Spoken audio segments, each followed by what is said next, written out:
Good morning. My name is Ali Munir. I am serving as a designated federal official to the U.S. EPA Science Advisory Committee on Chemicals, or the SAC. For this meeting and in my role, I will be opening the third day of the public meeting on EPA's 2024 draft risk evaluation for 1,3-butadiene. I'd like to repeat that the SAC meetings are subject to all FACA requirements. These include open meetings, timely public notice of meetings, and document availability to the public. All documents are available to the public in the docket at regulations.gov. See the docket number in the meeting agenda. Also, this meeting is being webcasted, transcribed, and recorded. A live stream of today's meeting is available on YouTube. See the link on the meeting website. The website is listed in the agenda, which also has a link to yesterday's meeting. We had a successful opening second day yesterday, and I would like to thank the SAC and the ad hoc reviewers, the EPA team for their presentations and for their discussion and deliberations, and the public, and also the public for the public comments. All discussions that we all had yesterday. And now I will hand her over to the chair, Dr. George Cobb. Dr. Cobb? Thank you, Ms. Munir, and thanks to everyone who is joining us today. We did some good work yesterday with discussion with the EPA and the committee. Pretty happy with what happened yesterday, and we're a little behind schedule, but we normally make up time as we go through the charge questions. So before we start, I would go ahead and take the roll, and we can just take the roll directly, I believe. Dr. Apti. I'm here. Dr. Baker. Here. And Dr. Chason. I'm here. Dr. Ike. Good morning, I'm here. Let's see. Dr. Fox. Here. Dr. Gentry. Here. Dr. Heiger Bernays. Here. Here, but small voice today.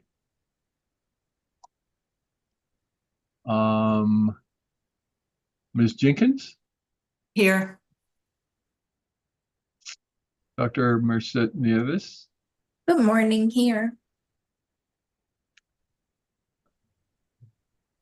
Dr. Rubin.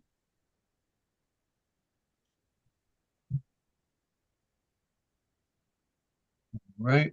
Dr. Samuel. Good morning, everyone. I'm here. Mr. Wright. And I'm here. All right, that's our committee members. Now for our ad hoc members. Dr. Santos Bourgois. Good morning, everybody. I am here. Dr. Roby. Good morning. I'm here. Dr. Johnson. Hi, everyone. Dr. McKenzie. Good morning, I'm here. Dr. Fairbrother. Good morning. Dr. Eastman. Good morning. Dr. Hopkins.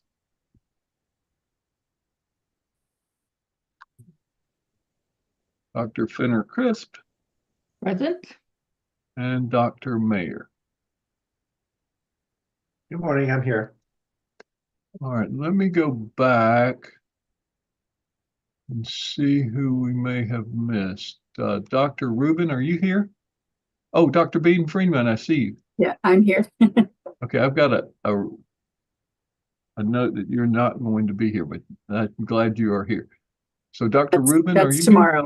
I won't be here tomorrow. Oh, okay. Dr. Rubin?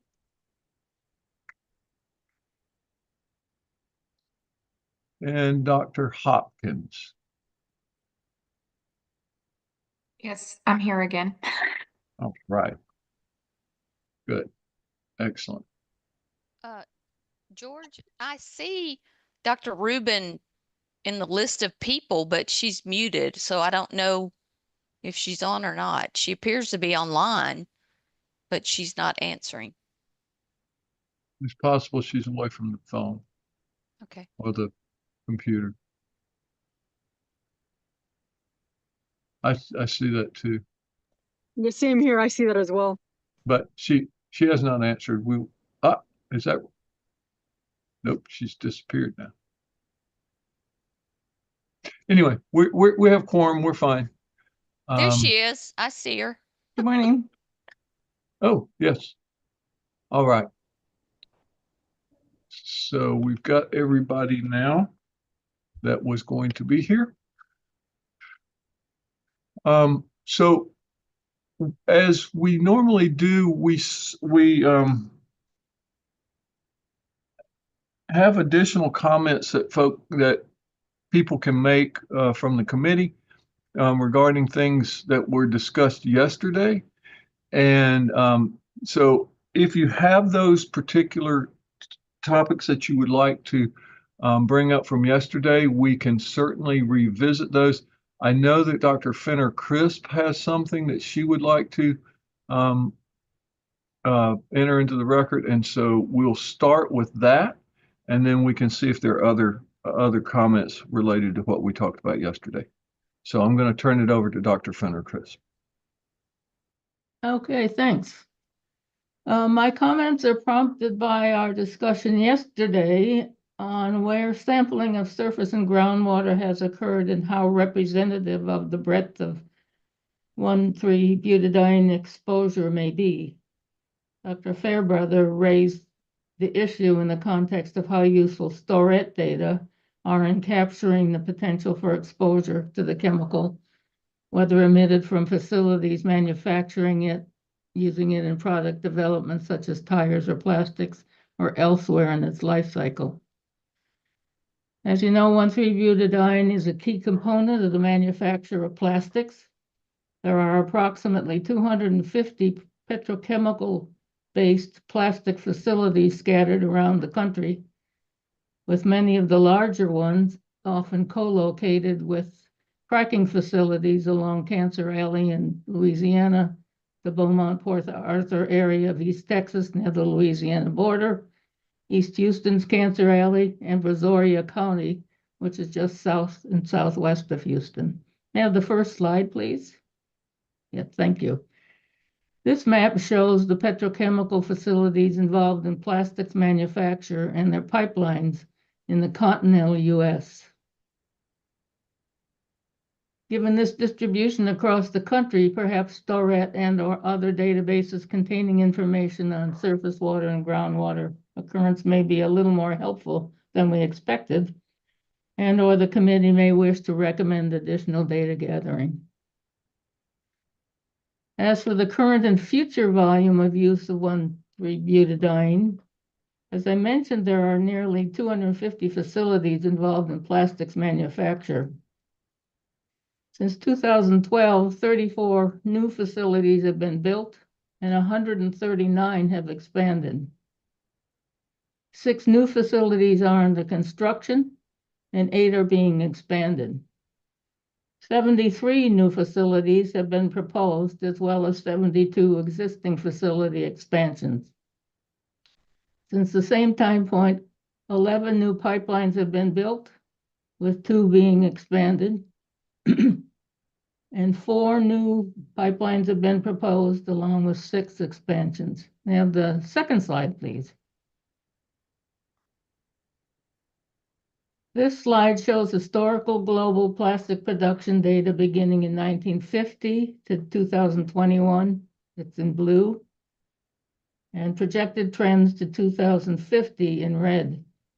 I've got the citation for that in my written comments.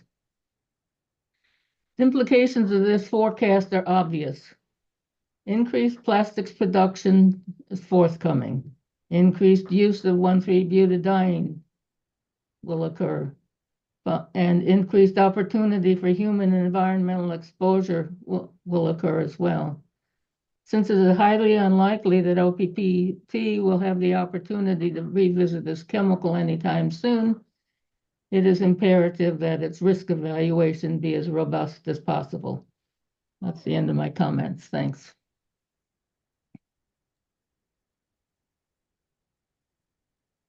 Thank you. That's very interesting and important information. Are there other comments from yesterday? I see Mr. Wright's hands raised.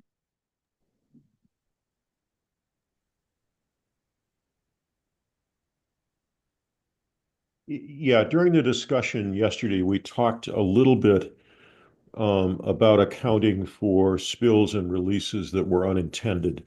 And the speaker, and I've forgotten his name, I'm sorry, said that the industry doesn't keep those records, at least systematically, but that the National Response Center does, and I believe also he said the Chemical Safety Board does.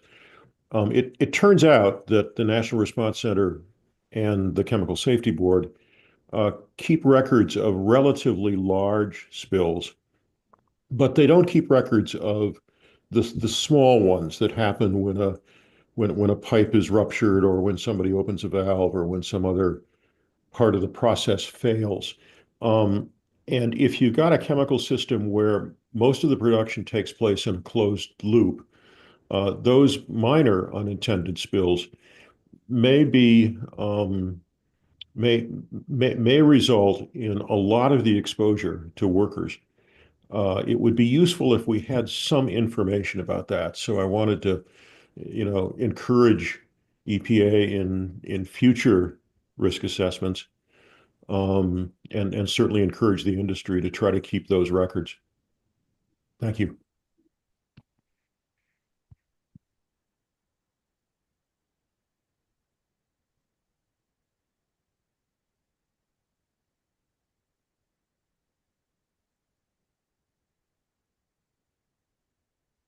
Dr. Santos-Burgoa? Yes, thank you very much. I just want to add to what was presented by Dr. Fenner Crisp. That was very impressive, and it made me think about the importance of the plastic sector. I'm not sure that I have reviewed very carefully the epidemiologic studies from this industry, but having this idea of the future of this, I think is something that has to be put into the context of the risk assessment. So I really am very impressed about that projection and the importance for this risk assessment. Thank you very much, Dr. Fenner Crisp. Thank you. Okay, seeing no additional comments, I'll go to the EPA representatives to see if there are any clarifying questions from what we had said yesterday, or any responses to our questions.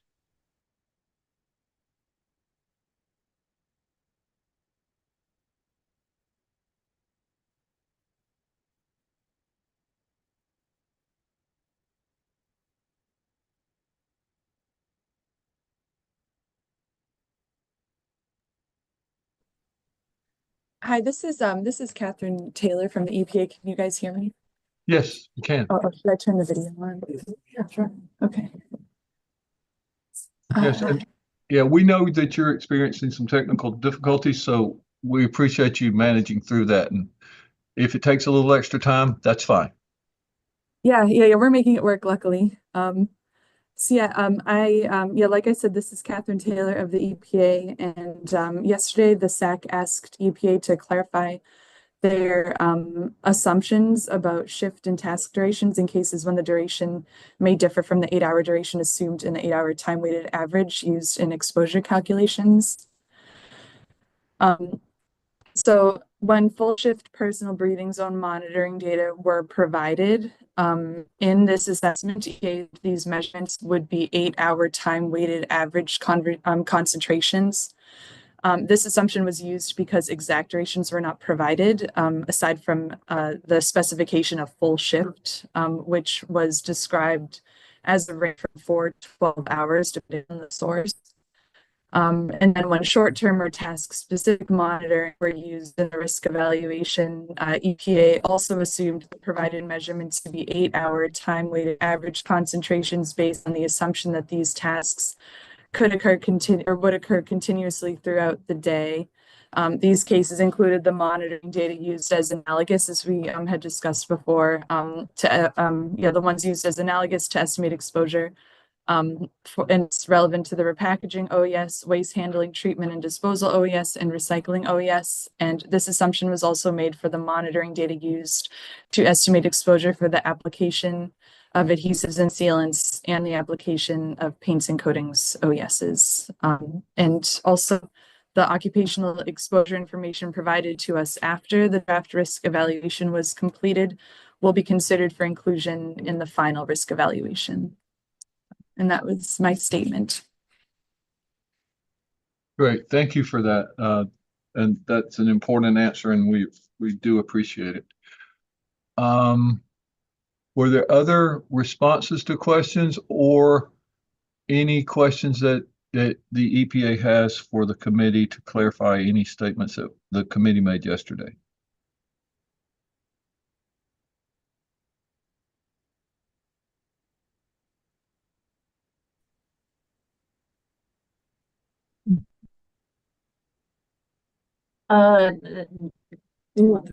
No, we don't need to be.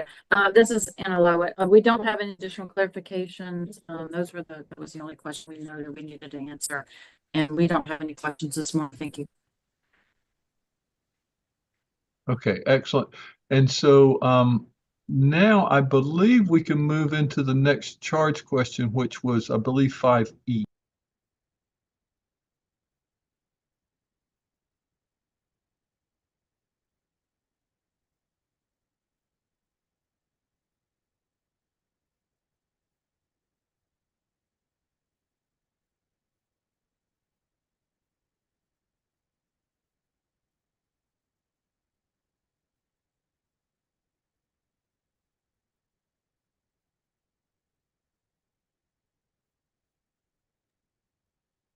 Do we have someone to read this?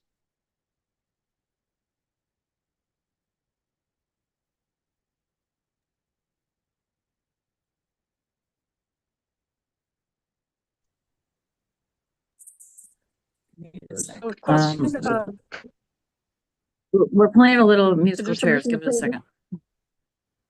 Okay. Okay, you can invite. Hi, good morning, everyone. I'm Anne Huang from EPA. I'm going to talk about charge question 5E. As described in Appendix C of the draft Human Health Hazard Assessment, EPA derived an inhalation unit risk, IUR, for bladder cancer. However, EPA only had moderate confidence in this result because only 2 of the relevant 7 publications identified a positive association. And they did not consider potential confounder from smoking in the selected model, as described in table APXC1, exposed person time, excluding unexposed model in table APXC2. For this reason, EPA didn't combine cancer with ischemia in deriving total cancer risk IUR. EPA applied a lag time of 0 years in a modified life table analysis for bladder for 2 reasons. First, the model in Cecil-Kummer 2021 that EPA chose to adopt the beta coefficient for life table analysis used a lag of. Second, the modeling of different lag time in exposure showed little effect on beta coefficients, even though 20 years is considered as the minimal latency period after the start of exposure, based on literature Klein 2014 and Maisman 1972.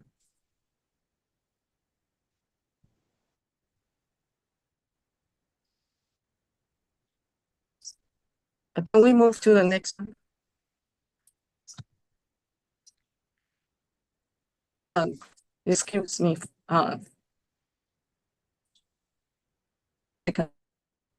Yeah. So the question 5EI. Please comment on the EPA's evidence integration and the weight of evidence, scientific conclusions regarding bladder cancer. II, please comment So on the let's wait on the other two and start with just the first one. So thank you for getting that into the record. And Dr. Apte, we can proceed. Thank you. Can you hear me? This is Udayan Apte. Can you hear me? Yes, we can hear you and see you. Okay. So I'm going to read into the record the response to charge question 5EI. The reviewers thought that eliminating the consideration for bladder cancer related to 1,3-butadiene is not supported by science. There are two main arguments provided for that. The first is the findings from the epidemiological studies.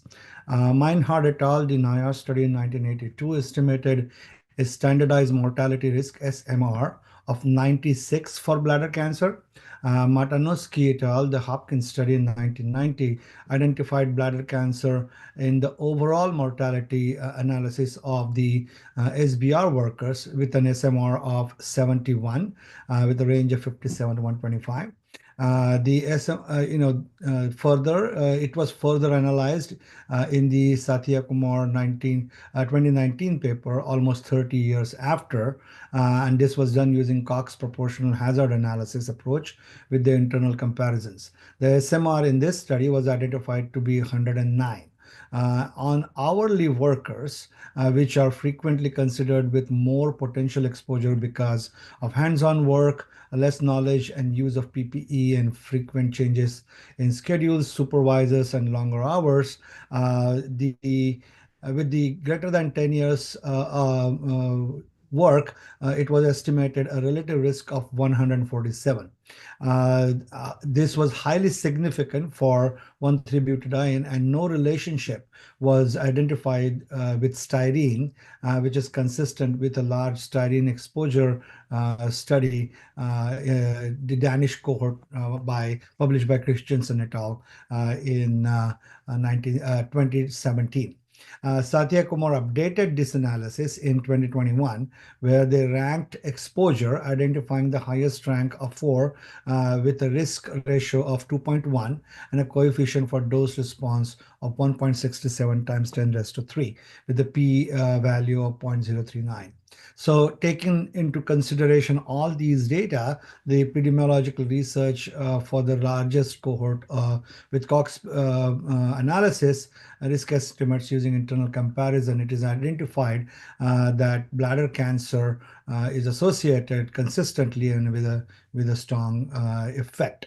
The second argument is about smoking.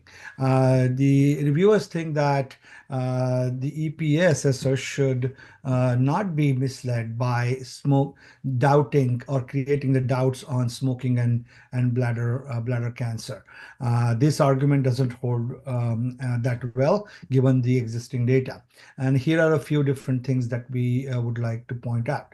It is true that smoking exposes to 1,3-butadiene, but however, so in any case, this would be an aggregate exposure. This is no rationale to bring this argument just in case of bladder cancer. This could be even used for lymphohematopoietic cancers, as they have also been associated with tobacco smoking. Overall, tobacco smoking has been reduced dramatically over the past decades in the United States, and that has happened in the worker population. This is more important because the job availability may actually depend on smoking criteria. No downward trend in bladder cancer in this time has been measured in the SBR cohort as assessed by different lagging period. Population attributable risk to smoking and bladder cancer in the United States has been increasing, which is very similar in women and men over the time. However, in the cohort that we are looking at, the women SMR was 104, one-third lower than the males, where it is 152. Workers that labor in the areas with the highest potential exposure are much less likely to smoke, mainly because of the explosiveness and flammability of 1,2-glutathione. Tobacco smoking confounding is well adjusted by Cox proportional hazard model, as has been done in other industries, and a reference has been provided for that, Richardson et al. From 2014 in American Journal of Epidemiology.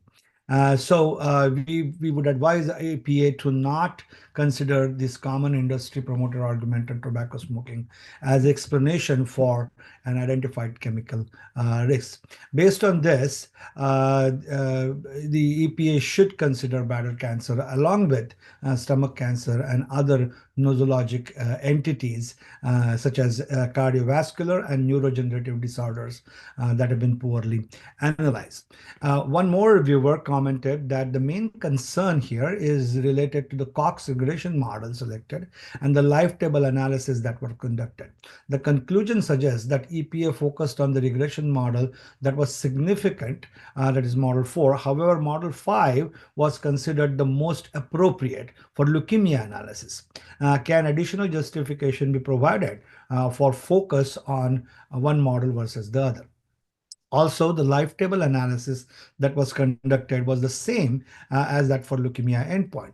Consideration of the public comments around the life table analysis for leukemia should also be considered in the analysis for bladder cancer, especially those that suggest inconsistent assumptions between the exposure assessment and dose response modeling. So taken together, we think elimination of consideration of bladder cancer for 1,3-butadiene is not supported by science.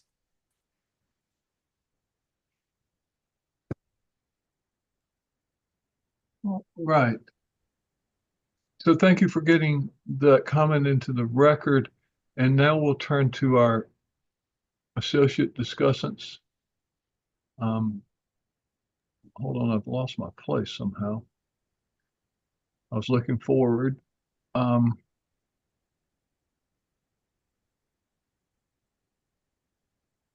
believe it was Dr. Yes, Dr. Santos Bourgois, yes. Yeah, thank you very much, and thank you, Dr. Ati, for summarizing everything so well. I just want to highlight two things. It's very, very interesting that it took 30 years for the bladder cancer being analyzed at the SBR cohort. Initial suspicion was there since the Meinhardt study. So the question is why this was not addressed before. EPA mentions that only 2 papers have shown that. Well, the question is why only 2? No further on leukemia, we have many papers, not on bladder cancer, on the same cohort. So it is this issue of how do you select what you are going to report and what you are going to publish, and that's something that raises concern about this issue. So I would not minimize the bladder cancer just because we have only 2 papers on this. The other thing is on the Klein and the Mazzano statement on the needed 20 years for leukemia. I read those papers and I didn't see such a strong statement in those papers. So I don't think that is clearly supported by those references. And that would be that. Thank you. Yeah, thank you for that comment. And I hope the discussants can, on the point of the 20-year, I guess it's latency period, come to some conclusion as to what that paper actually says so that we can have some clarity for the agency on that. And there's time to do that with your own personal Zoom calls, or perhaps we can have breakout times if we have time. We're kind of far behind schedule, but perhaps we can do that at some of the break times. Dr. Gentry.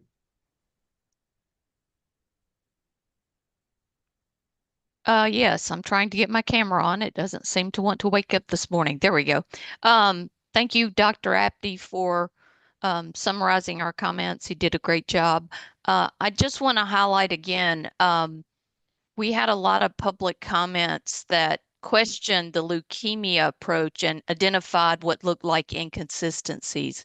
And I think if we're going to, recommend bladder cancer be evaluated, which is what we're doing, I mean, the reason it's being removed from consideration is a rationale, confounding, which could be applicable to leukemia. So I think across both these endpoints, we're using the same cohort. There needs to be some consistency in the assumptions that are being used and how these endpoints are being evaluated. Thank you. Are there comments from other committee members? Dr. Eastman. Just thought I'd point out a couple of things in response. One is that certainly tobacco smoke is, I would consider, a significant potential confounder. American Cancer Society indicates tobacco is responsible for about 50% of the bladder cancers in the United States. So it's important when there. The other thing is response is there are some highly recognized bladder carcinogens in tobacco smoke, 4-aminobiphenyl, some other aromatic amines. So it's clearly associated with bladder cancer. And just a response in the follow-up one, the EPA may want to follow up on this, but the association with tobacco smoke is with acute myeloid leukemia primarily. In the latest evaluation of the butadiene, its association is more of lymphoid leukemias.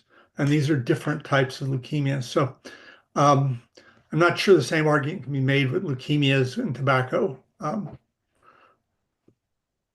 that make sense? People follow? Yes. Okay. That's basically it. Thank you. Thank you. Dr. Bean Freeman. Hi. Actually, I just wanted to kind of build on what Dr. Eastman said about smoking and its relationship with bladder cancer and with leukemia. It's true that tobacco is the strongest risk factor for bladder cancer, but for it to be a confounder, it also has to be associated with the 1,3-butadiene exposures.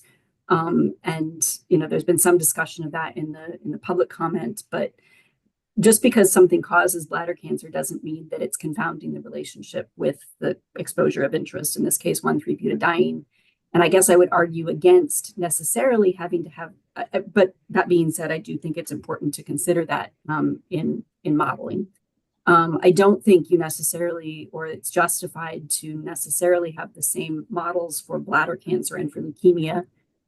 As Dr. Eastman sort of alluded to, it's not as strong a risk factor for leukemia.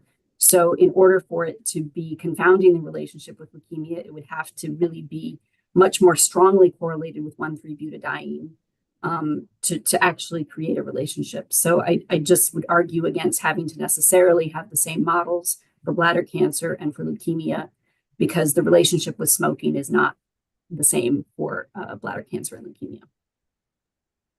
Thank you. Dr. Santos Burgua.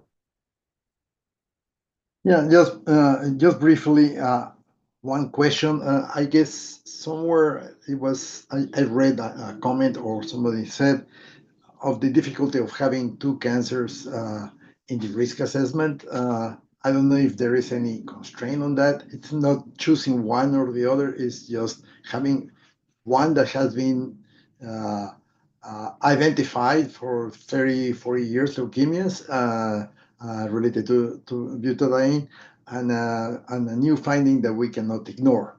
So that would be maybe a question for the committee, if there is anything that stops us on having to cancers.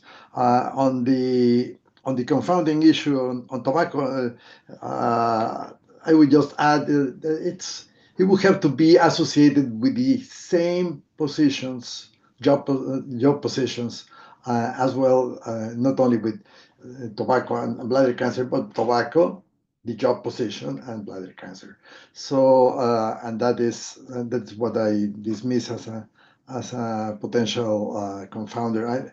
It is clearly related tobacco with bladder cancer. I'm not discussing that. That is well known, but I don't think it can be argued that the distribution of smokers in the industry that happened to have bladder cancer is because they were in the job positions with the highest exposure.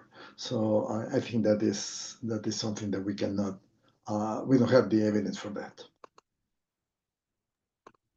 All right, thank you. Mr. Wright.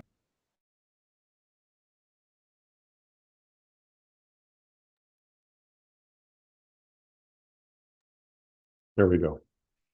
Just a very quick comment.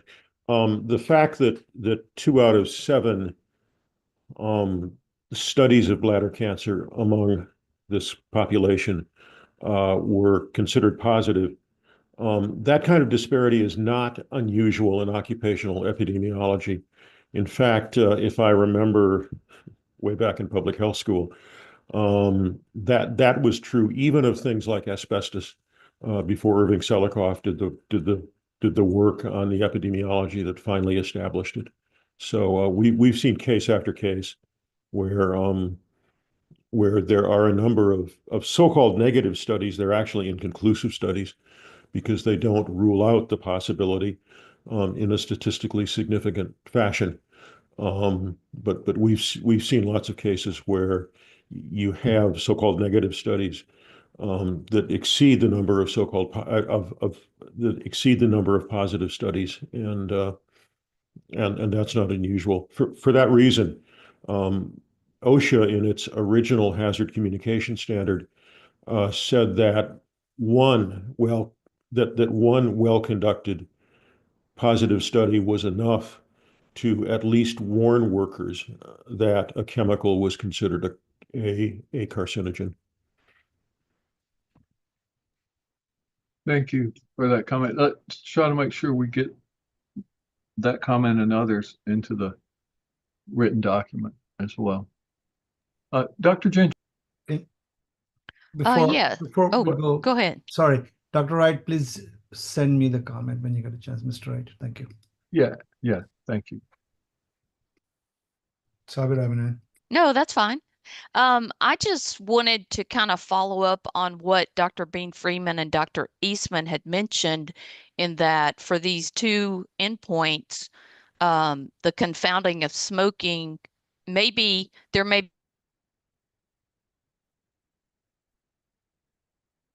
other. And so if it would, and if I've got that wrong, please correct me, but if we could provide some, references or science to support those comments to the agency, I think that would be good, because then they could strengthen their conclusions around the decisions they've made.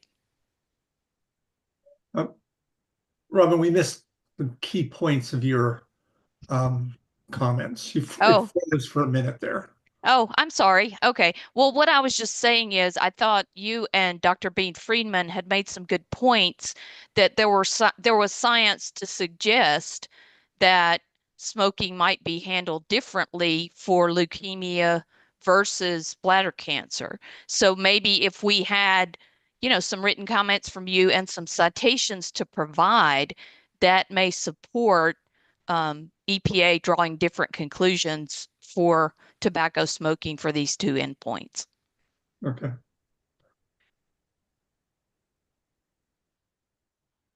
Okay, thank you for that. Dr. Fenner-Crisp. Yeah, I just wanted to respond to one of Dr. Santos Bargola's inquiries about whether or not more than one cancer has been combined in an EPA cancer assessment? The answer is yes. There are several occasions, I don't recall without going back and looking exactly which chemicals they were, but it is not unusual for the agency to consider combining cancers into a combined IUR. I agree. Okay, are there other comments from the committee?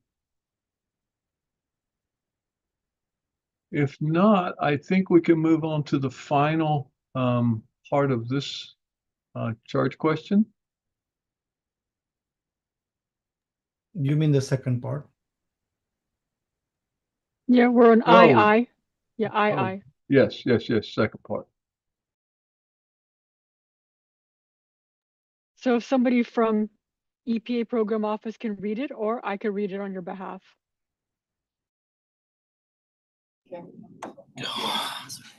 Hi, everyone. I'm Anne Huang from EPA. I will read the charge question 5EII. Please comment on the lag time for bladder cancer as 0 years, which is used in the modified life table analysis. All right, thank you. And let's hear again from Dr. Apti and then the rest of the discussion. All right, this is Udayan Apte. So on the lag time for bladder cancer of 0 hours, the reviewers do not agree with the lag time of 0.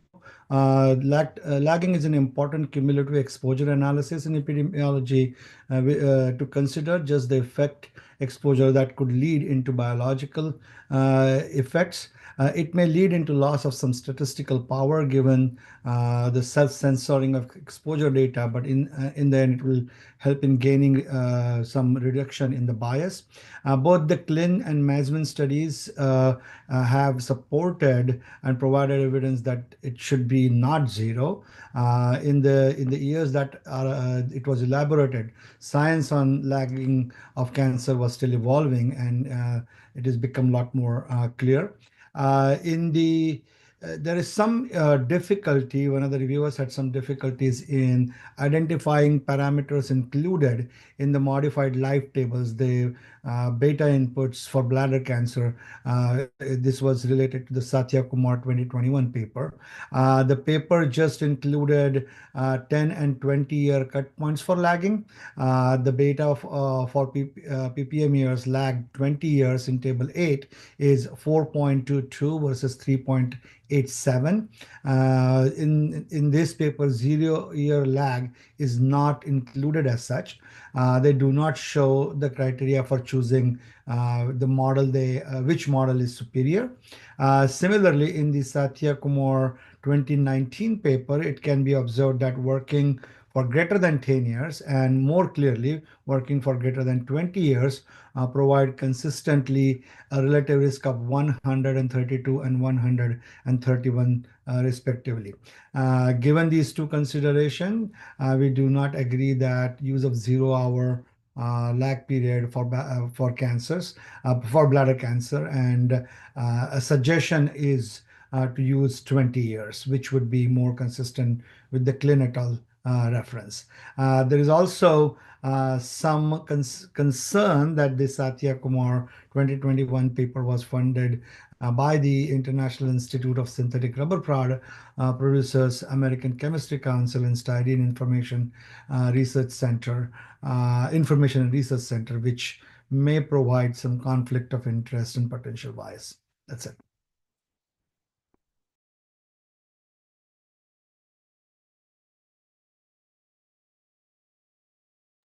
Thank you for your comment. I actually have a question. You mentioned adjusting the lag time from 0 to 20 years. And you also mentioned that one of the papers upon which it's either you're basing your decision or EPA based theirs was maybe a bias paper. Would that make the 20 years shorter, recommendation shorter, or how would that work? I think let me call on Dr. Carlos Santos Borgoa to explain that part. I think. Okay, and so let's hear from our discussants. And since you mentioned Dr. Santos Borgoa, we'll go to him first and then get to Dr. Rubin next. Okay, thank you very much. The thing is that as you keep on lagging, when you lag, basically you are eliminating the most recent exposures, and just because the most recent exposures might be happening when you already have the disease. So you are reducing those times, and certainly what you want to know is how much exposure you actually need in order to have a risk for the disease. So that is why you reduce bias. I'm not saying that any of the parameters will be biased. There is always some bias in our research, and we're trying to reduce the bias as much as possible. So that is why I suggest, well, maybe the parameter, the 20-year lagging will give us a more precise identification of the risk. And certainly we reduce the number of observations, and that's why the p-value might be a little bit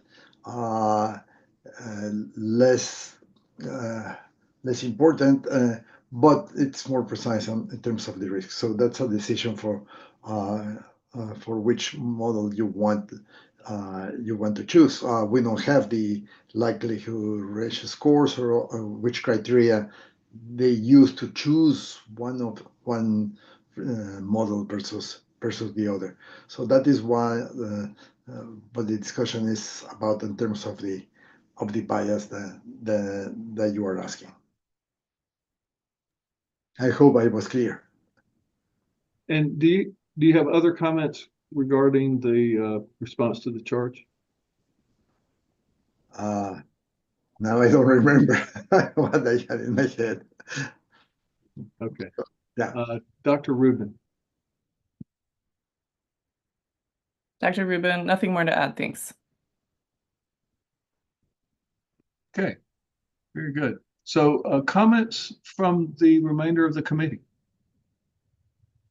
I see Dr. Apti, so we'll give you first shot. Yeah, I was thinking about this from a biological standpoint, not so much from an epidemiological standpoint. You have an exposure to a genotoxic chemical where mode of action is, in terms of mutations. And so, yes, you will get exposure. There might be mutations that are happening, and those will take time to actually become cancers. And so, considering zero lag, which basically says that you will have cancer right after, is a bit odd to me from a biological standpoint. I think there will be a time that needs for that biological process of stepwise events to happen, and so if you don't consider that time, that would mean that you are essentially assuming that there is no long-term toxicity from a cancer standpoint, and that is a bit of concern here. I think that needs to be considered here in the analysis. Great. That makes sense to me. Dr. Eastman. 2 points. One, with regard to the industry bias, and I recognize that's always a possibility, but my guess is, and I haven't verified this, that most of the studies on this SBR cohort have been funded by industry from way back from like 1990s. So, almost all these studies have that potential if you're looking at bias. The other point is related to that last comment. Solid tumors tend to have a longer latency period from the time for first exposure until the onset of the tumor. And so for a solid tumor such as bladder cancer, 20 years is not unreasonable. Whereas leukemias oftentimes have a much shorter onset And that can be as short as 0.4 years, as they say in the document. That's unusual, but anyway, just thought I'd clarify a couple of comments there. Great. And again, get those comments to Dr. Apte, and let's see if we can narrow down a time to recommend. Dr. Santos-Burgos. Yes, on the industry funding, I think it's an important issue, especially in this case, where we have very good cohorts and a lot of analysis done. No question that we only had the NIOSH cohort studies of 1978 and 1982 by Meinhardt. So those are the only ones who were not funded by industry. All the others were funded by industry, and that's a fact. That's what we have in on top of our hands. So I think that our work is to try to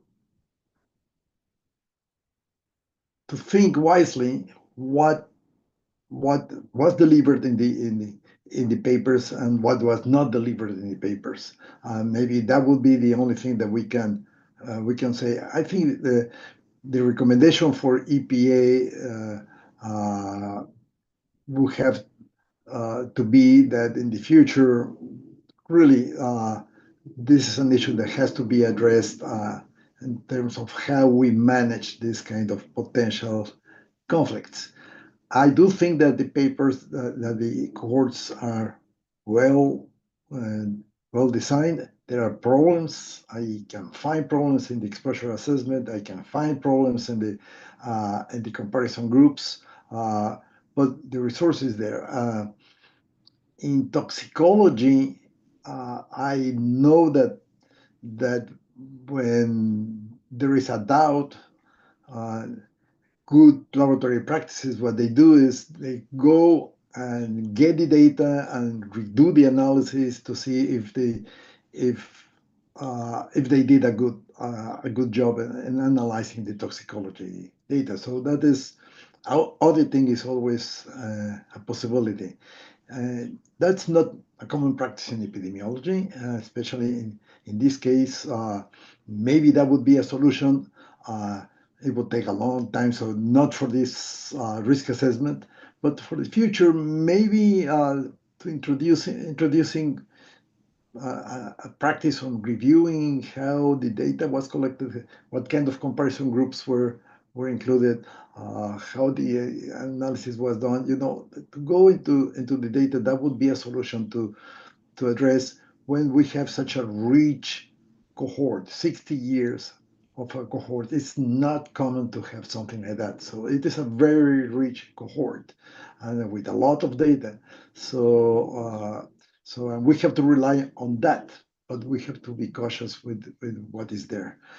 So that is one thing that I wanted to use the opportunity to include here. The second thing, I don't know if I can share the screen to put to clarify what Dr. Apte was saying. I have a graph from my doctoral dissertation that might be useful. Can I share it, or can I send it to someone to post it? I think maybe we're going to need to send that to post, and maybe send it to Ms. Munir, and she can get that arranged. And then we'll maybe have to wait on that comment until a little later time, maybe just after some of these other commenters. Perfect. I will send it right away. Okay, thank you. And then Dr. Johnson. Hey, thanks, Dr. Cobb. And I don't know if this is the platform that had this discussion, but I think it's going to be really helpful for me understanding genotoxicity, latency of cancer. It seems that so many things are genotoxic. So many things. UVB light is genotoxic. So many things are, right? And it also seems to me that we have protections against this. And basal mutation rates are incredibly high, as some of the figures I've seen. exponential. And so I know we have things like immune surveillance. I know we have DNA repair. And these things decrease with time, which makes sense to me because older people are more likely to get cancer than younger people, right? And so when I think about this, in terms of latency, these mutations have to occur at precisely 3 places, right? 2 alleles, 2 suppressor genes, and proto-oncogenes. And so I guess my question is this: is latency really just a factor of being exposed later on during life when immune surveillance isn't quite as high and chances just get to a point where you hit those precise right genes at the right places or not? I guess that's my question. Thanks. Can I respond? Latency is the period from time of, at least as I define it, from first exposure till the onset of cancer. And it takes time there's multiple stages that have to occur, multiple genetic and epigenetic changes that have to occur for cancer to be expressed. And that takes, part of this is cell turnover. And apparently for solid tumors, that takes much longer than it does for some of the leukemias and lymphomas. And exactly why is not certain. At least I'm not certain why, but that's been the observation. So like with lung cancer from tobacco smoking, it starts showing up about 20 years after a person smokes. Okay. But it's not really a function of age per se, at least it's really the time that's needed for all these sort of changes to take place in order for a cancerous cell to expand and become a detectable malignant tumor. Okay, if I could ask a quick follow-up question, Dr. Eastman, is that because we do have these genotoxic changes that could make a cell become malignant and they just stay quiescent for long periods of time? Yes. So there's a lot of mutations can occur and be quiescent and never be expressed. But at some point, some other change may cause those cells to start dividing, and then other genetic changes occur, epigenetic changes, and eventually that can express itself as a tumor. And you may not even detect a tumor until some later stage, until it becomes malignant. Yeah, the critical step after mutation happens is what we call fixation of mutation. And in order for that mutation to be fixed, the cell needs to undergo proliferation. And there's a very good explanation, mathematical explanation in MVK modeling, Mulgaonkar modeling that has been done on that. And so sometimes the cell may not, proliferate, so it will just sit there. But if the cell proliferates and creates a daughter cell and passes the mutation on, the risk increases. So, yeah. Thank you. All right. Good discussion. Dr. Gentry. I just want to comment pretty briefly. It keeps coming up about industry bias with these studies and questioning the quality. And EPA can correct me if I'm wrong, but there's kind of 3 layers of evaluation that EPA uses to ensure these studies are of adequate quality. And the first is focusing on publications in the peer-reviewed literature. So a lot of these studies have been through peer review. So if there were inadequacies, they could have been caught there. But also, these studies are put through systematic review, and that would include the unpublished publications. And that process has study quality criteria that they apply to these studies. I mean, a study could be removed at that point if it has inadequate quality. And the third one is, they refer to other authoritative bodies. So if other bodies have relied upon these, it's the assumption that they're of good quality. So I know this keeps coming up, but I don't think these assessments are conducted in the absence of consideration of study quality. Thank you. Dr. Ruby.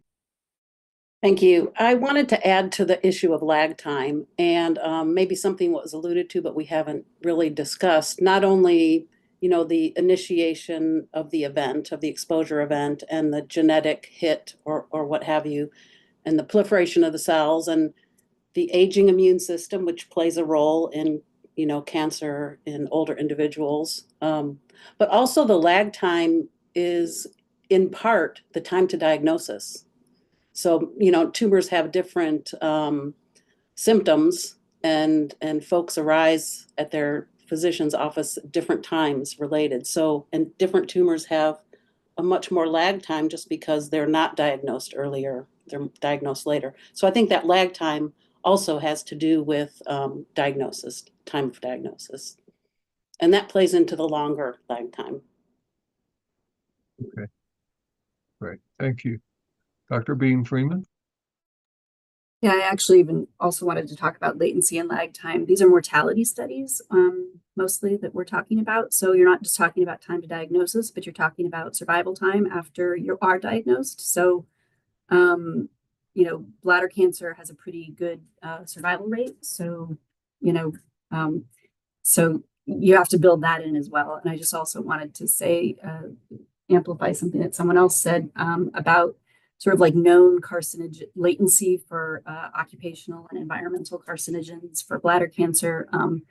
It's not uncommon to see sort of a latency of like 30, 40 years in some cases as well. So that would argue toward having the longer lag time in these analyses. Okay, thank you. Mr. Bright? Yeah, just on the lag time and the latency issue. We've seen groups of workers who were exposed at a very high level quite some time ago, and who left that employment for another job relatively quickly, and then developed cancer 20, 30, even 40 years down the road. One example is a group of miners in upstate New York who were mining a material that turned out to be high in asbestos. The exposures in the 40s were extraordinarily high, and after a couple of years, most of those workers had left that employment because working conditions were fairly miserable. And then 40 years later, they started getting lung cancer and mesothelioma. So sometimes, at least, the events which caused the cancer happened fairly early, and then there was very little exposure after that. Thank you. I think we have the slide available for Dr. Santos-Burgoa. Is that correct? Yes, it is. We could get that put up on the screen, and then Dr. Santos-Burgoa, you can say what you'd like about this slide.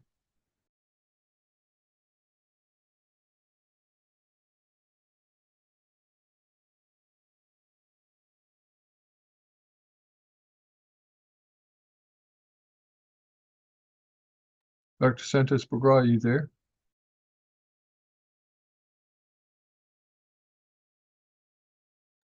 Yes, thank you very much for including here. I hope this will clarify a lot. Here, basically, what you have is the life history of a worker. The worker enters into the job, gets exposed. This is the last time that the worker got exposed. This is when the worker left, and this is when the worker died. Okay, so you have different time periods. Okay, this is the worker life. Now the disease. This is the exposure when it starts. The exposure. Remember, in all these cohorts, it was allowed 1 year. Was that 1 year to make sure that they got exposed at the beginning? This is when cell changes started are really definite. The person got the disease. Between here and here, there are a lot of repair processes. The body can defend itself, detoxify from butadiene and all that. but eventually it's irreversible. You cannot. This would be the ideal time to identify when the case is a case. But you do have, as it was said before, a time between when somebody has the disease and it is actually diagnosed. And then from actually being diagnosed to the time of death. So in our case, all the cohorts are mortality cohorts. So we only have the time of death and the cause of death. We don't know this, and we don't know this. Okay, so that is unknown. So we have to say, okay, what is the, from the biological sense, what is the exposure that really matters? Well, the exposure that really matters is the one that happens from the start of exposure to when the disease is definite. This has a disease and it will not happen. So this is what we would like to have. This will be basically the latency time, and we would be lagging backwards to say, okay, this is the whatever exposure happened here before the person left or before the person had last exposure. This might not be an important period of important exposure because it's not completely causal in the cell changes. Might accelerate the disease, might accelerate the mortality. So it could have not only an effect on starting the disease, but also on accelerating its speed and severity. So that is why we had to play with all these time periods. So hopefully this helps in clarifying. Okay. But yes, thank you. So back to the committee. Are there other comments from the committee? If not, we have one more sub part to this question. And if EPA can read that in.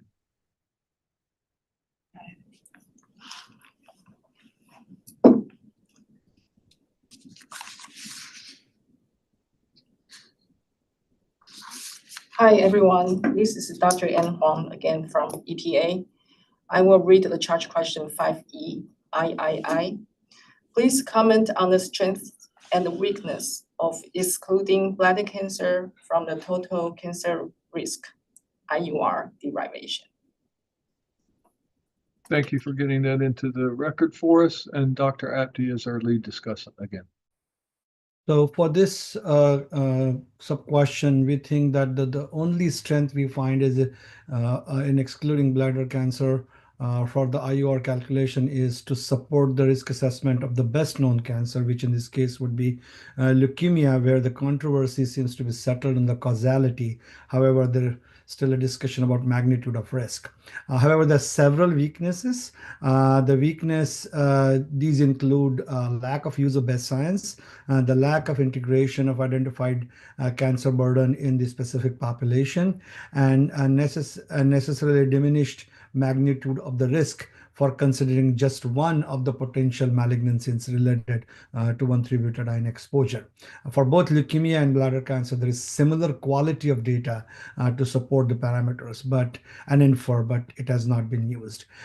We recommend that EPA also should apply an additional adjustment factor to account for increased risk for breast and bladder cancers. And there are 4 studies that have been put in the record here, which are all published after 2022 that could be considered for specifically for breast cancer as well. And I'll put those in my written comments. And that's it. Great, thank you.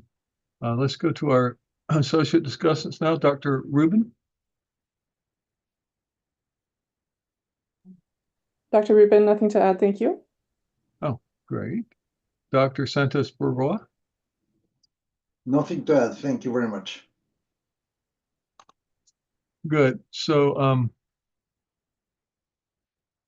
Now let's go to the rest of the committee to see if there are additional comments. Dr. Fenner-Crisp, do you have a comment? Well, I have a question. I'm curious. I know it doesn't appear in the document because the agency decided to exclude bladder cancer from consideration in the quantitative risk assessment, but I'm wondering if on the side they in fact have an IUR for bladder cancer and did conduct a combination and create an IUR, obviously not shared. And if so, whether it was smaller or greater than the leukemia alone. Well, maybe they can answer that question as we go to them. That was going to be our next point, was to circle back to EPA, see if they had questions for us, and now maybe if they have an answer to that question as well. Yeah, just for fun. So let's turn it back to EPA, see if you have any clarifying questions for us and an answer for Dr. Fenner-Crisp. Hi, this is Dr. An Huang from EPA. We did calculate IUR for bladder cancer, and they are included in Appendix C of the draft of the Human Health Hazard Assessment.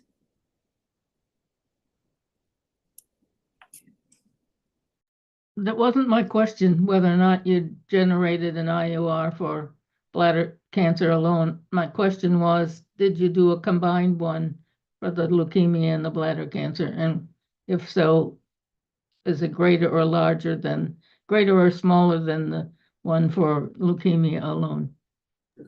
Don't speculate.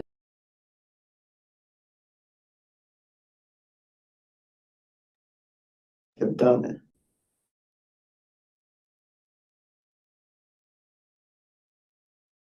So you're muted. No, we did not combine both leukemia and bladder cancer IUR.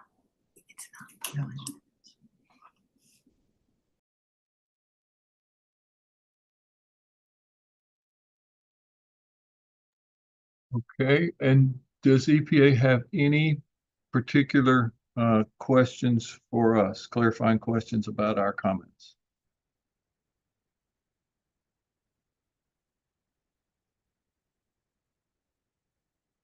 If not, we can move to charge question 5F. And as that will get us moved in, read into the record, Dr. Rubin will be our lead discussant when we get this read into the record.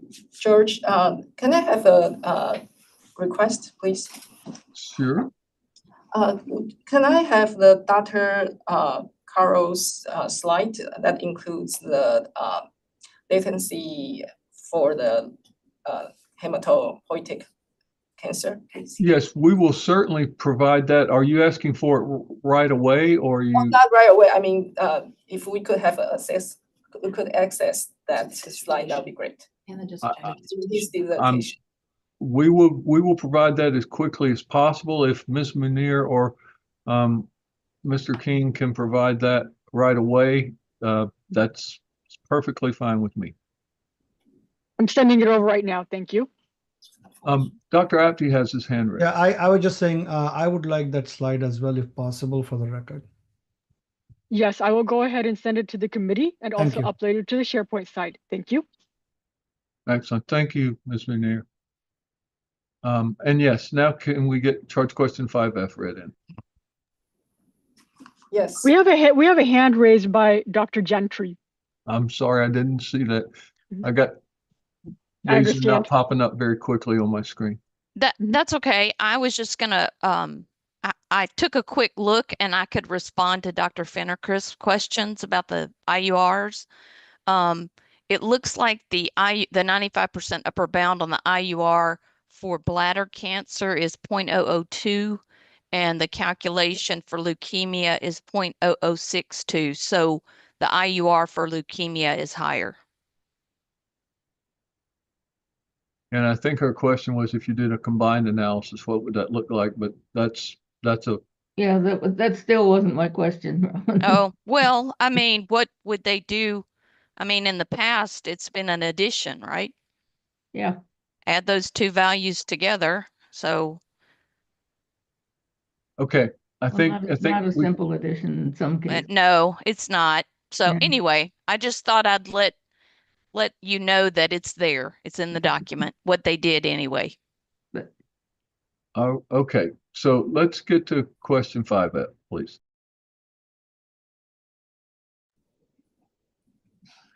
Hi, everyone. This is Dr. Ann Huang from EPA. I will read the charge question 5A. As described in section 5.4 of the draft Human Health Hazard Assessment, the EPA revised the IUR for leukemia presented in the IRIS 2002 assessment to incorporate updated epidemiological occupational cohort data. A life table analysis was performed assuming exposure from 0 to 85 years of life, and the age-dependent adjustment factor ADAF was applied to the resulting unit risk for general population risk estimation. The risk evaluation for 1,3-butadiene currently reflects estimates based on the 0 to 85 life table IUR and the unit risk UR. An error in the life table was detected in EPA's process of document finalization. An updated IUR for general population and the UR for occupational exposure was derived and included as Appendix F of the draft Human Health Hazard Assessment. The difference between the original and updated life table is childhood exposure. Childhood exposure is now set to 0 and the duration times are adjusted accordingly. Charge question 5FI. Please comment on EPA's evaluation and incorporation of new epidemiological cohort data in the derivation of updated cancer hazard values, including study selection for dose response analysis. Excellent. Thank you for getting that read into the record. Dr. Rubin, if you will lead our discussion. Yes, Dr. Rubin.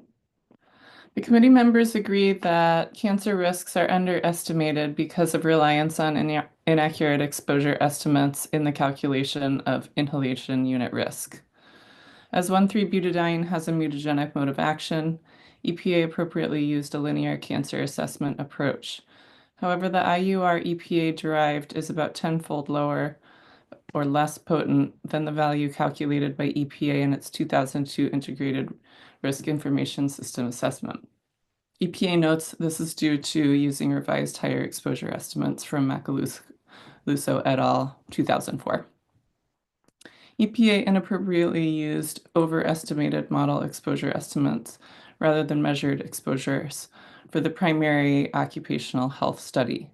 EPA states accurately that the exposure estimates in Macaluso et al. Were revised upward by as much as an order of magnitude compared to the EPA IRIS assessment.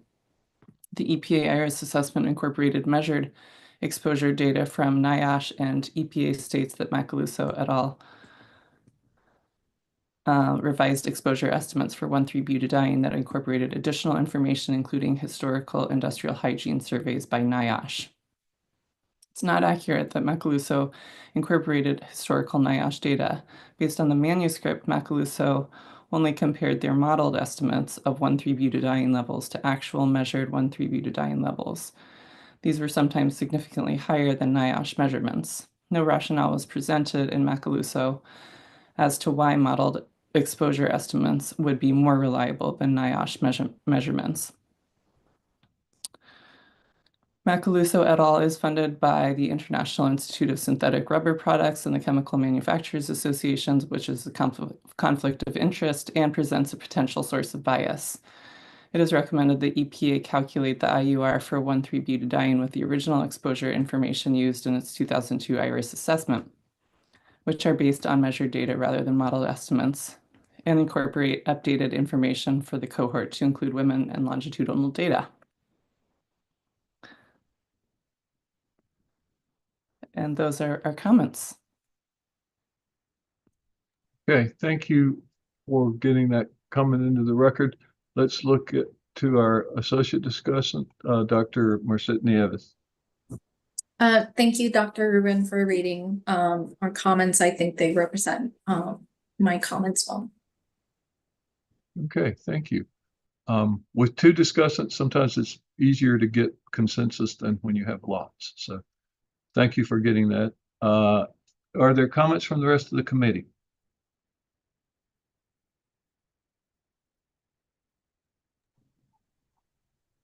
Okay, seeing none, we can proceed to the next charge question. Roman numeral 2.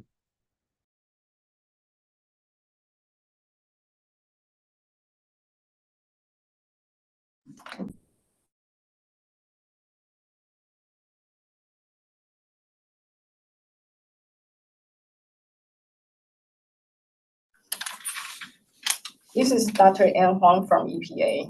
I will read charge question 5FII. Please comment on the strength and the limitations of the selective model restricted cubic spline Cox regression, which uses the 95th percentile in the distribution of exposure data and the corresponding beta coefficient, as described in table 5-7.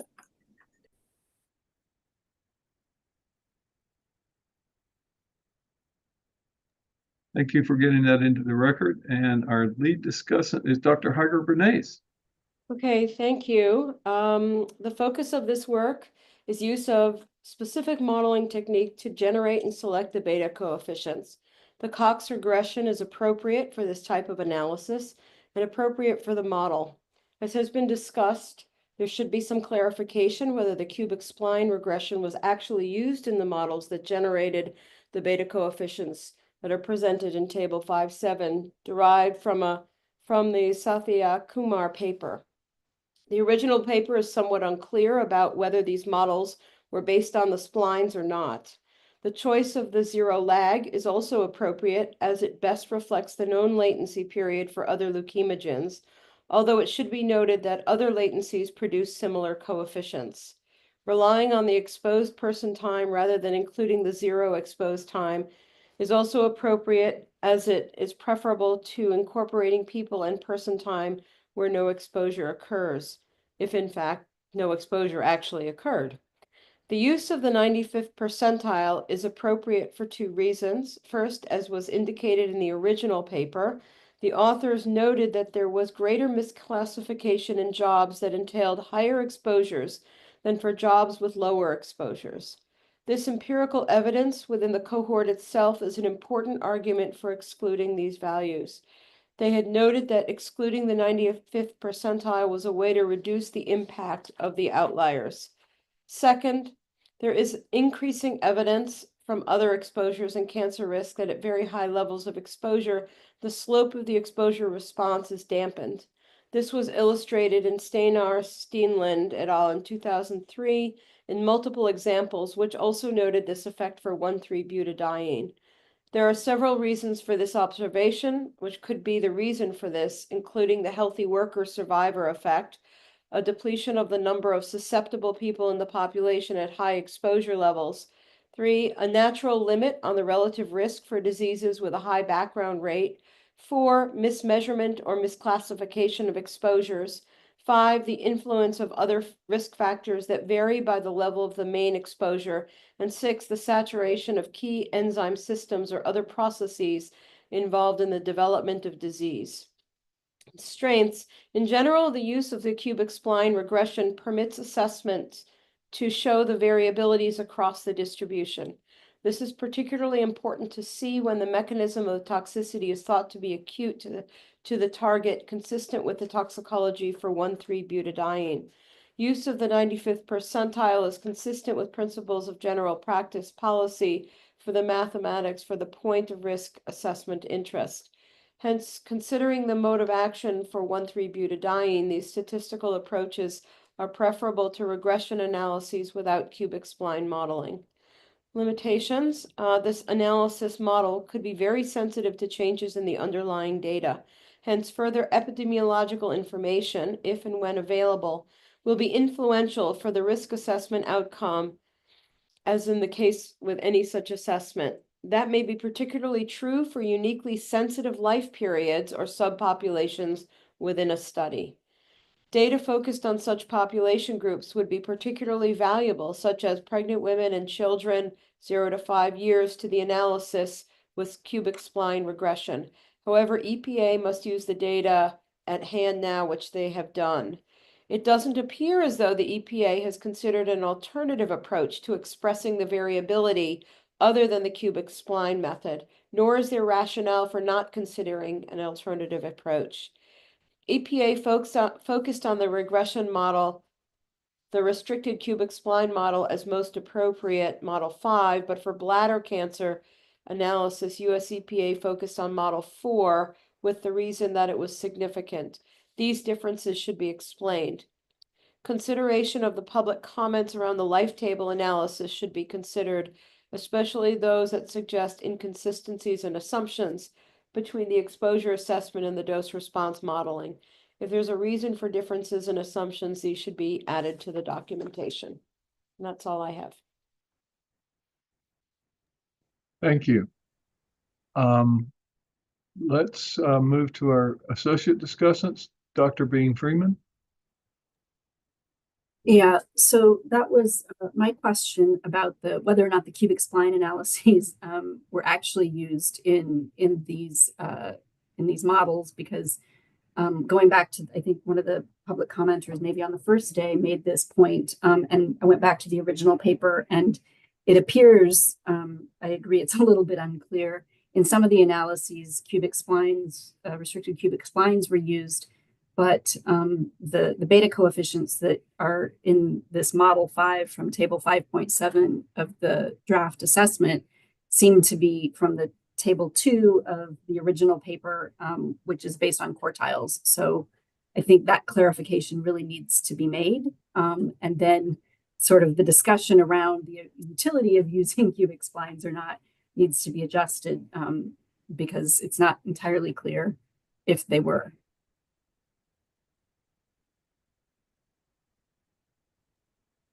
Right. And I don't know if EPA wants to respond to that or how you want. well, let's wait till we get through our discussion here. Dr. Gentry. I don't have anything to add. Great job, Dr. Heiger-Bernays, in pulling our comments together. And Dr. Chasen. I have nothing to add except that I have to applaud the detail that Dr. Freeman has put to this, and that is certainly something that needs to be addressed by the agency, because that confuses, if you will, I think, the issue a bit. So thank you. Thank you, Dr. Freeman, for picking that up. Okay. Are there comments from the rest of the committee?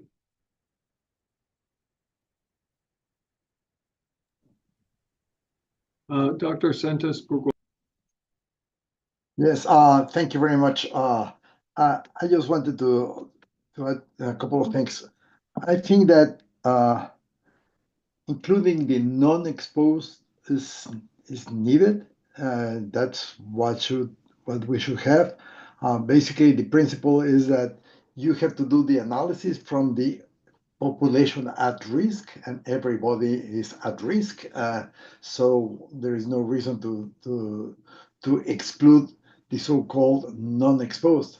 Furthermore, as far as I know, if we are thinking on fence lines communities being exposed, why do we think that people inside the plant are non-exposed? So what is the assumption? Even if they are in administrative posts or whatever, most likely everybody has some sort of an exposure. So anyhow, we are I would advocate that yes, we have to use a model that includes all the population at risk. And the question for EPA is, I am still and concerned about the Excel file with the life table. I don't find, where they got the actual beta parameters.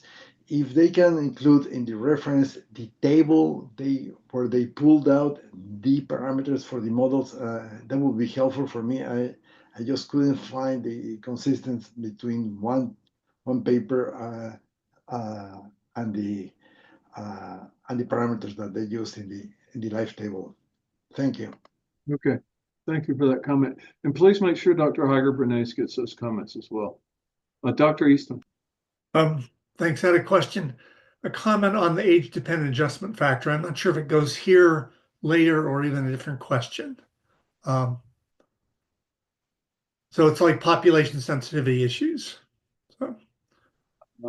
Dr. Heiger-Bernays, do you have a suggestion here? I would think it goes after this, but okay.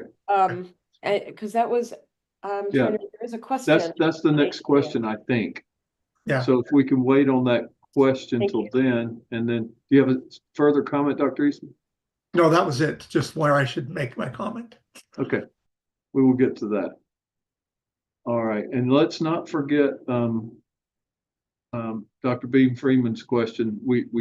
I'd like to get to the end of these questions and then go back to charge questions, and then go back to EPA for their responses. Okay, thanks everybody for getting us this far. And now we'll move to part 3 of charge question 5F.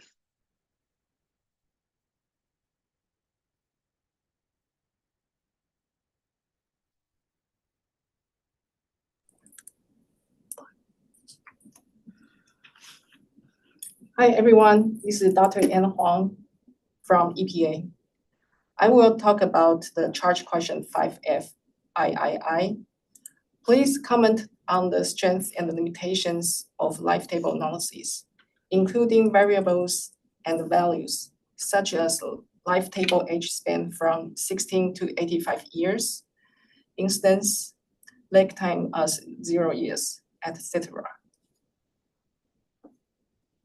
All right, thank you for getting this into the record for us. And let's move to our discussants, and our lead for this will be Dr. Fox. Hi, yes, Mary Fox here. And Dr. Cobb, so I'm sure I have time to read in this one, but I'm going to have to step away for about an hour and a half. So I'm not sure about part 4, but part 3 we can do. So can you make sure somebody has part 4, what you have for part 4, so somebody can read that into the record? It is on the SharePoint. Okay. Yeah, there's a file there called draft combined, and that's what it is. We'll make sure we get that into the record. All right, so 5FIII. We have some strengths, some limitations, a comment about potentially exposed and susceptible subpopulations, and some draft recommendations. Strength: using the life table approach explicitly links the unit risk calculations to US population data. Calculations are done by age group, building in age adjustment. This approach is consistent with other EPA offices and external agencies. The choice of lag time of 0 years is consistent with the empirical data of the underlying study, the study of Kumar et al. 2021, and with minimum latency determined by CDC in 2015 for the World Trade Center Health Program, and we'll have the references there. I think they're in the document as well. The agency detected the error in the life table as they were reviewing and updated them appropriately, setting the childhood exposure to 0. The data in the studies are primarily associated with inhalation and do include a range of ages. Tables 5-3 and 5-4 In section 5.4 of the draft human health hazard assessment provides summarized information from a number of studies. The SBR cohort included adult men and women with a 20-year follow-up to determine the later leukemia. Section 5.4.1.1.2 does point out areas of variability that would affect the exposure assessment. So those were strengths, and now on to limitations. There is variability in the number of individuals and specific information about the individuals, age, health, etc., in the data that is unavoidable. I mean, that's going to be in any epidemiological study. Exposure duration and levels of exposure are variable, particularly considering the 20-year follow-up. It is unclear if there was continued exposure during the 20-year follow-up period. It would be useful to have data describing occupational exposures over time, and I think one of the public comments yesterday spoke to that to some extent. The studies have more men than women, which would favor detecting exposure effects in men.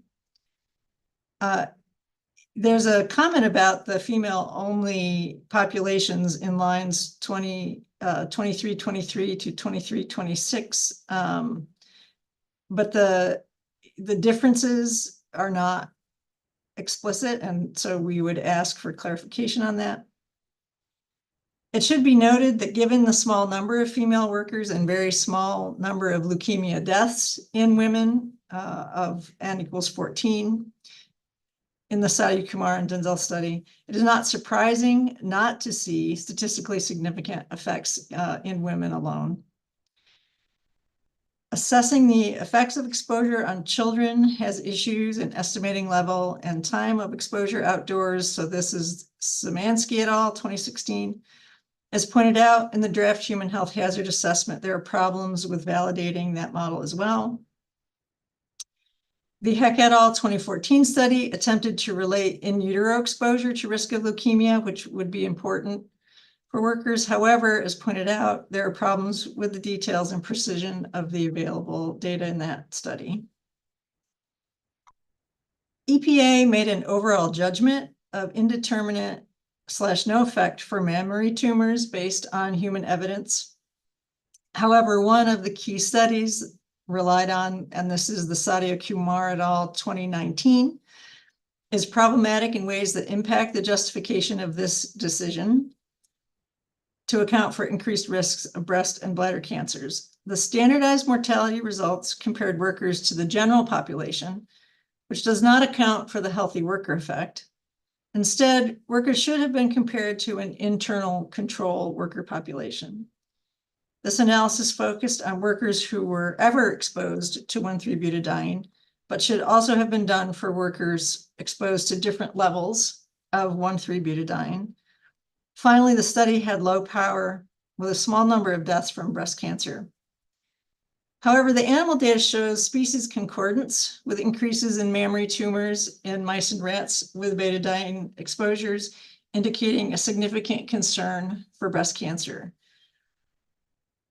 Note that there is discussion of the healthy worker effect and similar decisions in the National Academy of Sciences, Engineering, and Medicine Review, which is the 2025 of the inhalation unit risk for ethylene oxide.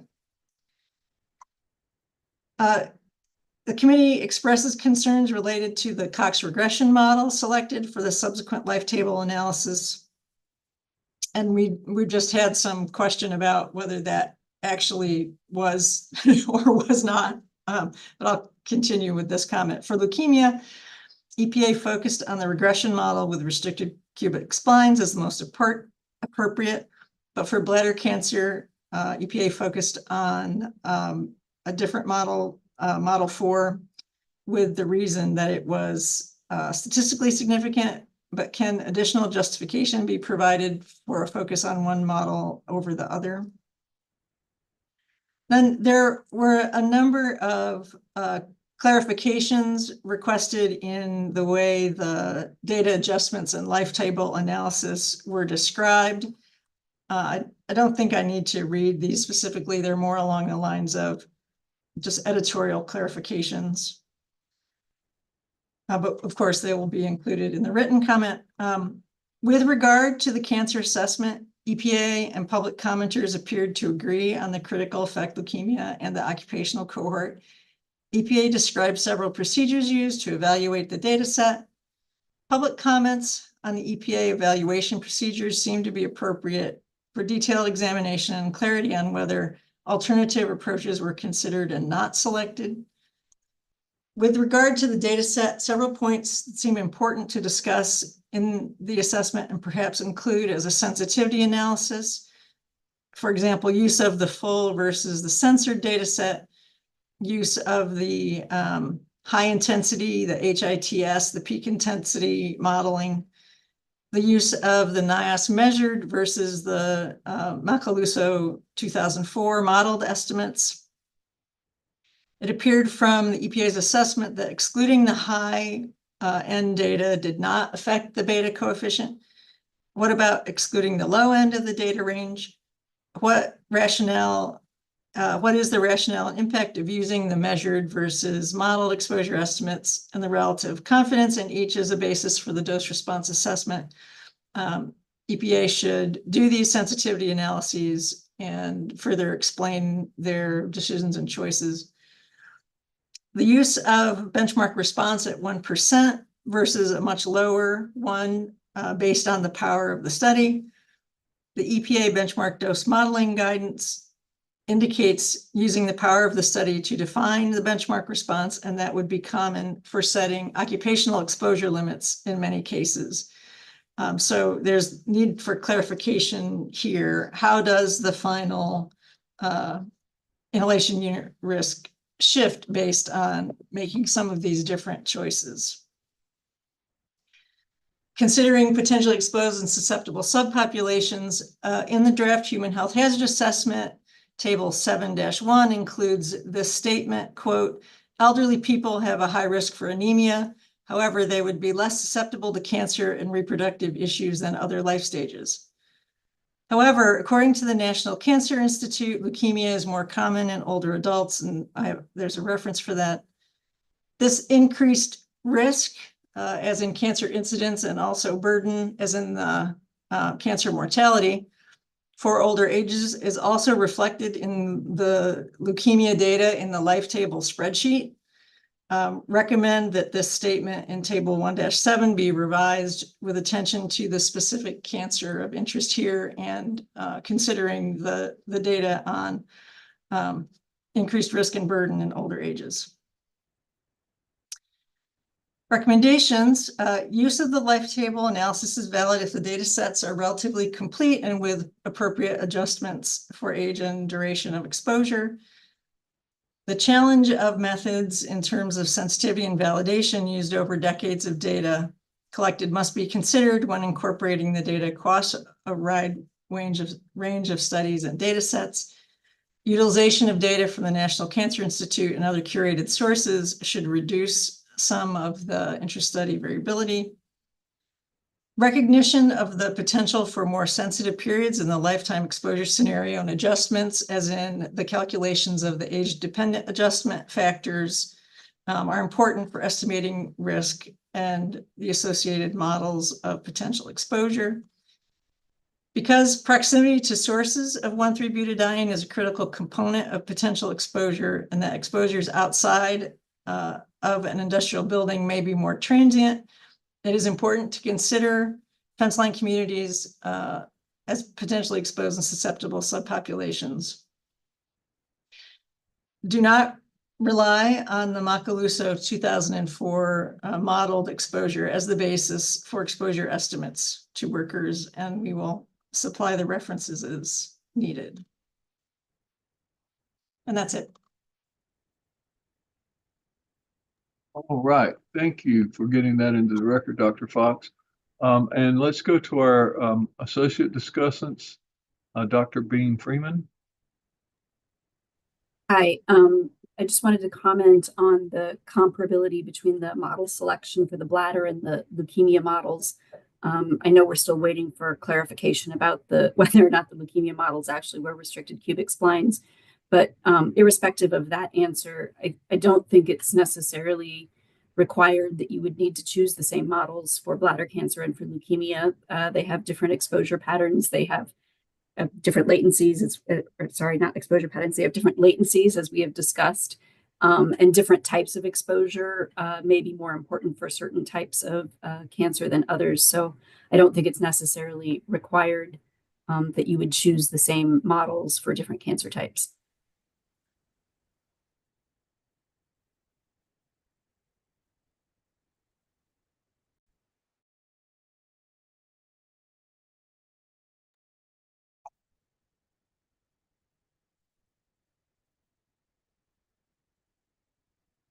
Dr. Gentry?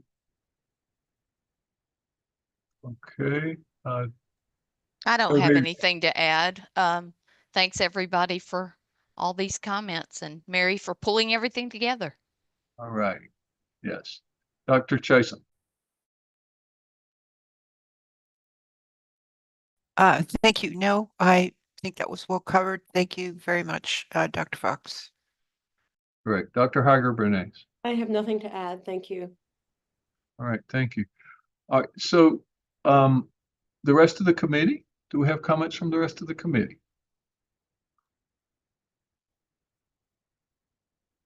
Okay. If not, let me ask Dr. Fox quickly. Do you need to leave now or do you? Yes? Yes, I Okay. do. Yeah, Okay. sorry about that. We will get this read into the record, so do not fret. I wonder if one of the associates, maybe Dr. Bean Freeman, can you perhaps read in the comment? Yeah. The response, I meant, Yeah. let's wait until it gets read into the record, and then I'll turn the floor over to you. Okay. Great. Thank you for stepping up to that. I appreciate it. All right. And now if we can get the last part of the charge question read into the record.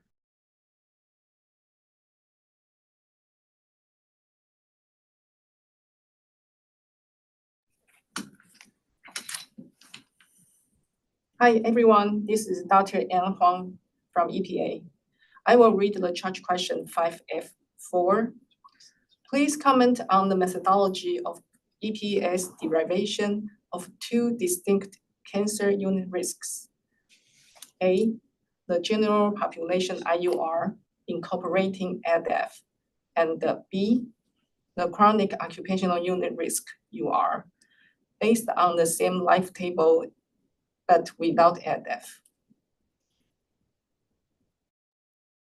All right. Thank you. And in the absence of Dr. Fox, let's have Dr. Bean Freeman provide the lead for this. Sure. So just reading from the comments that Dr. Fox put together. Having both unit risk values may create confusion. It will be important to clearly distinguish between them in technical and public-facing materials. Clear definitions of each value and term, occupational UR and general population inhalation UR. Adult exposure-based and adult-based unit risks will be helpful, perhaps in a text box in the draft human health hazard assessment. Topic 2, underlying study and related analyses. Concerns previously expressed in response to 5EI about potential biases from the systematic literature review also inform this comment.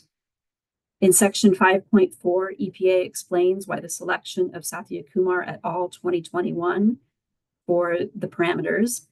I concur that this is a paper that shows the longest follow-up of all the papers, and the bias from the comparison is reduced by the use of Cox proportional hazards with the internal comparisons. I need to point out the following considerations to highlight that the EPA should be aware that they are using a flatter slope than what might be true. I support this from the following considerations. The 2021 paper shows a slope for leukemia that is 15 times smaller than the previous. Sorry, hold on a second. Something just happened with my computer. Than the previous cohort analyses that was identified by the EPA. These are combined. There are 3 changes between the 2 analyses. The largest follow-up with the inclusion of women a different statistical treatment, with the later using Cox proportional hazards and the inclusion of detailed exposure estimations quantifiable as done by Macaluso 2004. Macaluso explained that while the Hopkins ranking approach in their nested case control study was pertinent, they wanted to provide quantifiable data usable for risk assessment. The inclusion of women and the longer follow-up is desirable. The use of Cox proportional hazards model is pertinent. The authors do not provide the actual likelihoods for the different models to assess selection criteria. The EPA chooses one that includes every hourly worker. Including this might not be best as they are highly associated with higher butadiene exposure, even if the likelihood statistic would point to a better model. It's a little confusing because some things seem to have been deleted, but I think I'm just going to read them all. Having an updated exposure analysis would be welcomed. There appears to be the strengths of the Macaluso 2004 work. Their work was detailed in area characteristics, site visits, interviews, and measurements. However, it is not clear how many, if any, of the measurements were personal monitoring data. It seems from the paper that they used area data to estimate workers' exposure. NIOSH, in their two-plant study, Meinhardt, 1978 and 1982, collected personal monitoring, and Matnosky, 1997, used available personal exposure data.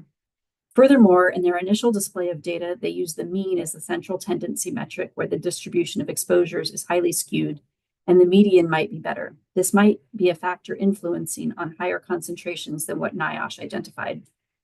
Macaluso identifies very interesting data of changes over time in concentrations, similar for most plants until the 1980s, when it seems there were changes in several plants leading to lower concentrations. It is not clear in Sathya Kumar 2021 how they used the individual level exposure data, but this might have also potentially biased the results toward a flatter scope. Topic 3, methodology. The general population IUR was calculated based on scaling the occupational UR and then applying the ADAFs. The IUR could be calculated directly using the full life table, including ages 0 to 15, and applying the beta coefficient. This might be a useful sensitivity analysis. Inconsistencies such as lifetime assumptions, for example, 78 or 85 years, were noted also by public commenters. These need to be checked and corrected. If retained, further explanation and justification is needed as the documents are finalized. Alignments between the EPA life table analysis assumptions, for example, durations, should generally align with the occupational exposure assumptions. One that might need additional consideration from the toxicological consideration is the assumption related to potential for cancer risk after exposure ends. Should life table for workers be limited to 40 years from age 16? In the life table analysis, EPA uses these beta coefficients for the IUR. Concerning the general population IUR incorporating ADAFs, I concur that these are required for the estimation of general population IUR, as it is agreed that they should be included for mutagenic substances, as is the case for 1,3-butadiene. However, I struggled to identify in the spreadsheet how they were incorporated and their magnitude. I see it in table 8.3 of the health hazard assessment document and the appendix of the hazard assessment explaining the modifications, appendices F1, F2, and F3. Concerning the chronic occupational unit risk based on the same life table, but without ADAFs, I concur that the modification is pertinent as explained in the appendix. There is no reason to include in this group an ADAF for children as they are not occupationally exposed. So both methods are pertinent and seemingly correctly implemented. Still, I believe the assessment could make use of other PESS information, such as poverty or linguistic isolation, that is available given the census block data collected for the HEM modeling. And EPA should further consider not only the aggregate sources of 1,3-butadiene, but the mixture of other HAPs that the population might be exposed to. At least point towards such limitations in the approach. And that is the end of the comments. Well, is there a topic 4? It says topic 4, other text edits, typos, etc., and there were no comments there. Okay, thank you. So now let's move to our associates, or there's only one here, Dr. Santos Burboy. No, I don't have anything to add. Just now, when this was read, I'm looking at the comment on alignments between the EPA life table analysis assumptions on durations should generally align with the occupational exposure and so on. And the question is if the life table should consider just to the age of 40 years from age 16. My sense is that I don't think that would be needed. That's my only comment that I will have. Before I forget, Dr. Bean Freeman, thank you for doing this. It's not easy to be put on the spot this way, and so I do appreciate that. Let's look to our other committee members to see if there are additional comments. Seeing none. Dr. Bean Freeman, did that capture all of your comments? I guess I didn't ask that specifically. Yeah, it did. Okay. Dr. Eastman, I see you've raised your hand. I was just going to make a comment about the ADAFs. I'm not sure if it goes here or actually it's never really asked about, but so this is one of the places. So let me just comment. So one of the public commenters indicated that the ADAF should be modified to include the third trimester of pregnancy. And while that makes some sense, arguably one of the key steps in the bioactivation of butadiene is metabolism by cytochrome P450 enzymes, and specifically CYP2E1. The levels of CYP2E1 tend to be extremely low during the fetal period, and it's only after birth that it increases. So it wouldn't seem to me that there would be increased risk during that third trimester because of essentially the enzymes involved in metabolism are at very low levels. So that's the only comment I was going to make. So thanks for that comment. Let me ask a follow-up, and this is not intended to be confrontational. It's just a question. Would the maternal P450s do the activation, or would those chemicals then, those transformation products, then be scrubbed out by the mother or by the placental barrier before it got to the fetus? Well, I mean, arguably, maternal bioactivation could take place. These are reactive species, but conceivably they could cross the placental barrier into the fetus. That's way outside my ballpark. Yeah, I mean, typically you're looking at with that. Typically you're looking at bioactivation within the fetus itself, but you could have bioactivation by the mother, which could impact the fetus. Dr. Apte. Yeah, to that point, maternal liver will probably actually have slightly higher CYP2E1 during pregnancy. So, but I don't know if the metabolites cross placenta or not. So the maternal metabolism definitely will be higher. So I think there's probably two things going on there. But that's a really good point, Dr. Eastman. I'm glad you brought it up. Okay. If there are no other comments from the committee, let's go to EPA to see if there are any clarifying questions that you have for us about this response. Hi, everyone. Anna Lowett. We do have some questions and clarification that I think we're going to regroup on over the lunch break and come back. I just want to make sure that we have the questions that you've asked to us. We have a question to chase down about the beta coefficient out of some tables. Dr. Laura Bean Freeman asked us a question to look at, but the people here in the room in DC interpreted her question differently. If we were asked going to ask if she could say her question again so that we can make sure we got the right question so we can answer it. Yeah. Sure. This is about the model that was used for the in table 5.7. Is that right? I think Yeah, I so. think it was it whether or not the spline was actually used? Yeah. Yeah. So my question was to clarify whether or not the beta coefficients that were selected from table 5.7 actually were based on the restricted cubic spline analyses, or whether they were just based on straight exposure response based on quartiles of exposure. That beta coefficient appears to come from table 2 in the Sathya Kumar 2021 paper. In my reading of the methods, which were admittedly a little opaque, and in reading that table, I don't think those are based on the restricted cubic spline.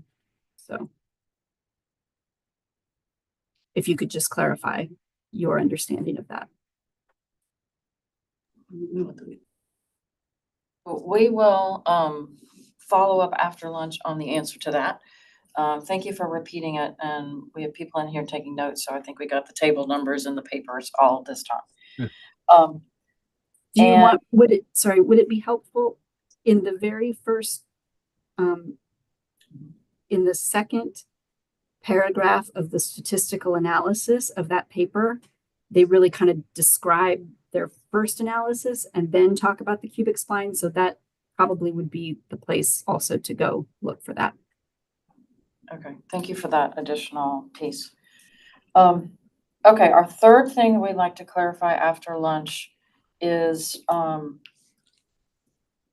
as we heard Dr. Rubin's recommendation and comments from others along the way about the modeled exposure information, we are hearing some maybe nuance to that from different panelists, and we'd like to sort of revisit that a little bit. But before we ask you to revisit that, we're going to talk amongst ourselves over lunch. We think we may have some challenges in acquiring the female data, but we want to make sure that we can explain that better after lunch, and we can get a response together if that's okay. I think that's well advised, and I also think you folks are doing a great job under a bit of duress there with the technical difficulties that you're having. So I certainly appreciate that. Yes. Well, so I dropped off yesterday. I was the precursor for the whole system crashing for y'all today. So yeah. Okay, so we will revisit those questions when we get back from lunch. We're only about 2 hours behind schedule, so I think we might get done close to time on Friday. So at this point, I'll turn it over to Ms. Munir if there are any details we need to go over and to lead us out for lunch. Thank you, Dr. Cobb. I have no further comments or questions or anything, so I guess we can now adjourn for a 1 hour lunch. So have a good lunch, everybody. And we'll put the timer up for 60 minutes. Thank you. Thanks, everybody.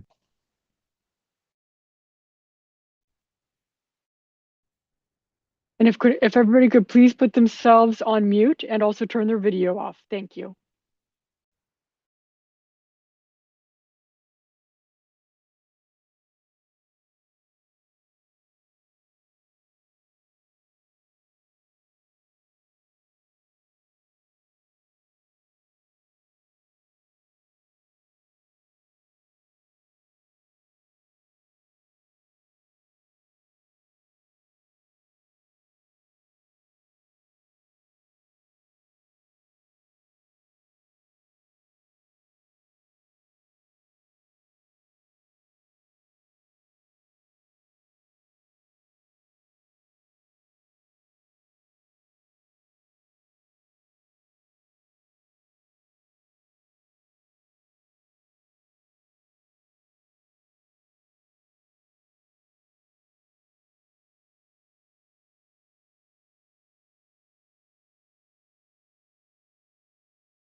Okay, so I think we can get started. I see Dr. Cobb on the line. Yes. So, welcome back, everyone. And let's get started back with our afternoon session. We'll start with a roll call, and Dr. Apte, I'm here. Dr. Baker, Here. and Dr. Chasen, Here. Dr. Ike,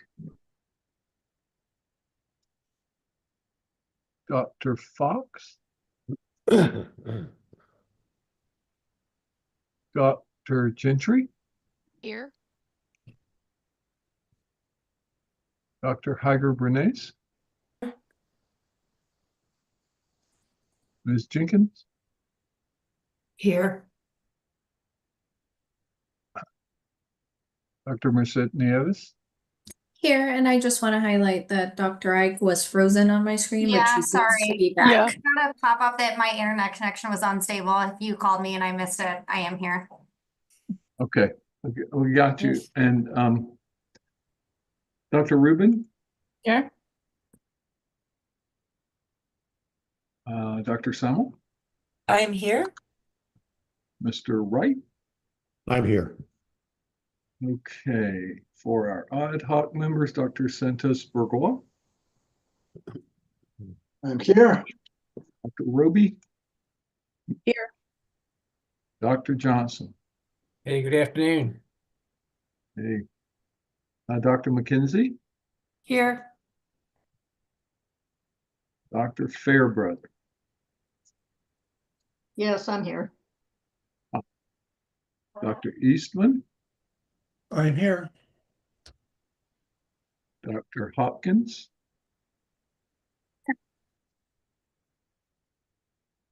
Dr. Fenner Crisp, Here. Dr. Mayer. Yes, I'm here. All right, now let's see. I see Dr. Baker said yes. Who did we miss? I'm here. Dr. Yeah, Bean Dr. Freeman. Bean Freeman. Dr. Fox, are you here? No. Okay, Bean Freeman, let me make sure. Where did I?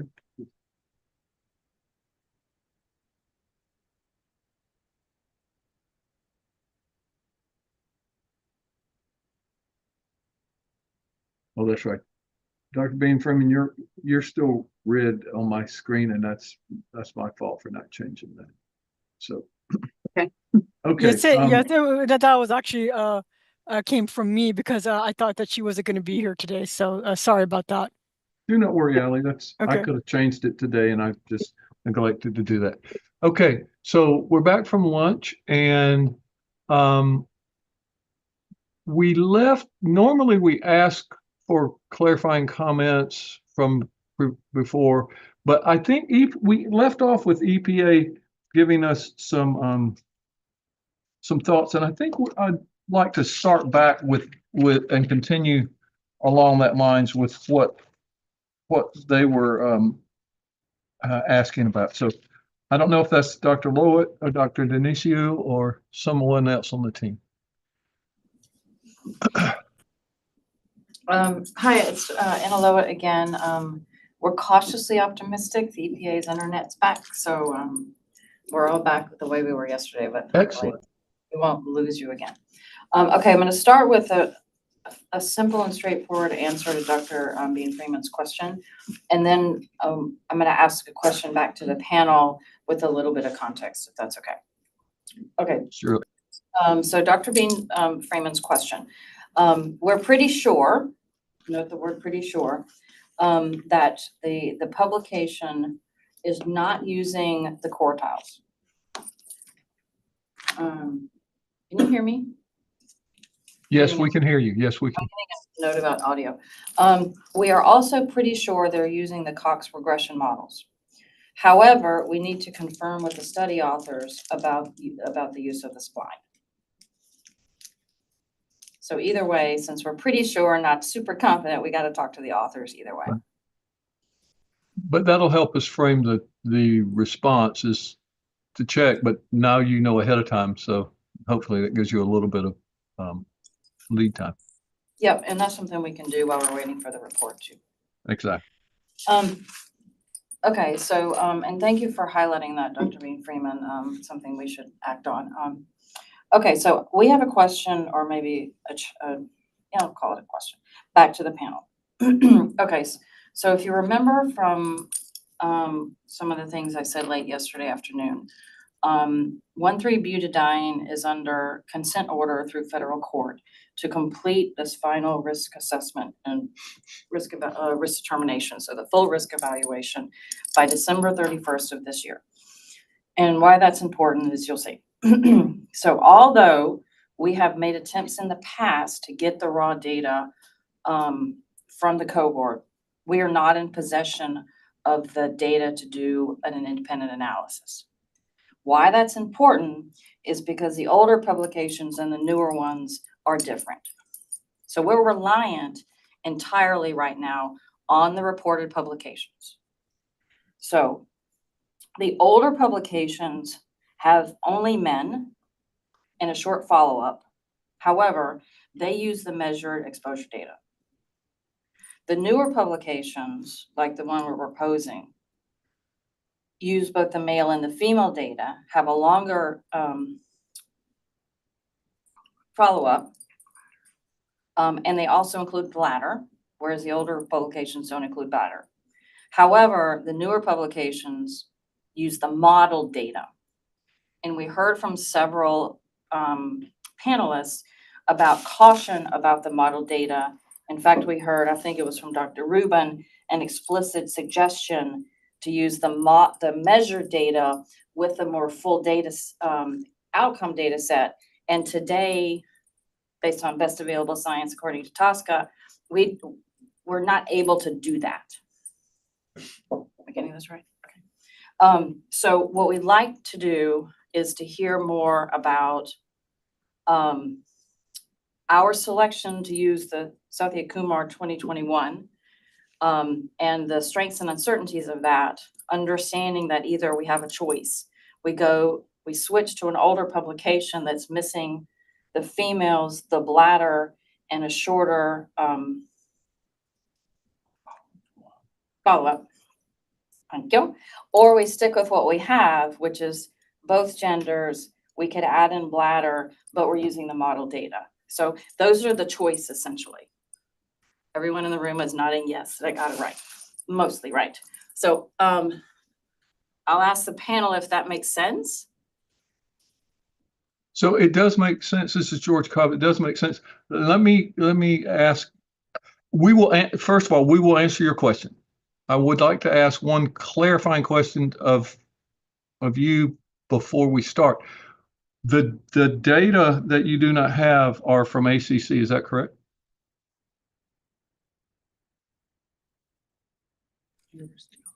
University ACC study.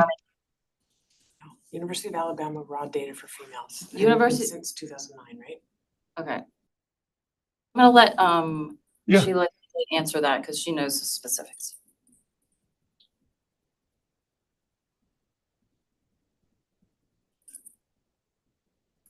So Sheila Healy for EPA. Yeah.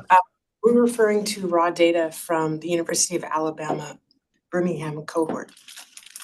So all that's been published is in Delzell. Everything since then and the follow-up since Macaluso is we're only relying on published data, not raw data.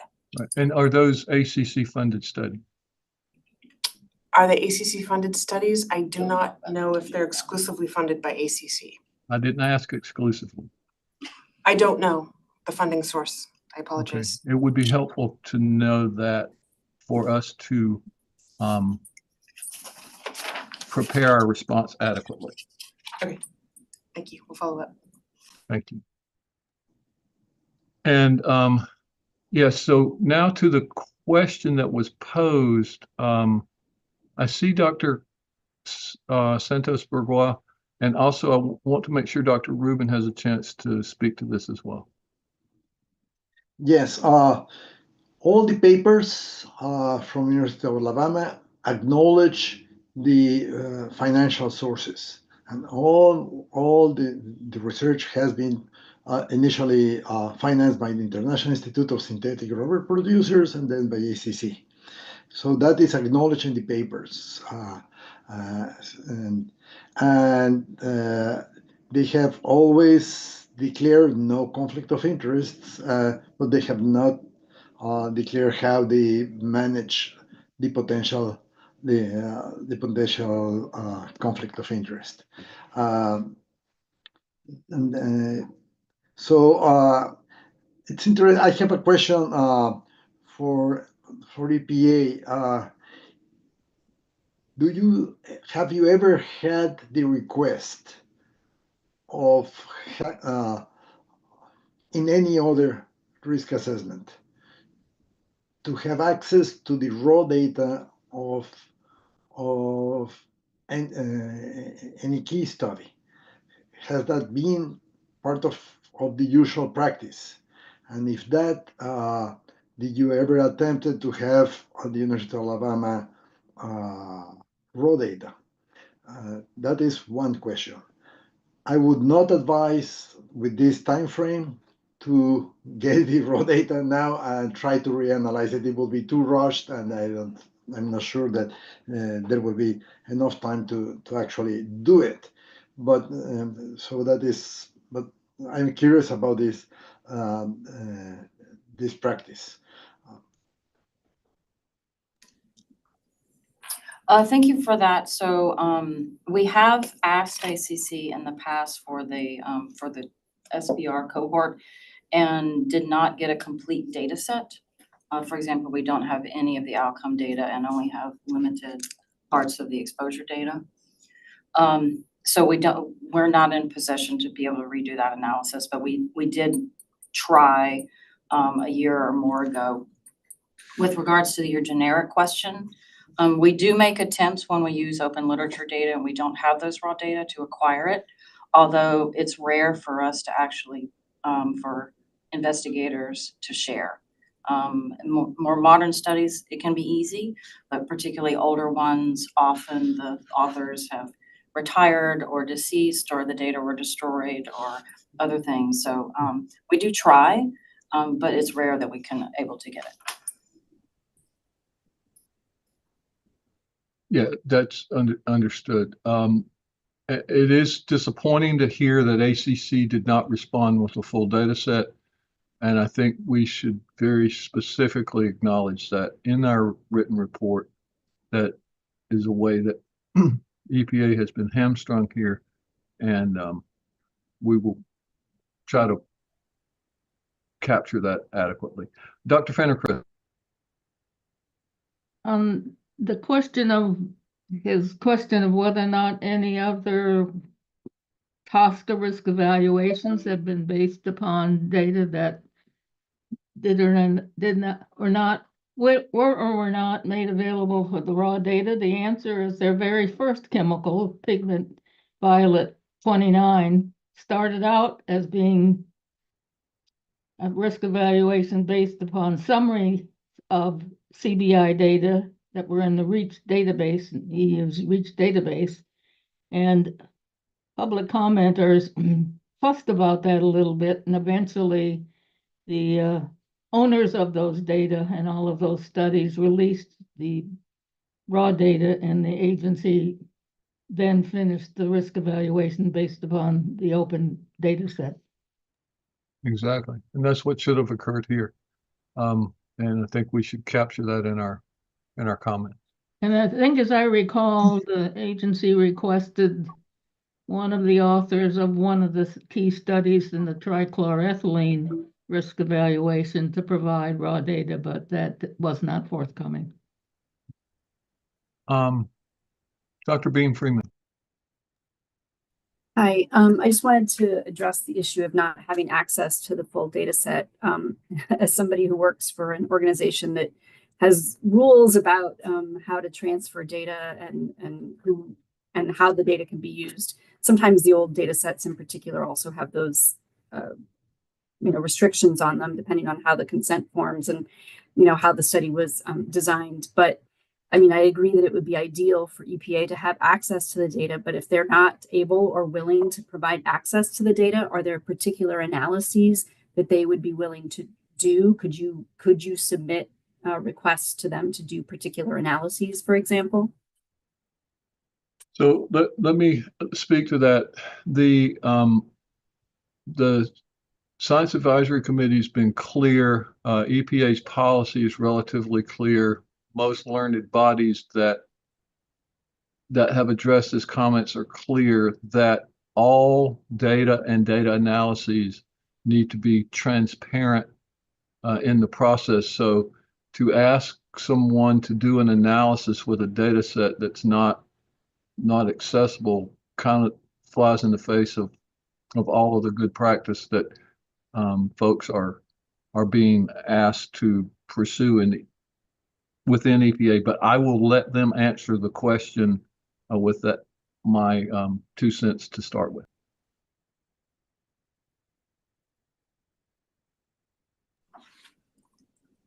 So thanks for that, Dr. Bean Freeman. I think so first and foremost, Dr. Cobb is right. The preference is always to be fully transparent. But particularly in the epidemiology space where privacy is often a substantial concern. There are things to think about, right? There's a lot of PII in those data sets, so there's an understanding that they might not always be fully accessible. But there's also some minimal transparency, right? We've had challenges in this space for decades around epidemiology and making it more transparent and everything else, right? You know, you and I have had conversations about the study at some point a number of years ago. So I don't want to make it maybe as black and white as Dr. Cobb was suggesting. My bigger concern and our bigger concern right this second is that even if we could talk to ACC next week and have their statisticians do that work, it's new things that aren't peer reviewed. And so the public doesn't have access to that. We are under this court deadline which is not movable. And remember, in order to make December, that sounds like a long way from now.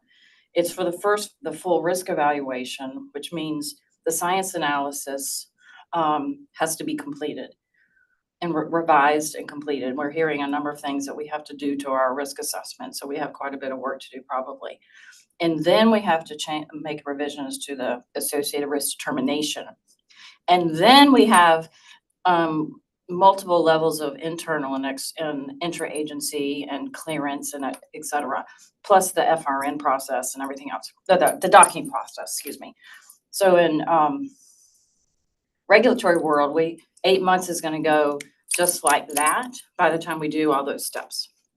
So even if we were going to talk to ACC next week, the likelihood that we could engage with them, have them do the analysis, do some sort of process where that becomes transparent or pseudo-transparent, and we revise again, there's no way we're making December. So I think we're stuck with this. We either use the old publications or we use one of the new ones or some combination thereof as a sensitivity analysis. And just to clarify, I mean, that timeline restriction would also, I mean, if you had the full data set tomorrow, you would also struggle to do these new analyses. Which is why we tried to get it a while ago. Yeah. When we had plenty of time to do that work. Yeah. So, Dr. Santos-Purgoa? Yes, I would not recommend to have further analysis, especially if it is going to be asked to the same authors to do the further analysis.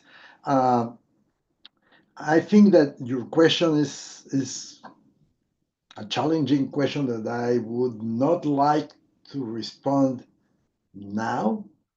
George, I wonder if we can work it out. It's a decision tree basically that we have to do. If we can recommend EPA to use the previous version of the cohort, the older cohort. I don't think it is. The follow-up is not that short. It's shorter, but it's not that short. So it would be before the Macaluso or after the Macaluso exposure assessment. That's basically the challenge in the question, and what are the pros and cons of using one or the other.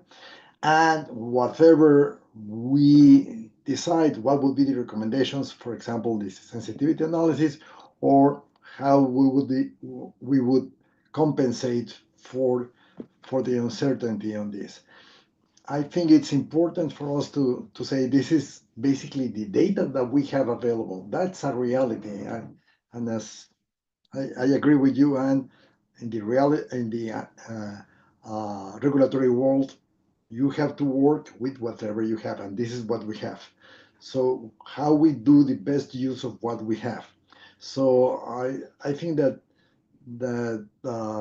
we need a little bit of time to discuss these alternatives. I think they are very well understood.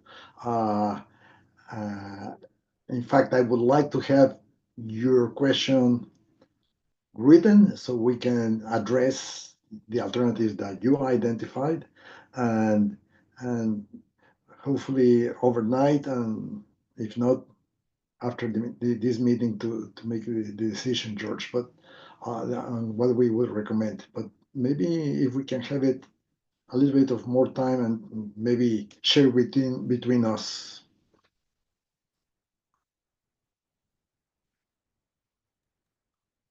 You're on mute, Dr. Cobb. Thank you. We certainly have through tomorrow to make oral comments, and we have a month or so to make written comments, but the oral comments here that will frame our written comments will help EPA immensely, because that'll give them a head start on responding in a way that would be consistent with the recommendations that we're going to make. So whether it's the exact recommendation or just in the ballpark, will be very helpful. Dr. Rubin. Hi, Dr. Rubin. Yeah, I would agree with Dr. Santos Burgoa that we just need a little more time to deliberate, and I would invite other committee members to submit comments to this effect as well, as we've heard multiple references to prioritizing monitored over model data. Thanks. Thank you. Mr. Wright. Yeah, I just had a very quick question about the consent decree and the court-ordered deadline. Does it apply to the promulgation of the rule? Does it or does it apply to proposing a rule, or to the decision about whether to propose a rule, or to some other part of the process? Thank you for that clarification. So our commitment under the consent order is to finalize the risk evaluation, which is the science assessment and the risk determination. Thank you. Are there other comments? So I have a couple of comments, maybe bordering on questions as well. Yesterday, I believe it was yesterday, we heard from ACC about some biomarkers they were working on relative to these cancer endpoints, and they showed, I believe, the old data set that we're talking about here and the new data set we're talking about here, with males and females. And in the slides I saw, and I questioned this during the session, the females seemed biochemically unresponsive to what they were trying to measure.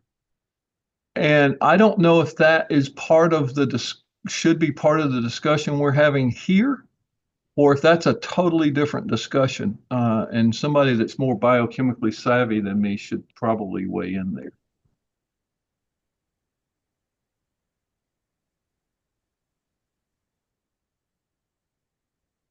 See, Dr. Rubin? Wasn't it just for one of the epoxides that the females were less responsive? It was it was quite obvious in the top cohort, top regression. I'm pretty sure, and we can go back to the record and see that the speaker acknowledged that even in the lower cohort where there was a lot of spread in the data, there was probably a zero slope. And I concurred that that appeared to be, but it was so scattered it would be hard to say just by eyeballing it. But yeah, that's at least the discussion we were having.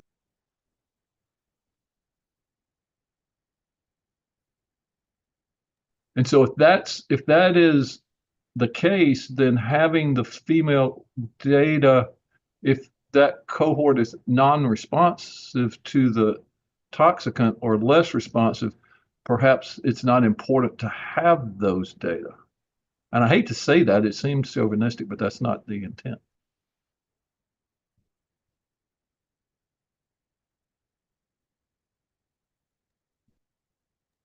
Dr. Roby.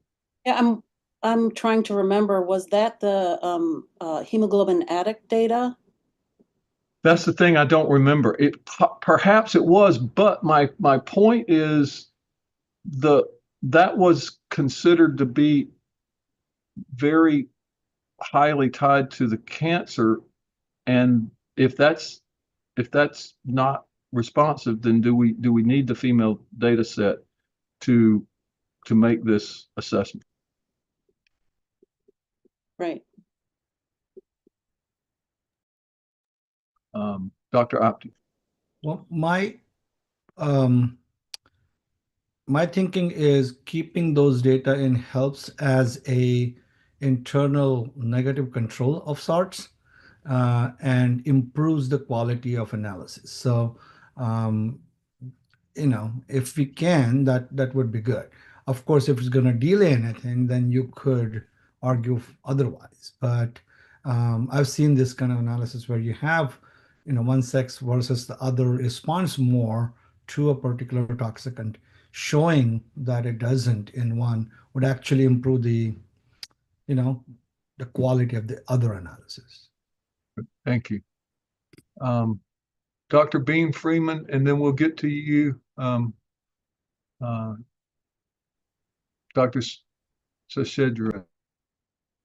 I just wanted to point out that, I mean, in general, I think it's really good to include women in the EPI analyses, and women in particular have been underrepresented in occupational studies. However, as was in one of the responses to the charge questions, there are still a relatively small number of women and a very small number of the outcomes of interest. I think there were 14 leukemia cases among women. So while I agree in principle that it's better to include the women for all sorts of reasons, you don't have sufficient numbers or sufficient power to pick up the smaller risks in general. So just a point of note. Yeah, thank you for that comment. Dr. Seshadri. Thank you, Dr. Koch. This is Abhilash Seshadri from EPA. This data is particularly regarding non-cancer hemoglobin adduct measurement. As I mentioned in my presentation, gender differences were noted, and hemoglobin adduct data from female workers were not correlated with the contributor and exposure. And that's why we didn't use that particular data for to derive a DDF. We will discuss those in our non-cancer questions. Thank you. Thank you for that comment, and for presenting that yesterday. And somehow I may have missed it during your comments, but thank you. Dr. Mayer. Hello there. Yeah, I wasn't assigned to this particular question, but just listening to the conversation, I'm not sure I heard in the comments from the panel. It sounds like it wasn't transparent. I mean, you can have differences in modeled and measured. The question was were the apparent differences adequately explained as to why those estimates were different than measured and modeled? And I don't know if there was a comment or recommendation to EPA to make sure that that's very clear, why the estimate is or isn't likely to be biased up or down. Yeah, I think that's important to capture here. I have one more thought here, and I hesitate to even say it because it's so simple that I'm certain that EPA has tried to figure a way, or it's just not possible. Is there any way to correlate the measured values to the modeled values and back calculate what the new data set would be if there were measured values? And that's for anybody on the committee or anybody at EPA.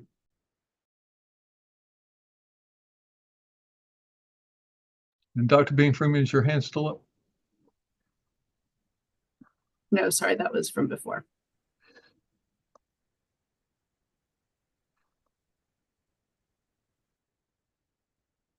Dr. Santos-Burgoa. Yeah, I'm trying to address your question. I think that you are basically back engineering. So we have the measured estimates and see how they actually reflect the model estimates versus the measured estimates. Now the measurements, the actual measurements. We can have actual measurements of personal exposure assessment or of area measurements. So that makes some differences. So it is your question is a validation question, how much we trust and that is basically what we have to consider in relation to these exposures. It's not an easy question. Might be able to be done. I would love to see a display of how well they correlate one to the other. That would be a good data set to have. Yeah, but I'm imagining that data set is not available to EPA, and I'm not sure the structure of the overall data sets, both and how that gets modeled as far as the correlations and the structure of the response data as well. So sometimes that complicates things. Does EPA have any thoughts on that, or is that just not a feasible approach?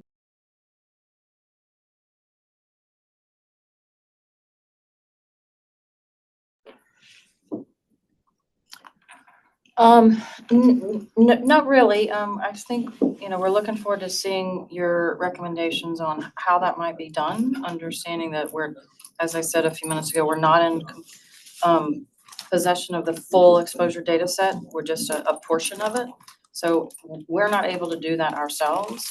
But we do recognize that the Earth Justice stakeholder presentation yesterday had a table comparing some of the parameters. And we're interested in figuring out how that was done and where those data come from, because we're not entirely sure ourselves. Okay, so that's really good information. And I appreciate that response. I'm going to make a statement as to where it looks like this committee is leaning. And if I am making a misstatement, please, committee members, correct me. It appears we're leaning towards using the monitored data from the older study, even though it omits both bladder cancer and female participants. Is that what I'm hearing?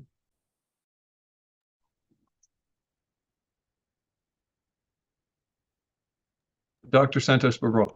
Yeah, I am not sure about that.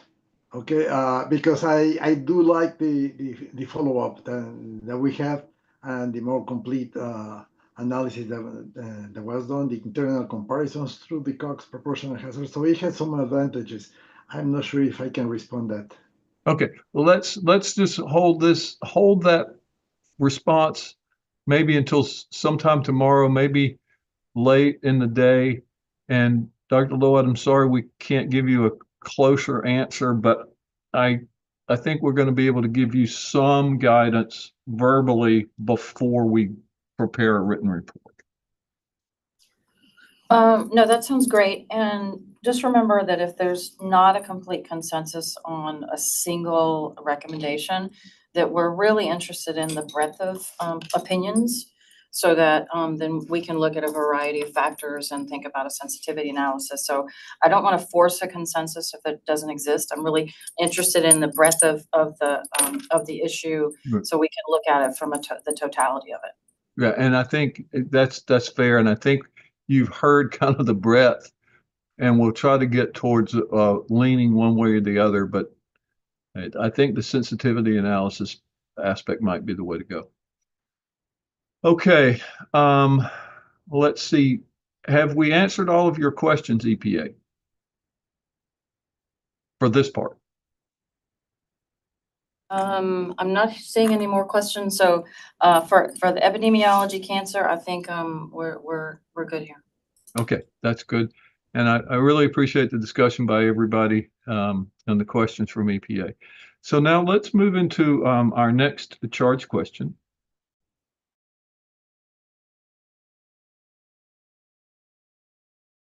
And that's going to be, I believe, 4A.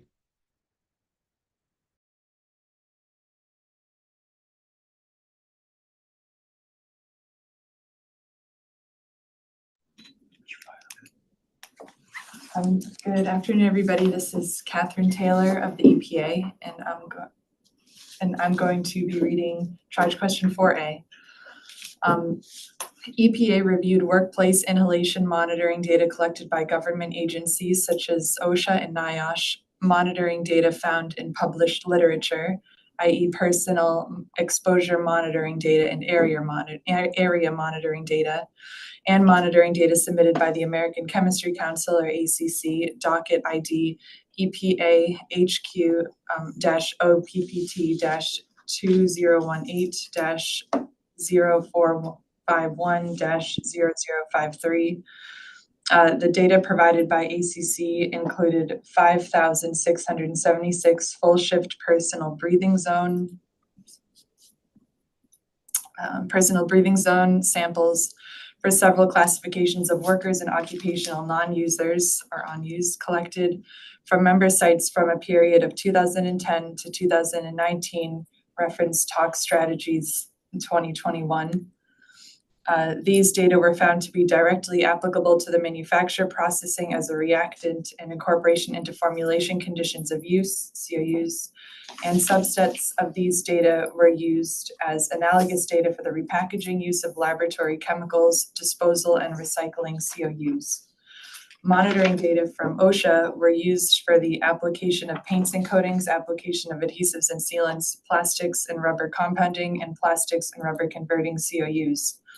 Physical and chemical properties of 1,3-butadiene indicate that 1,3-butadiene is a gas at room temperature with a low tendency to partition to organic matter and liquid at below freezing temperatures, 4.54 degrees Celsius. Contact with liquid 1,3-butadiene will cause frostbite if proper gloves are not used. Thus, dermal exposure to workers from contact with 1,3-butadiene is not expected. Therefore, the predominant pathway of exposure for occupational workers is expected to be inhalation. Next slide. Charge question 4AI.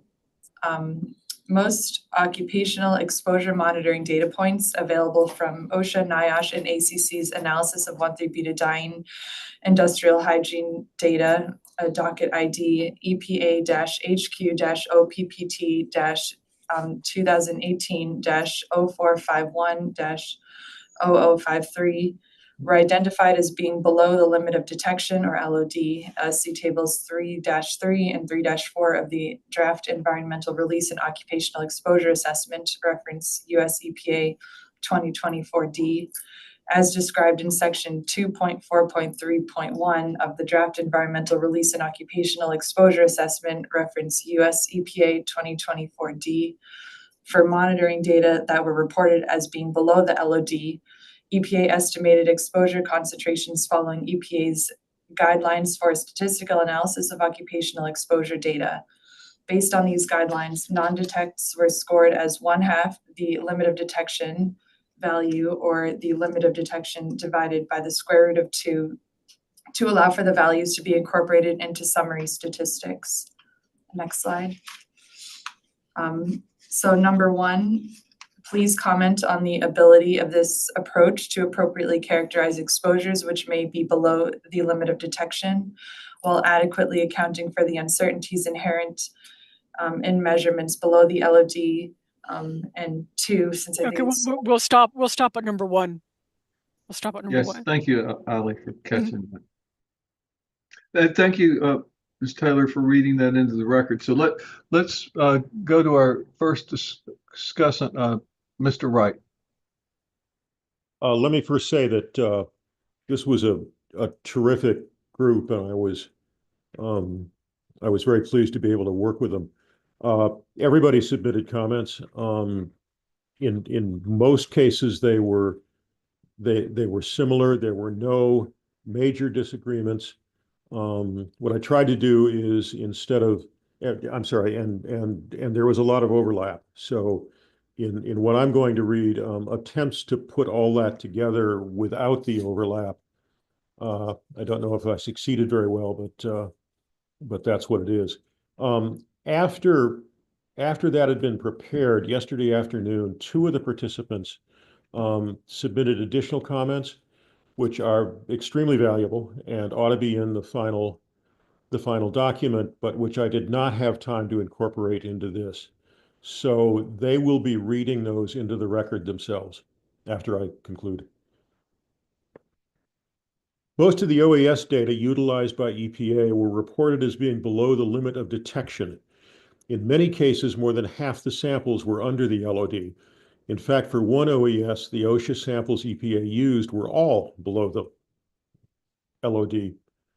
For these evaluations, EPA assigned a value that was the LOD divided by the square root of 2 if the geometric standard deviation of the data was less than 3.0, and LOD divided by 2 if the geometric standard deviation was 3 or greater.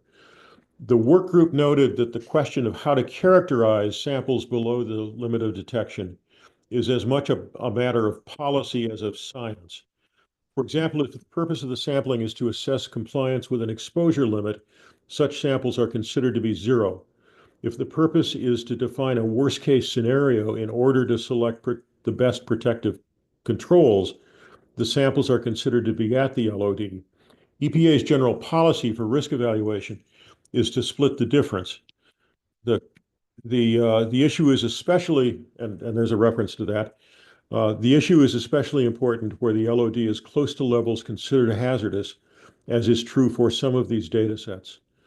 A detailed knowledge of the process and conditions under which the samples were taken can potentially lead to more refined data. Samples taken in an area where leaks are prevalent may on average, trying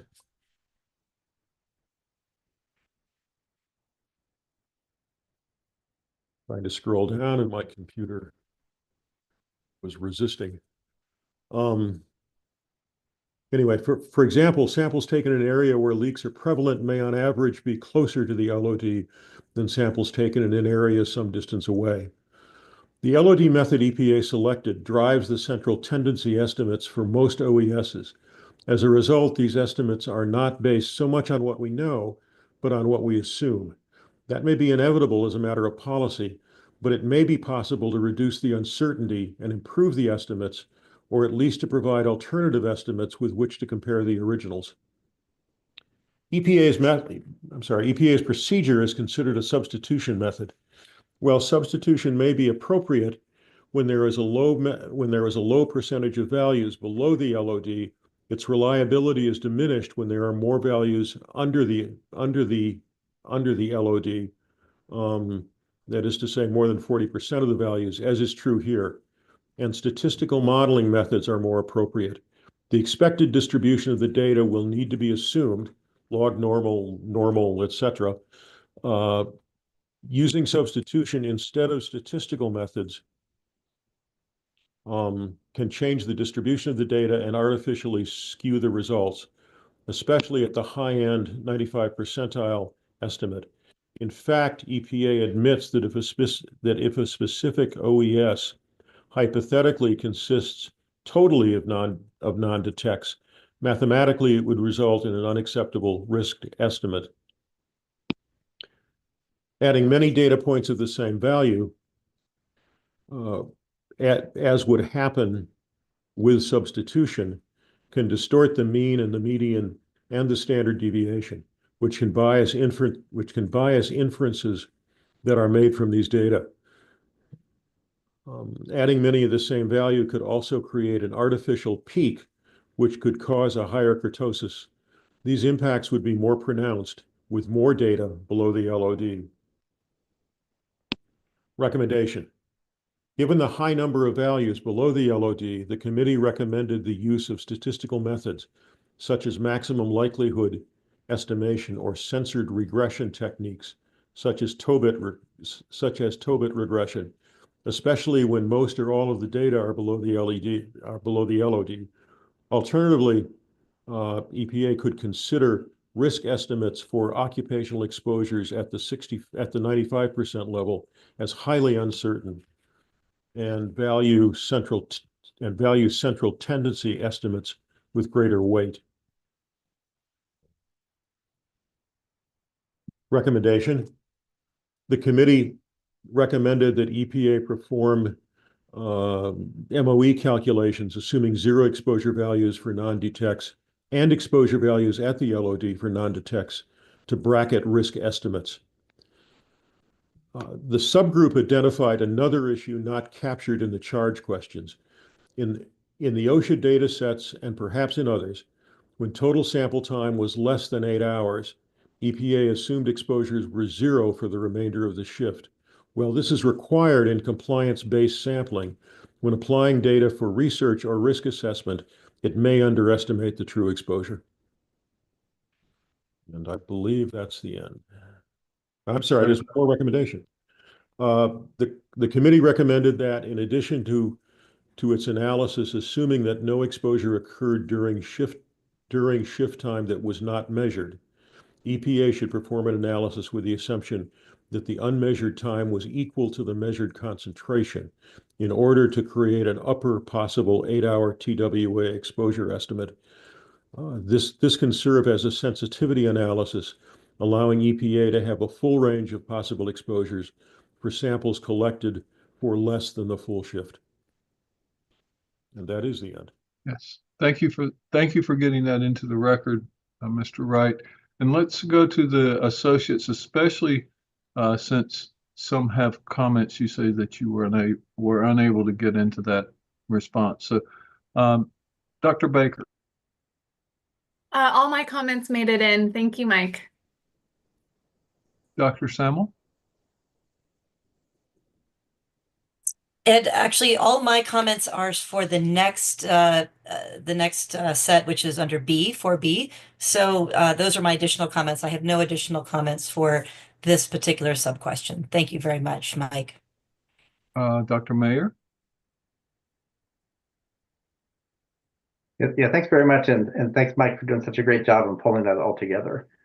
I just wanted to kind of reiterate, I did have one additional comment, but I did want to reiterate the point I think was so well taken that if you look at table 5.1 in the occupational exposure summary tables in the appendix for the materials we reviewed, you can really see that the central tendency estimate, even for the data submitted from ACC, for distribution operators, instrument technicians, laboratory technicians, and operators were all the same number, or essentially the same. And then they were even the same for a lot of the completely different types of jobs where where basically even when there was no exposure data at all. So it's really telling you that it's the LOD calculation that's giving you the central estimate by and large. So that kind of highlights that really clearly. Exactly. Yeah. I was gonna a second point related to kind of influences and importance of how this impacts high-end estimates. And I think Dr. Cobb, this kind of circles back to a point you made early on in the meeting about what are we trying to do with the high-end estimate here. And I just wanted to add in, the overall point is going to be that you know, that what the metric one uses for the high end estimate depends on what the exposure, the health benchmark is.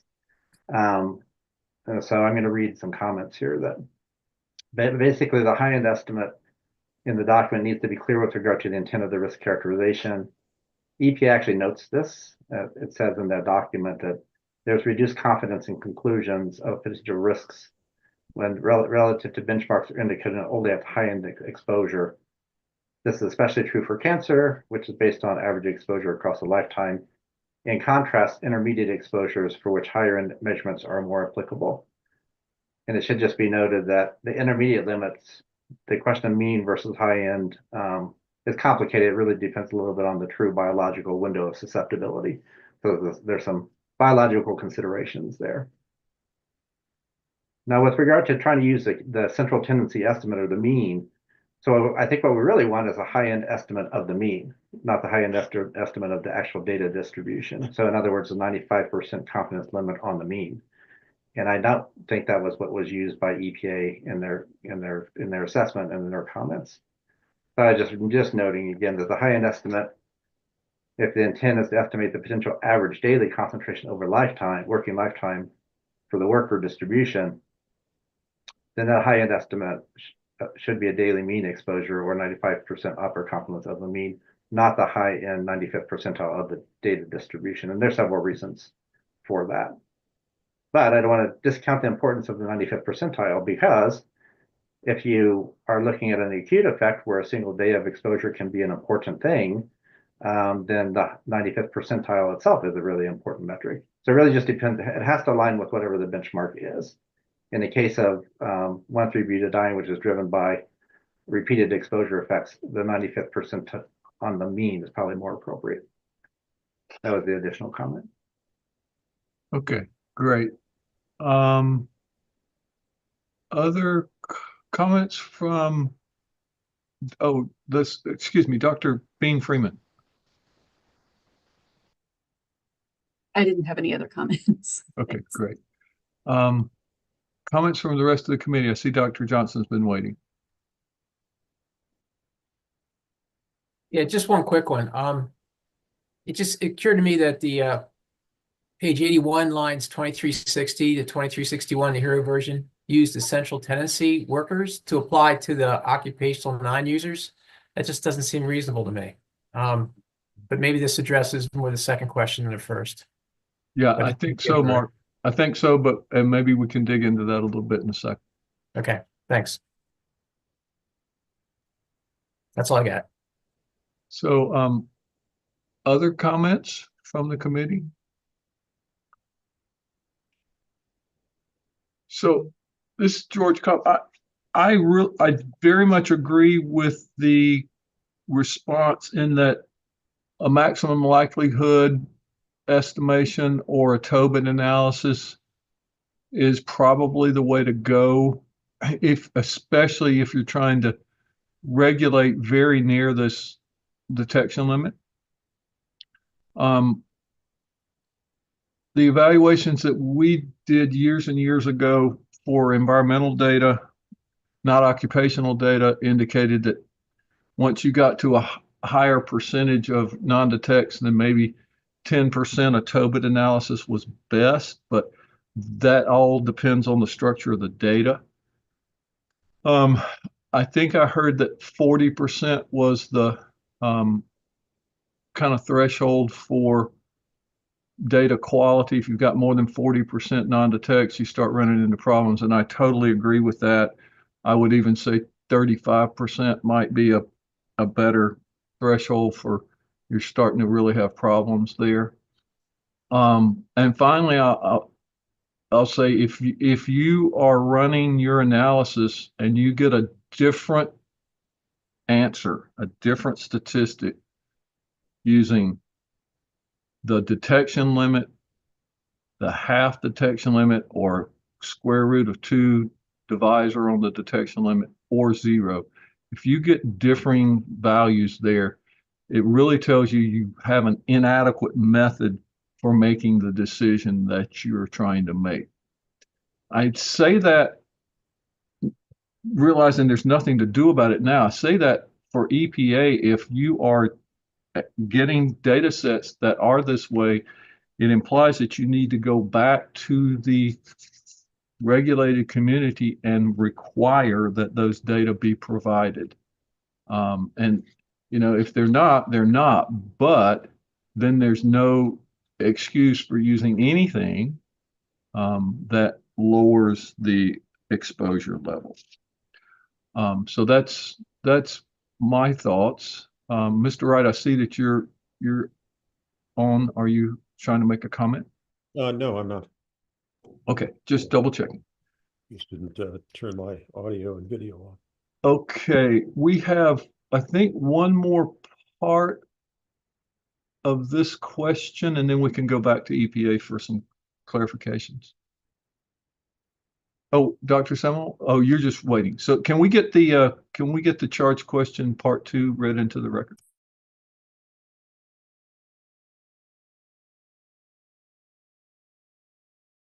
This is Catherine Taylor of the EPA. Occupational exposure charge question 4AI, part 2. Please suggest alternative methods for quantitatively evaluating data sets with more than 50% of samples below the LOD, which I do think we got good feedback on.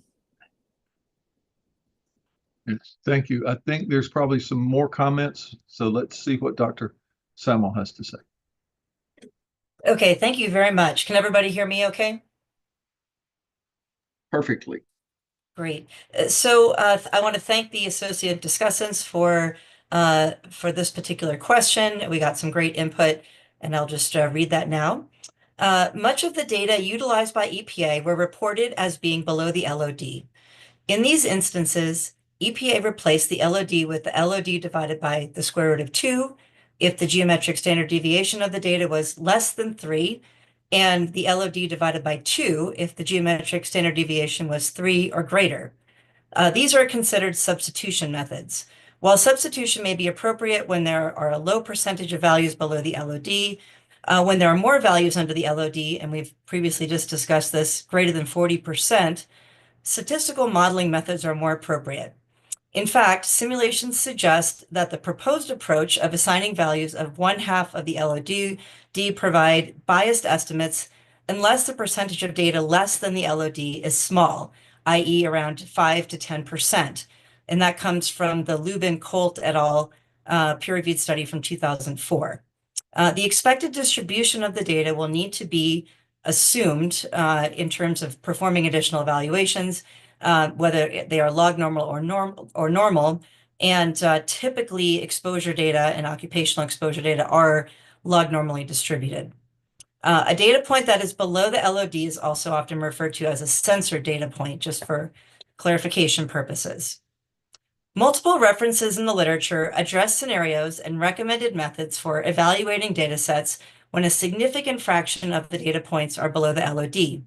Some examples of these include Hewitt and Ganser 2007, Helsel 2010, Ogden 2010, and Hewitt 2015. In particular, Hewitt 2015 discusses considerations for alternative methods for analyzing left-censored industrial hygiene sampling data. And I'll note that this comes from the textbook from the AIHA, which is called A Strategy for Assessing and Managing Occupational Exposures, specifically an entire appendix devoted to this topic, Appendix 8, which is entitled Censored Data Methods. So in this particular appendix and analysis, Hewitt 2015 recommends the following approach. For data sets with less than 25% censored data overall, the simplest substitution methods, i.e. the LOD divided by 2 or LOD divided by the square root of 2, can be used with a lower risk for error in generating estimates of the GM, the GSD, the mean, and the 95th percentile. However, for data sets that are approximately 25 to 50% censored, an LPR or log probit regression technique is recommended to estimate the GM and GSD. However, this method will work best if the sample size is sufficiently large, i.e. greater than 10 to 15 data points. For more highly censored data sets, i.e. greater than 50% of data points below the LOD, maximum likelihood estimate or MLE approaches are most likely to provide the most appropriate characterization. However, there will still be limited accuracy for severely censored data sets. There are a number of reviews in the literature of some of these MLE methods, including Hornung and Reed as early as 1990, and the previous references I mentioned to you, which the full citations will be provided in the written summary in the report.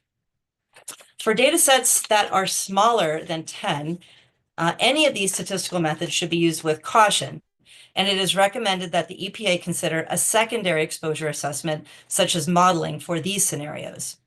For larger data sets that are highly or severely censored, greater than 50% or much greater than 50%, and have at least 10 to 20 measurements, non-parametric statistical methods such as the non-parametric 95th percentile or the exceedance fraction can also be used.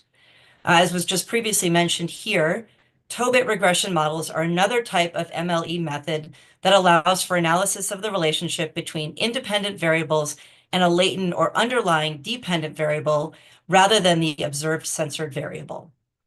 Censored data analysis can be complex, and depending on the sampling time, i.e. short-term versus full shift samples, it is recognized that complexities such as having LODs that are higher than some of the measured values could occur. The MLE method is most likely to provide an appropriate analysis of complex censored data sets, which are data sets with multiple LOD values or detection limits, or instances where the detection limit for the LOD values is greater than other actual measurements in the data set. MLE methods are best for not log normal distributions, which is the most common distribution for occupational exposure assessment data. For very small sample sizes, i.e. less than 10, for mixed distributions or for complex data sets, as described above, the versions of the MLE known as the robust MLE methods, or MLER, can also be applied by first applying the standard MLE method and then applying additional statistical calculations. These methods are further described by Hewitt and Ganser 2007 and Hewitt 2015. Which are referenced in the written portion of our comments. Further, the IH Data Analyst tool is a user-friendly and time-efficient tool that can be used to perform a number of these censored data calculations. This tool is available from Dr. Paul Hewitt. Dr. Hewitt is, of course, one of the authors of these studies we've been discussing, and Dr. Hewitt is also a retired PhD statistician from NIOSH. He worked there for his most of his career, as I recall. His website does have, again, a user-friendly tool that can be used to perform these MLE calculations if desired. And knowing that there's some time sensitivity with this particular risk assessment and evaluation, we wanted to mention that. In addition to alternatives to data analytics, near-field modeling and direct observational knowledge from individuals experienced in each OES might also be useful to supplement the lower than LOD data to better judge the actual distributions and the impacts of the method used by EPA. EPA could also consider a sensitivity analysis to draw out and describe more fully this observation that the exposure estimates are largely a function of the LOD value and the adjustments to it. So in conclusion, the recommendations from our group include, given the high number of values below the LOD, statistical methods such as the MLE or censored regression techniques such as Tobit regression, which is a form of MLE, are more appropriate than substitution methods.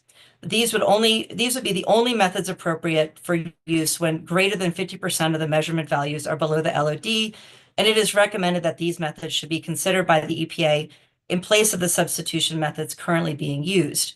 The IH Data Analyst tool could facilitate the application of these methods to the multiple data sets included in the current 1,3-butadiene risk assessment and exposure assessment. And that's all. Thank you very much.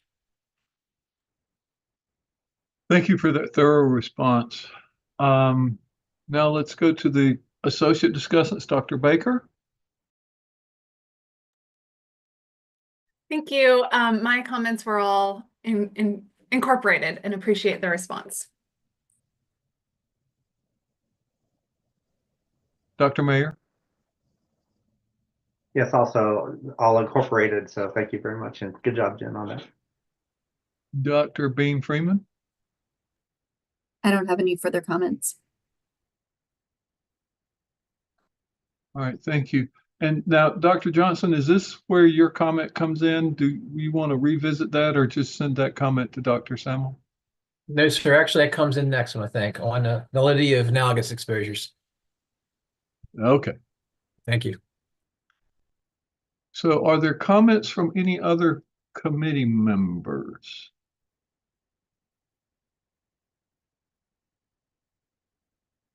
If there are none, let's circle back to EPA to see if you've gotten the, you have any questions about the comments we've made so far.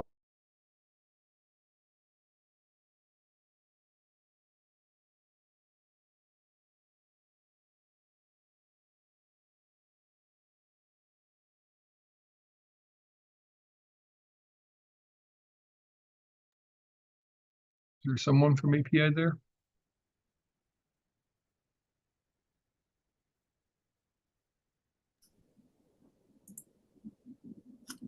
This is Catherine Taylor from EPA. We don't have any further clarifications. Thank you for the feedback.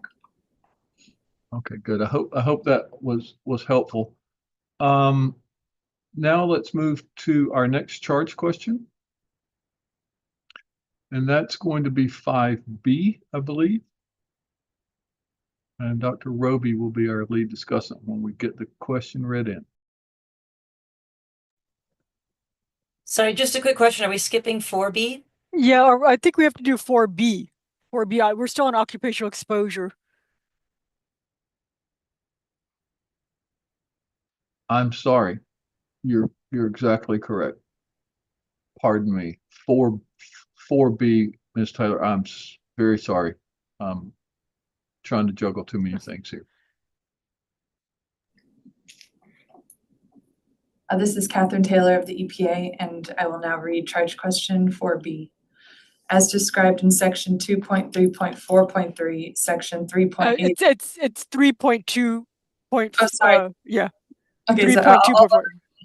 Yeah, you can start over. Okay.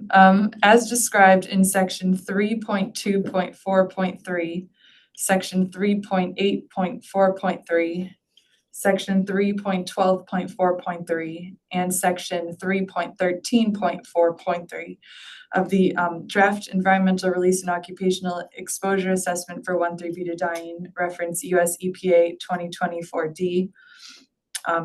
Activity-specific monitoring data averaged across full-day work shifts and collected while completing specific tasks at manufacturing and processing facilities were available. However, monitoring data were not available for all occupational exposure scenarios, or OESs, and COUs.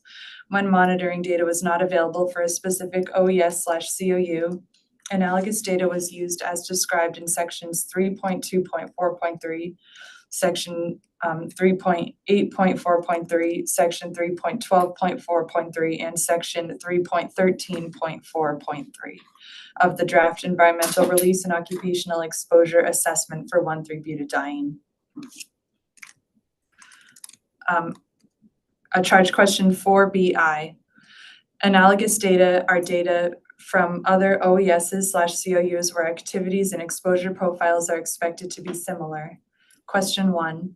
Please comment on the applicability of using activity-specific monitoring data as analogous data across OESs and COUs that perform similar occupational tasks. Thank you. So now, Dr. Roby.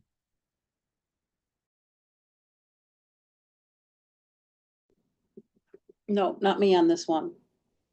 Oh, Mr. Wright, I'm sorry, Mr. Wright.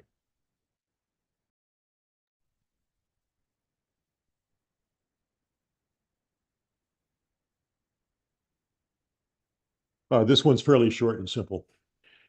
In general, the use of analogous data for OESs and COUs is reasonable where direct data are not available. However, the work group had some concerns about specific cases. The first of those is laboratory technicians. The rationale for using manufacturing data for laboratory technicians needs to be further supported. Laboratory technicians often work under fume hoods. In these situations, exposures would be expected to be low. compared to manufacturing workers who work in production areas.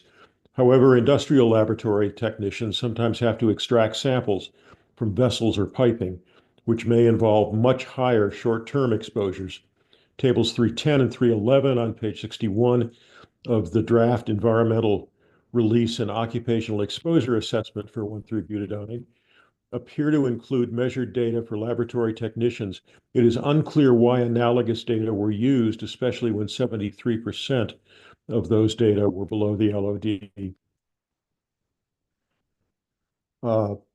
And the second of those situations, the processing and repackaging OES is not well defined, nor is there a good description of the analogous data used to estimate exposure.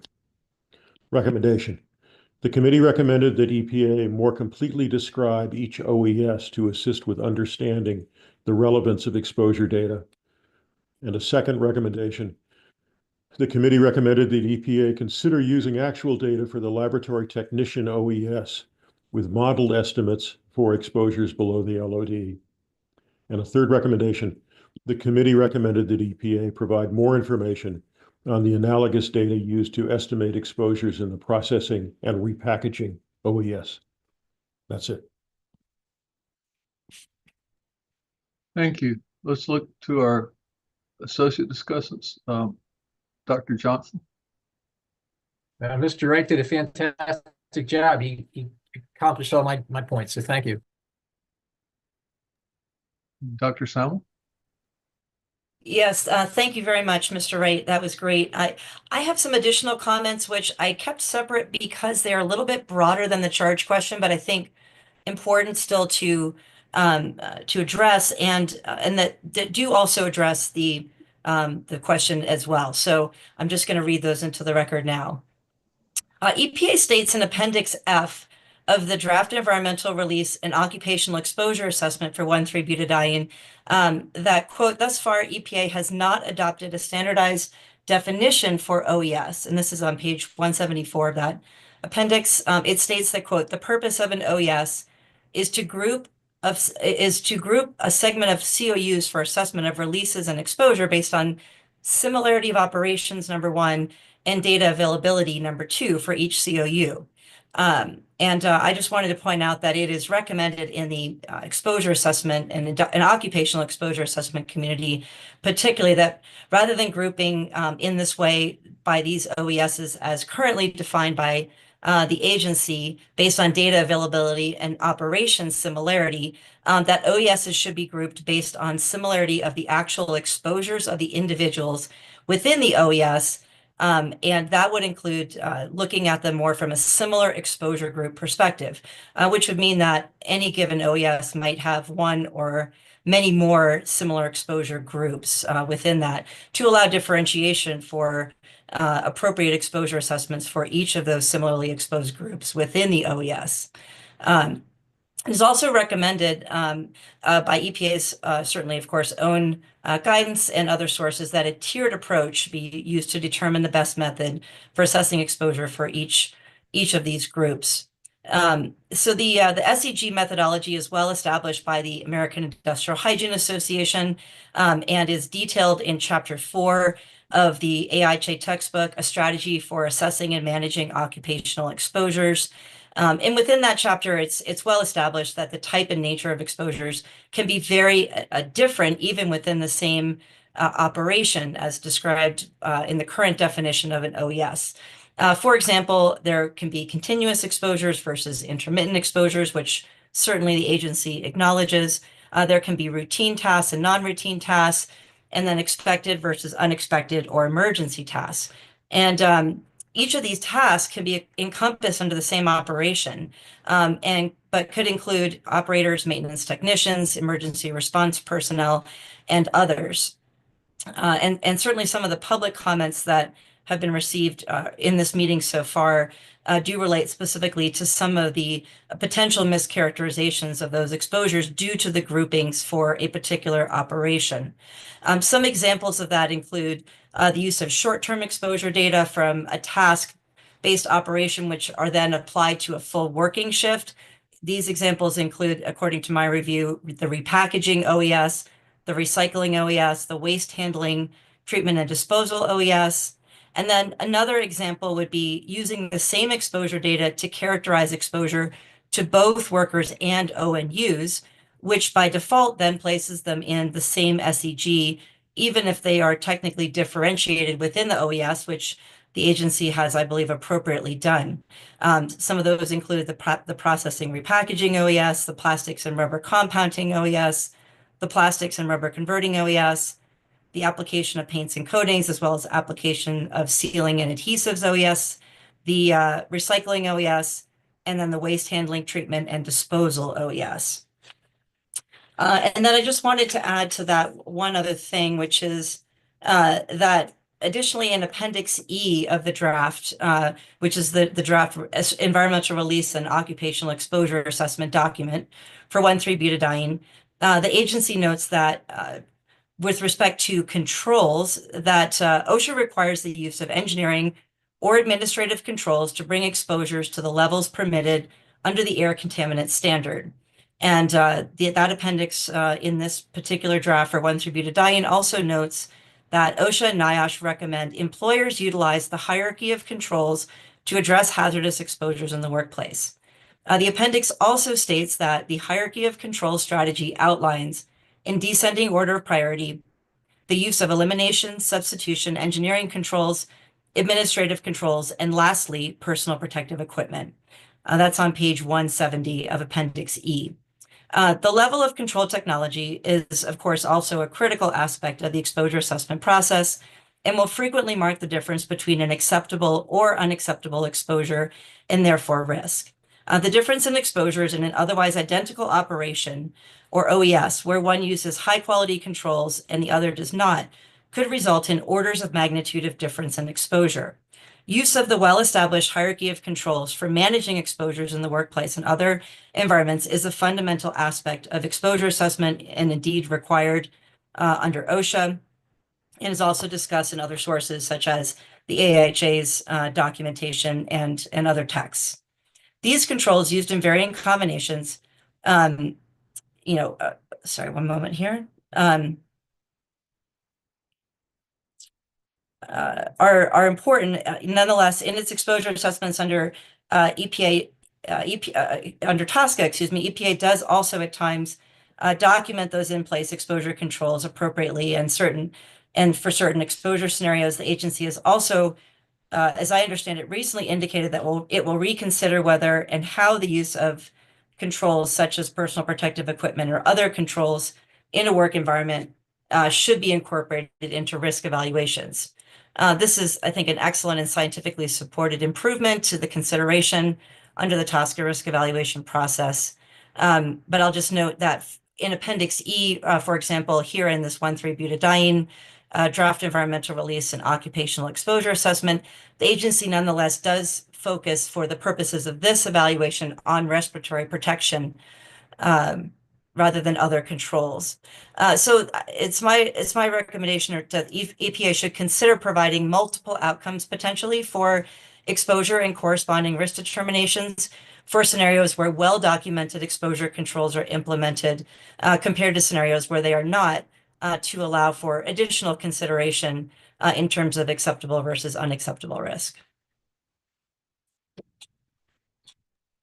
Thank you very much. All right. Thank you for getting your comment into the record.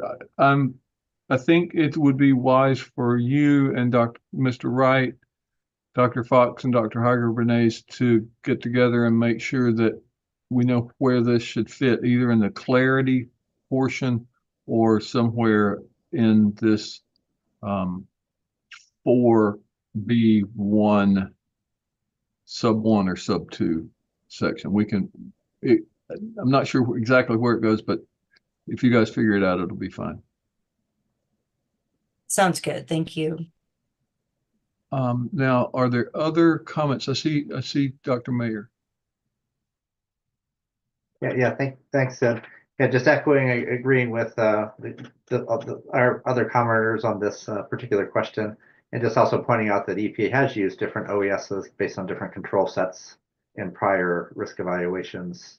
So that's there's precedent for that.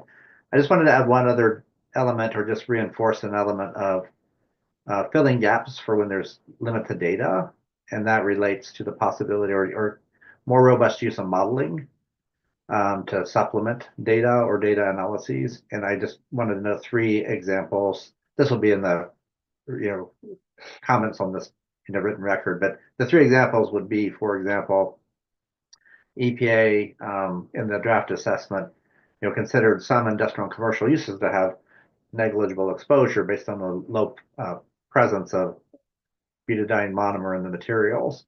And that kind of sets a precedent for how much is de minimis. I know that will come into consumer products too, but even in the workplace that applies. And Sentinel scenario modeling can certainly be used to document and to help understand, and I think that's really important because it sets a precedent for how we can start showing de minimis levels with the science approach. So that was one example. Another example is obviously those situations where you have all lessened LOD samples. And I think Mike Wright covered that really well. Just knowing more about the situation, you could do some model simulations to understand what the range is likely to be. And the third gets to something Dr. Johnson mentioned. Certainly, if we're using central tendency for worker as equal to central tendency for ONU, we can certainly use modeling based on temporal spatial differences to help understand likelihood for some differences, as well as ratios of existing data where we have COU and ONU as a surrogate. So those are all examples that were in the risk evaluation where modeling or other types of surrogates could help reinforce the rigor of the science. Thank you. Yeah, thank you for that comment. And just to point out, your comments about modeling concentrations that would be in areas for ONUs has been recommended for other chemicals, especially volatile chemicals like TCE and methylene chloride and those kinds of things. So your point is well taken, and it's always good to reemphasize those things. Thank you. Other comments?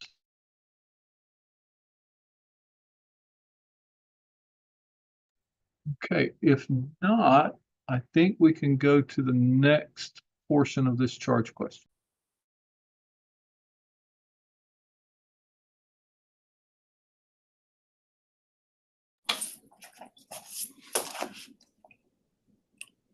Hi, this is Catherine Taylor from the EPA, and I'm going to read charge question 4BI2.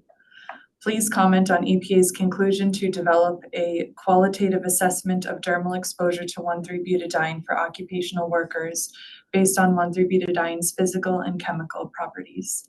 Thank you. Thank you for reading that into the record for us. And our lead discussant is Dr. Semmel. Thank you very much. And again, I appreciate all the input from the associate discussants for this sub-question. In the draft environmental release and occupational exposure assessment for 1,3-butadiene, the agency states that, quote, due to the volatility and transport methods of 1,3-butadiene, EPA did not evaluate routine dermal occupational exposure to workers. 1,3-butadiene is typically transported in a liquefied form by condensing in the gaseous form under high pressure. Rapid evaporation of a liquid from a pressurized system will likely cause frostbite if it contacts the skin. Due to the severity of this hazard, it is not expected that dermal exposure to 1,3-butadiene would regularly occur. The rationale for excluding a quantitative dermal assessment for liquid phase 1,3-butadiene is sound based on the physical chemical properties and the presence of an exposure-limiting acute direct contact health hazard. The EPA draft currently provides only a general summary statement, but additional documentation to support the presence of this direct contact hazard would add rigor to the assessment, an argument if added. Dermal contact with 1,3-butadiene can cause frostbite, and the OSHA butadiene standard specifically requires manufacturers and processors to implement a variety of exposure controls to eliminate or reduce the potential for worker exposures, including dermal protection. While the available public domain information from chemical manufacturers, i.e. registration dossiers, SDSs, and similar information support the approach that EPA has taken, the agency could consider citing some direct information. Further, as noted above with respect to the OSHA standard, this approach suggests that to the degree potential skin contact could occur, appropriate exposure controls as well as appropriate protective clothing would be used. This expectation aligns with public information regarding handling guidelines. However, currently, EPA's document does state that, quote, EPA did not identify information on worker personal protective equipment used at 1,3-butadiene manufacturing sites. This is perhaps surprising, and EPA might try to verify this statement. Other than causing freeze-related damage to the skin or frostbite, no studies were located regarding health effects in humans or animals following dermal exposure to 1,3-butadiene, and specifically, there were no reports identified of skin cancer or dermatosis in workers exposed to 1,3-butadiene. And further, the rodent studies on 1,3-butadiene exposure have not documented dermal effects. None of the epidemiologic studies have shown dermatologic cancers in their tables, which is, of course, not meaning that there were no cases in the industry population generally. However, a second aspect of the potential for dermal exposure that the EPA document does not appear to address is the potential for exposure via the dermal route from vapor phase 1,3-butadiene. While such exposure appears qualitatively unlikely to be significant, given the vapor pressure of 1,3-butadiene and the generally very low concentrations present, EPA should consider for completeness providing a justification for not addressing this route as a matter of precedent. Rather than a qualitative exposure assessment, therefore, a screening level or tier 1 quantitative exposure assessment could be performed. There are considerations for estimating vapor phase to skin partitioning that could be added to make the rationale more robust. Models such as the IH skin perm model, which has previously been used by the EPA in their other risk evaluations, is such an example. Indeed, an analysis performed by this group and associate discussants of the potential for dermal vapor exposure to 1,3-butadiene was performed using this model for EPA's consideration. Evaluating a vapor exposure scenario in the IH skin perm model for 1,3-butadiene for full body exposure, i.e. up to 20,000 square centimeters of skin exposure, surface exposure at the current OSHA 8-hour PEL of 1 ppm, equivalent to 2.21 milligrams per cubic meter, for a hypothetical 8-hour exposure scenario indicates that dermal exposures by the vapor route will be unmeasurable. Screenshots of this analysis will be included in the final report for this charge question. Additionally, occupational dermal exposure potential to 1,3-butadiene in water or oil that could theoretically facilitate dermal absorption did not appear to be considered. However, 1,3-butadiene is not lipophilic or liposoluble, but rather insoluble in water and instead soluble in organic solvents like ethanol, ether, acetone, and benzene. And exposure through such solvents is also unexpected since 1,3-butadiene is expected to further volatilize. And this is supported by the IH skin perm analysis. As was shown in the sections of the risk evaluation on water exposures, 1,3-butadiene is immediately volatile in surface water and would therefore become a dermal vapor exposure concern. Dermal absorption from oil materials is also unlikely to be feasible. A significant additional consideration for the risk evaluation generally is that the results of the risk evaluation should align the basis for the risk benchmarks and the exposure estimates. For chronic exposure and the cancer endpoint used in the determination of risk, an occupational epidemiology study served as the basis for the risk characterization. The resulting potency estimate would likely include workplace relevant exposures that were already inclusive of potential exposure to vapor phase chemical by the dermal route. EPA should consider addressing this consideration as part of the science rationale for excluding an additional dermal route assessment for science transparency.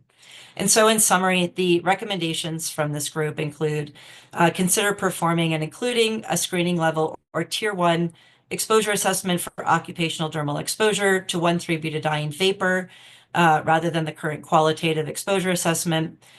Such a screening level assessment could be performed and documented using a modeling tool such as IH skin perm, which is presented above. The agency could also consider adding a brief statement regarding a screening level or tier 1 assessment using physical chemical properties for occupational dermal exposure through liquids such as oil or water.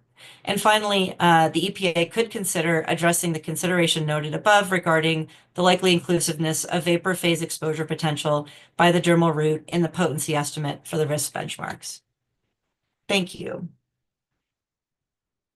Thank you for that comment, very thorough comment. And let's turn to the associate discussants, Mr. Wright. I have nothing to add. Very good summary. Dr. Mayer? Yes, Amy, nothing to add. Excellent summary. Dr. Santos-Bourgois? I am amazed how well you were able to put together all the different pieces, one over the other. Congratulations. I have nothing to add. Thank you. Are there comments from others on the committee?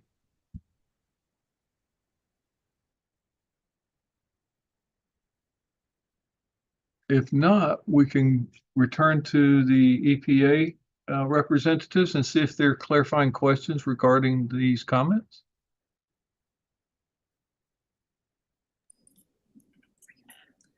We have no clarifying comments or questions. Thank you all very much for your time. Great, thank you. So we're close to a break, but not quite to a break point. I want to ask two people for thoughts. First, Dr. Roby, how long do you think your response to charge question 5B is? I would say it will be several minutes. It's not extensively long, but it's not short. You think it's more than 15 minutes? No, I'll do it in 15, yeah. Okay. Unless Ms. Munir objects, and I'm going to give her that latitude, I would like to proceed to question 5B and then take a short break. Nope, that sounds great. Okay, let's get question 5B subpart 1 into the record, and then we'll get the response from Dr. Roby and her team.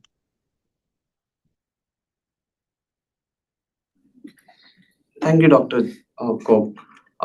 This is Ablash Shiram from EPA. I will read Human Health Hazard Charge Question 5B. EPA has proposed a mode of action associated with ovarian atrophy observed in mice as described in section 4.1.3 from the draft. 4.1.1.3. Section 4.1.1.3 from the draft Human Health Hazard Assessment, US EPA 2024C. EPA proposed that there are species differences in the production of epoxide metabolites and evidence of greater toxicodynamic sensitivity in mice compared to rats. Humans are expected to be toxicokinetically less sensitive. However, toxicodynamic sensitivity is unknown. EPA has evaluated the relevance of ovarian atrophy for assessing human health risk and determined that the ovarian atrophy endpoint is not appropriate for extrapolating to human risk due to differences in species-specific metabolites and inability to confidently determine any quantitative adjustments for humans. Next slide, please.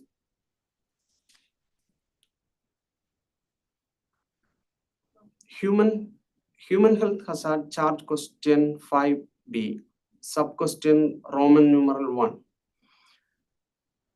Please comment on EPA's description of 1,3-butadiene toxicokinetics as discussed in section 3.3 and EPA's preliminary conclusion with regards to differences among mice, rats, and humans.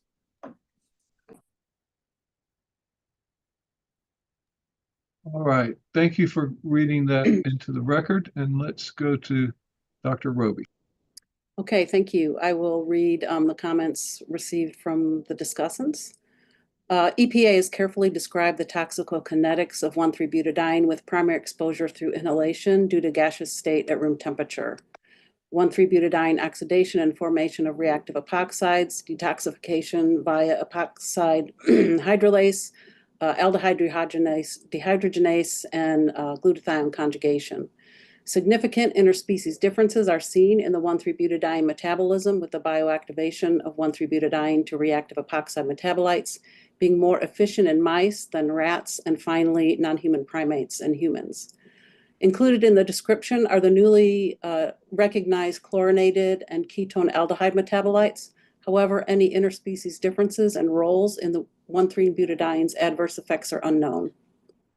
The explanation of the studies is thorough and the information presented reflect the current science. Some general comments. Absorption, distribution, metabolism, and elimination. Data focus on exposure through inhalation. The mode and timing of exposure and description has some variation, but didn't account for the differences observed with species. No data were provided on exposure through ingestion, skin, or other possible routes.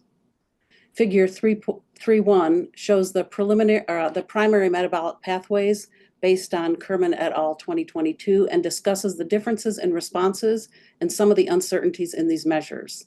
Some of the differences are ascribed to species differences in oxidative metabolism, hydrolysis reactions, and conjugation reactions. However, the species differences that suggest humans are less sensitive based on metabolic differences are not indicative of a lack of potential adverse effects.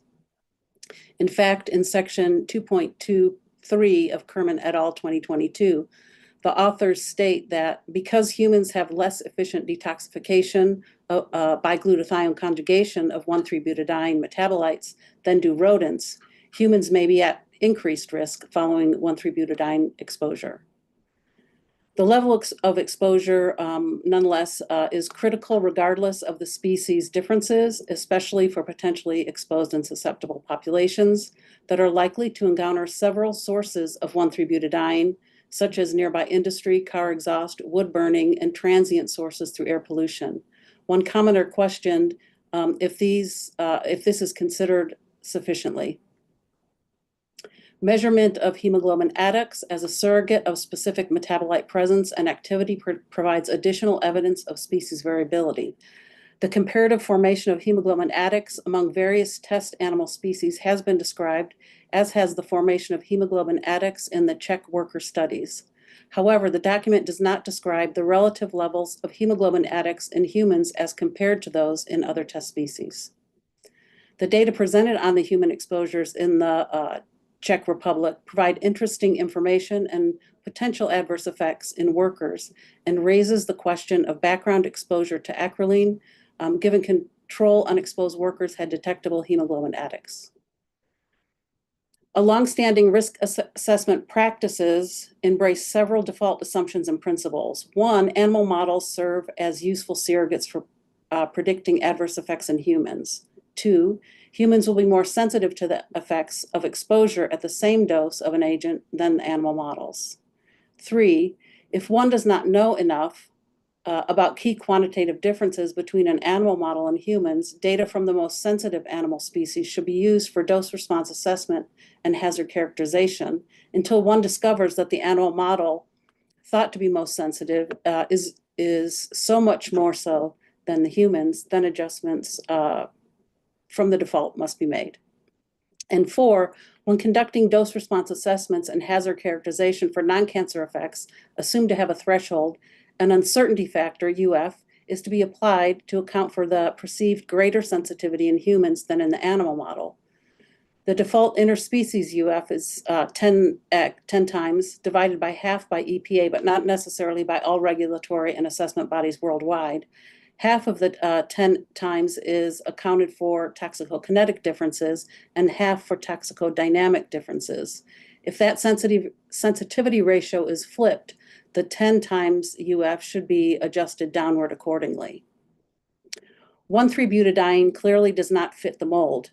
Chapter 3 Toxicokinetics, Section 3.3 Metabolism describes highly significant interspecies differences, especially in the behavior of the most active metabolites thought to be primary purveyors of toxicity. And the sensitivity is virtually always in the same direction, mice, then rats, then humans. As examples, although the metabolic pathway of 1,3-butadiene are similar across species, including in humans, significant quantitative differences exist in how these metabolites are formed and detoxified in the document page 16. In addition, quote, in vitro studies demonstrated the significance of these quantitative differences, revealing variations in metabolic rates across species, page 17, and overall studies across various models, including in vitro, ex vivo, whole animal, and human, demonstrate significant interspecies differences in 1,3-butadiene metabolism. In 4.1.1.3.6, conclusions for the proposed MOA ovarian atrophy, EPA states, quote, mice appear to be uniquely sensitive to 1,3-butadiene-induced ovarian toxicity, both due to greater oxidative metabolism and increased toxicodynamic sensitivity, on page 25, end quote. Based upon this, the agency decided not to use the ovarian atrophy endpoint observed in mice in the hazard risk characterization phases of the risk assessment. One last example in section 4.1.2.1, exposure during gestation, developmental and maternal toxicity, the subsection 4.1.2.1.3, mechanistic and supporting evidence on page 29, quote, as described in section 3.3, multiple studies have demonstrated species-specific differences in 1,3-butadiene metabolism, which may vary based on factors such as sex, dose, duration, and other variables. Nevertheless, the specific role of 1,3-butadiene metabolites during gestation and early postnatal periods remain unclear. It is a reasonable hypothesis that 1,3-butadiene epoxide metabolites likely contribute to the observed maternal and developmental toxicity, end quote. One can conclude much the same about the observed effects on the male reproduction and development and on the lymphohematopoietic system. There's another risk assessment principle that would come into play when sensitivity relationships have been turned upside down, as has been in this case. If one knows enough to determine that the animal model is significantly more sensitive, perhaps by several fold, than the human, even though some quantitative data may still be missing, then one might wish to start thinking about whether or not it is appropriate to proceed with using that model for dose response assessment and hazard characterization. What are some options for handling this situation? One, set aside the mouse data and use data from another model to conduct dose response assessment and hazard characterization.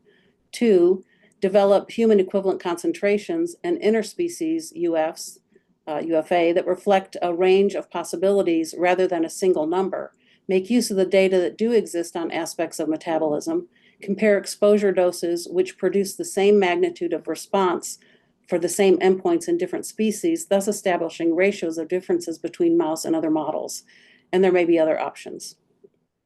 In any case, the benchmark margin of exposure requires adjustment.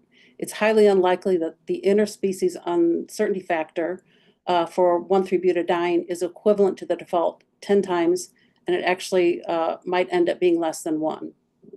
Recommendations: the agency should do a deeper dive into the available PBBK models and determine if it would be feasible to develop a reasonable model informed by several existing ones.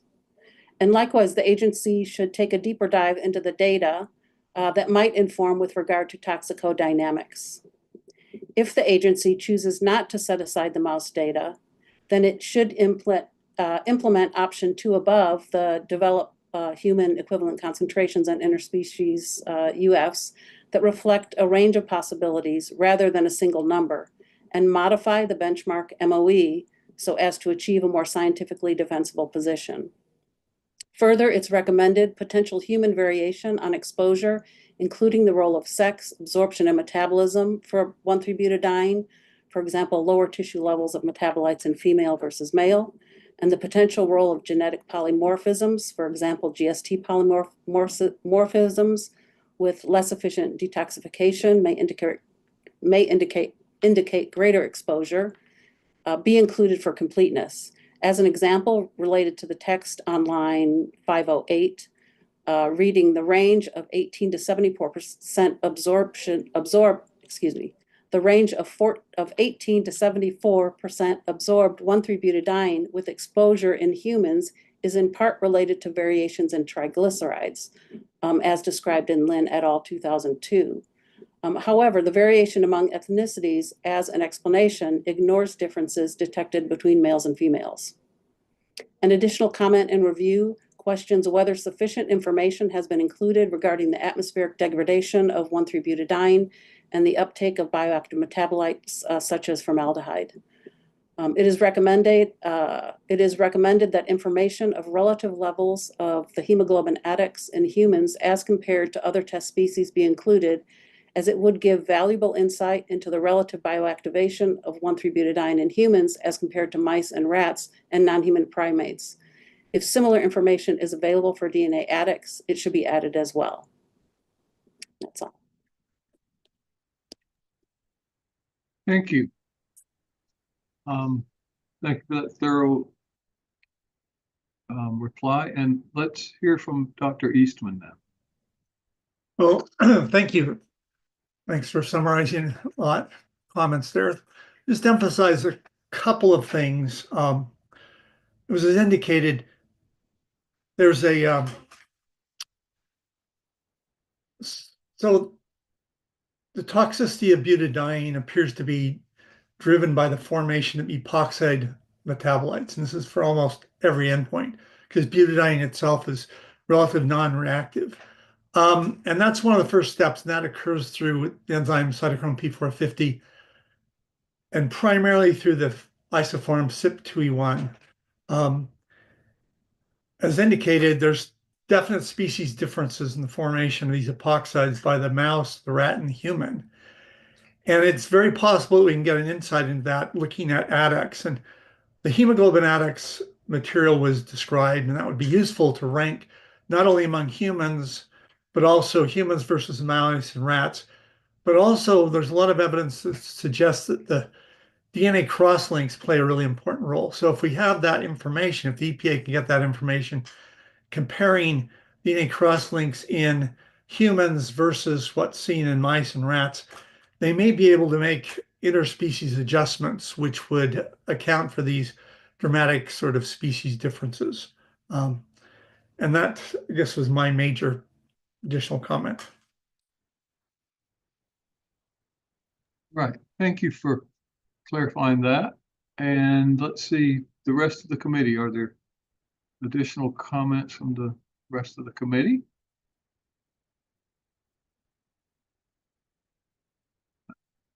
Dr. Fairbrother. Yeah, this is just a question to those who are more expert in this than I am. One of our speakers the other day said that this idea about mice being somewhat different in terms of the metabolites causing the ovarian follicle atrophy was merely a hypothesis and has not been proven. Can somebody speak to that? I mean, I haven't focused on that. As I recall, this is going from background. The evidence indicates it's the diepoxybutane, which is primarily associated with that. And that is one of the metabolites which is formed at much higher levels in mice than in humans. But humans do form. There's evidence that the diepoxybutane is formed in humans at much lower levels. And that's why comparing the hemoglobin Adex levels and the DNA Adex levels could get a sense of the relative formation in humans versus the mice and the rats. And that could be used to inform decisions on the ovarian toxicity, at least it would seem to me. Okay, but the idea is that you all do believe that this is actually true and not just something that somebody has hypothesized as an MOA. That the different epoxides are what are responsible for the ovarian atrophy. I think there is data to show that it is the diapoxide that's the primary active metabolite in ovarian atrophy. I think the the confusion, or not the confusion, the kind of missing data is to show kind of how that is happening. And that switches over to VCH and using that diapoxide where there is more mechanistic data supporting now an effect of that diapoxide on apoptosis in the ovary. Most of the data is histological. That's the difficulty, and not mechanistic. Yeah, I guess I brought it up because I think that's kind of an underlying important first step that you have to kind of support EPA in terms of using these data in the way that you're suggesting. Because if it's simply a hypothesis, then that might change the weight of evidence that we would put on that endpoint. But it sounds like it's more than that. I think it's more than that. I think there's evidence of that effect at the level of the ovary. I think it's just the mechanistic portion that's weaker. I think there's another compound that forms a diapoxide that's also been associated with ovarian toxicity. Some may correct me, but I believe Glenn Sipes and one of his students were studying this about 20, 25 years ago. So, okay, thank you. Appreciate that. And just for the record, that conversation was between Dr. Fairbrother, Dr. Eastman, and Dr. Roby. Dr. Santos-Bourgois. Yes, I'm curious, how consistent is this? Are the results on the difference between rats and mice on the effects on ovary? And did you check if all the rodent studies, all of them checked on ovaries, on the effects on ovaries, or they just did not report on the effects on ovaries? Okay, this is Dr. Roby. The effects being more significant in mice versus rats versus primates and humans is very consistent. And there's data to support that it's the diapoxide based on some 1,3-butadiene experiments.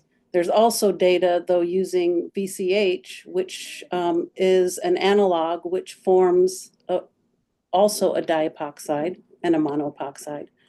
And that data more specifically interrogates the effect at the level of the ovary, but it's all supports the 1,3-butadiene. Early studies show it's all histological data showing effects at the level of the ovary. But you could add data from other systems to demonstrate what the end result of the histological evidence is from a physiological or biological standpoint. So yes, there is data. Do I know that every single study has reported on that? No, there are a lot of tumor forming studies that did not report on ovarian atrophy specifically. And there are many studies that only say there is ovarian atrophy, but not actually demonstrate any evidence to that. But the difference between mouse, rat, and human or primate is exceedingly consistent. Thanks. Good. Other comments from the committee? Okay, thank you for getting us through at least part one. I think we're going to take a break now for maybe 15 minutes, and we will pick back up on question 5B sub 2.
I believe we are done with the break, right? Yes. Okay. So I guess we can go ahead and get started on the next portion of the charge questions. Yes. All right, awesome. I think maybe we need to take a roll call real quick, just to make sure. I guess have quorum. Sure. Okay. Yeah. Do you think we have quorum then? I don't need to do that? I don't think we do. Let me just check real quick. One. If you don't think so, No, we don't need to. No. I'm good. We can save the time. We can just raise our hands and that's it. It's hard to see everybody on the screen. So, Yeah. but thank you, everybody. Yes. Hello. Yeah, and I can see it on the participants list too. So. Okay. Thank you. Great. Mm-hmm. All right. So welcome back, and let's go to EPA to get the next portion of the charge question into the record.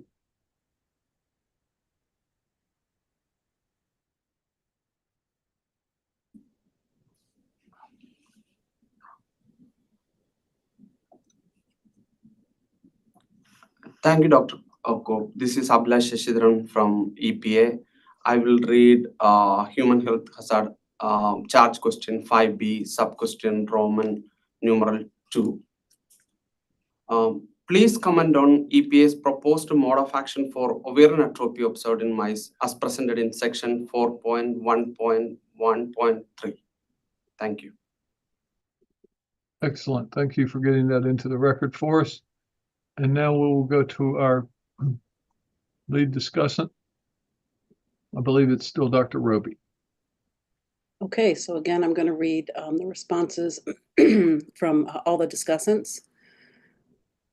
There are variable responses to 1,3-butadiene in rodents with somewhat consistent adverse effects on ovarian function. Data from mice are compelling and reveal more efficient metabolism of 1,3-butadiene compared to rats and humans, which appear to relate to greater adverse effects on ovarian tissue by a possible apoptotic cascade and other toxicity effects on biochemical pathways, leading to the loss of follicles and premature ovarian failure.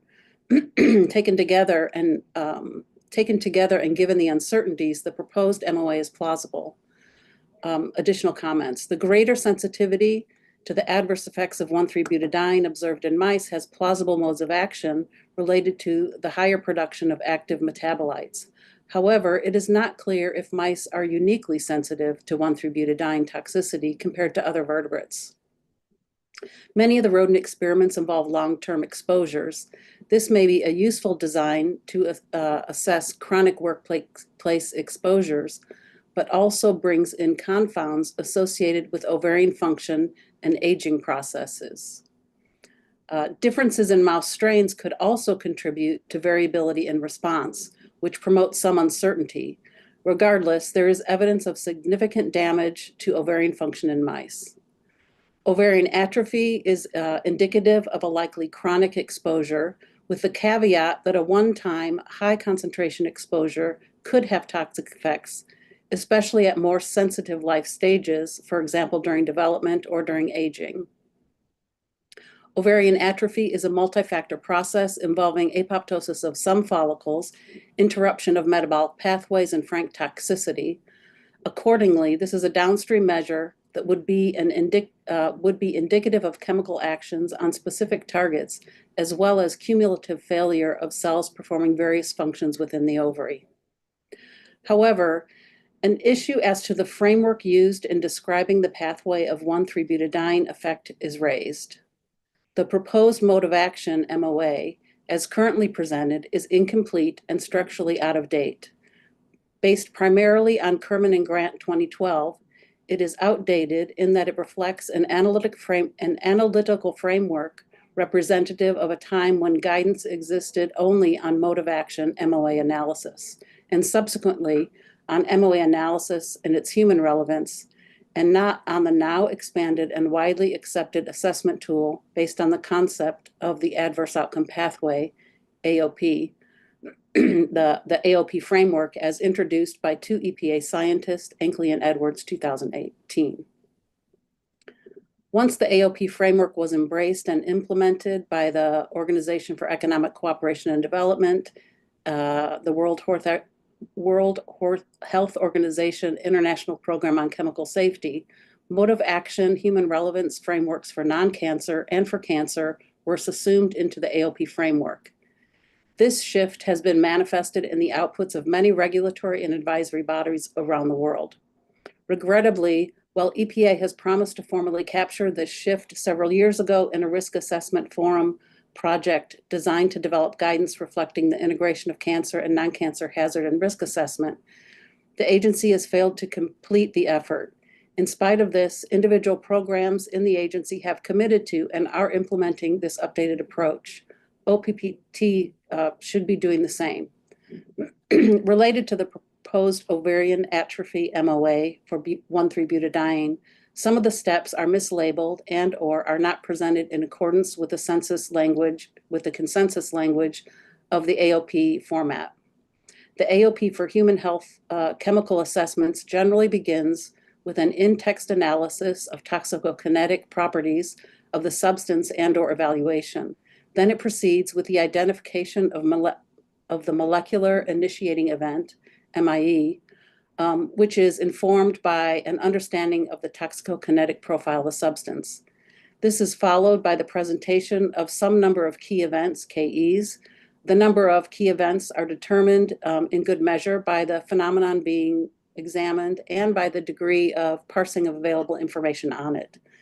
The last step is the identification of the adverse outcome, and will include a diagram, a schematic representation of an AOP hypothetical layout in the written comments.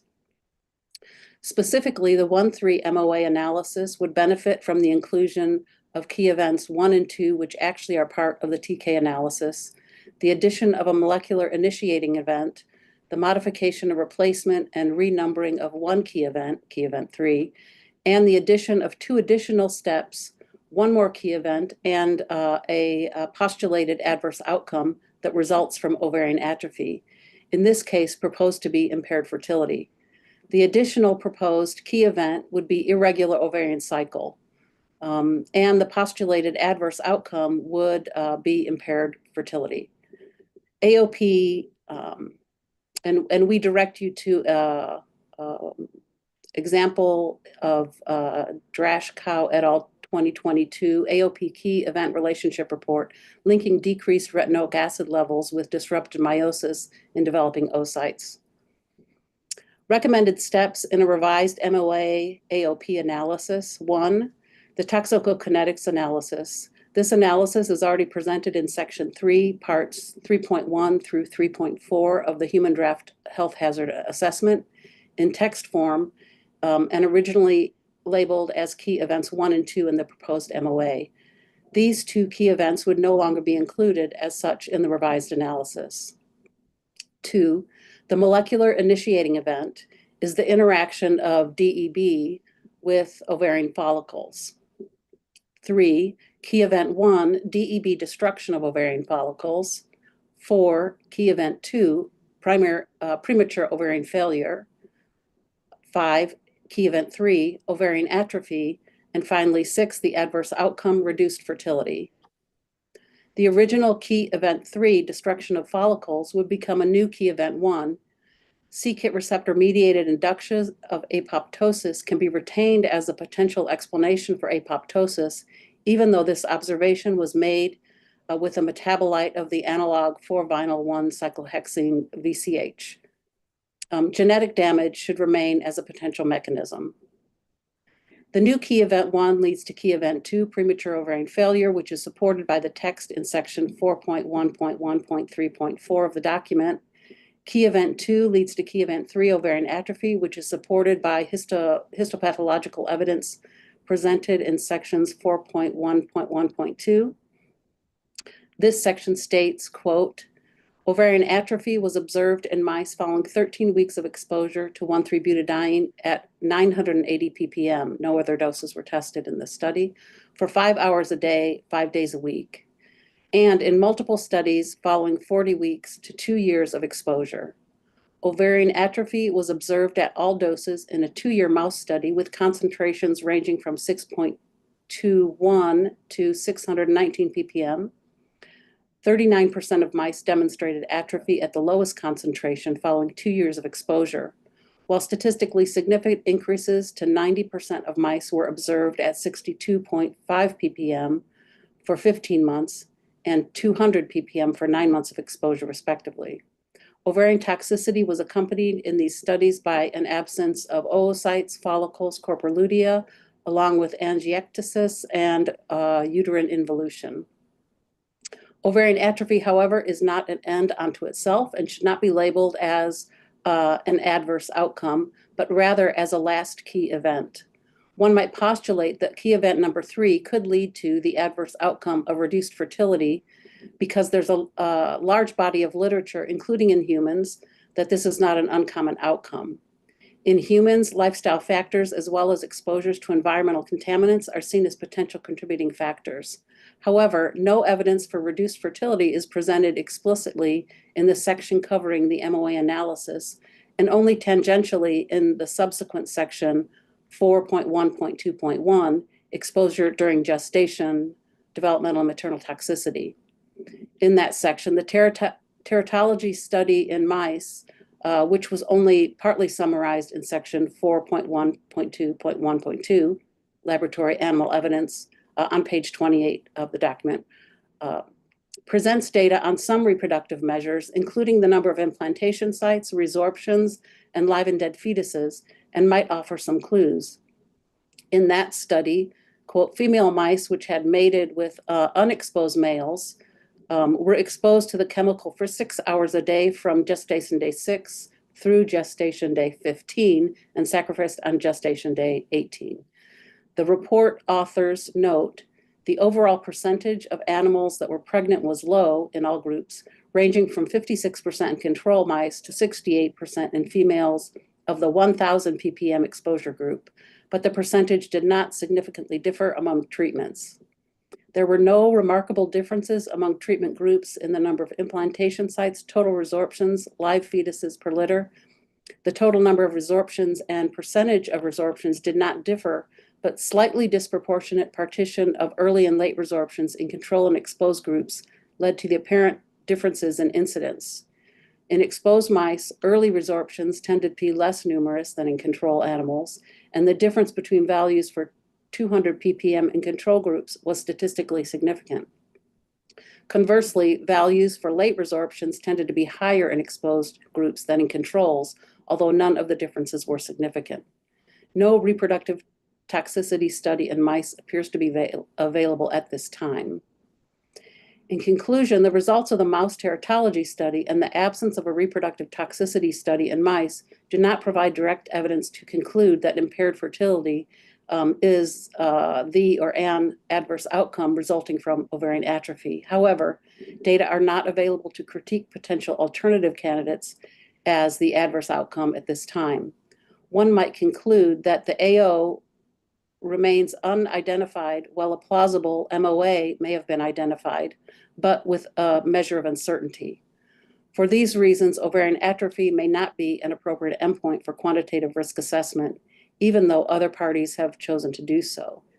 Recommendations: consider the mouse as an early warning system, given the sensitivity of response. This greater sensitivity can be useful to proactively identify adverse effects of chemicals, even if the human and other vertebrate receptors may not experience the same adverse effects.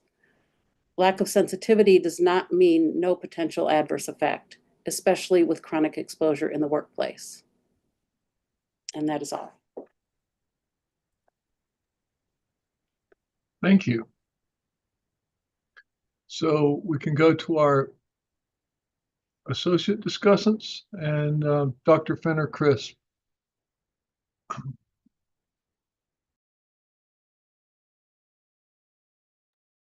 I did the wrong thing. I have no further comments. It looks very familiar. Oh, great. Then double thanks for getting such a good job pulling the comments together. Let's go to the other committee members. Are there additional comments from other committee members? Dr. Fairbrother. Thank you. This is Ann Fairbrother. I found that comments, the written comments that were just read into the record, a little bit confusing. So you were starting out by saying that there's a plausible MOA to get to ovarian atrophy, but that ovarian atrophy has not been demonstrated to cause reduced fertility. And therefore, you should not use ovarian atrophy as the endpoint.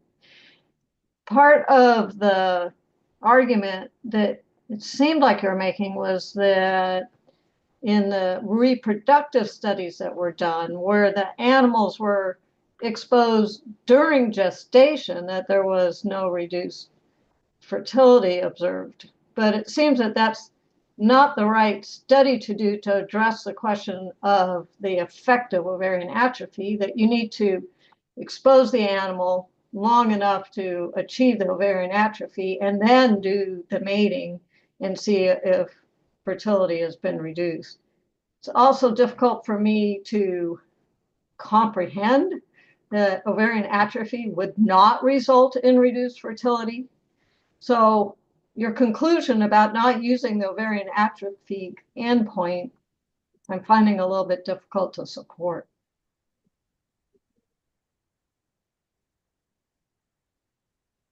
Well, it was the agency that decided not to use it.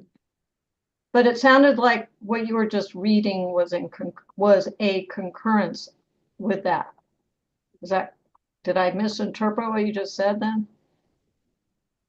So this is Dr. Roby. I think there is an agreement that ovarian atrophy is maybe not the best endpoint for risk assessment. And to the first part of your comment, there really are no reproductive tox studies. And you're right, the appropriate study would be exposure followed by what is the effect on reproduction. And those studies are not there. At least in the mouse. At least in the mouse, right? Or for this chemical, but certainly there's lots of studies that show atrophy results in reduced fertility. Correct. This is Dr. Roby again. Correct. There are lots of examples where death of primordial follicles, which is what this exposure is causing, results in infertility, results in rodents in premature senescence.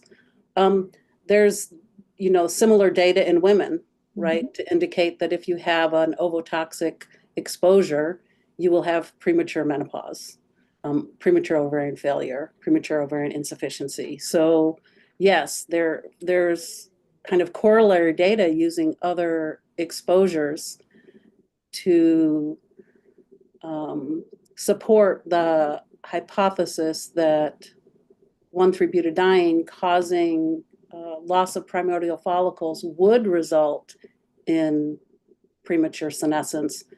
It's just that those actual studies tying those two ideas together are not available in the mouse. So you're supporting EPA's decision to not use this as an endpoint in the risk assessment. Is that correct? Correct. For slightly different reasons. Their rationale was primarily based upon the significant differences in sensitivity driven in good measure by what we knew about toxicokinetics. Don't have much information about the differential sensitivity and the dynamic side. Right, and the previous... added another dimension by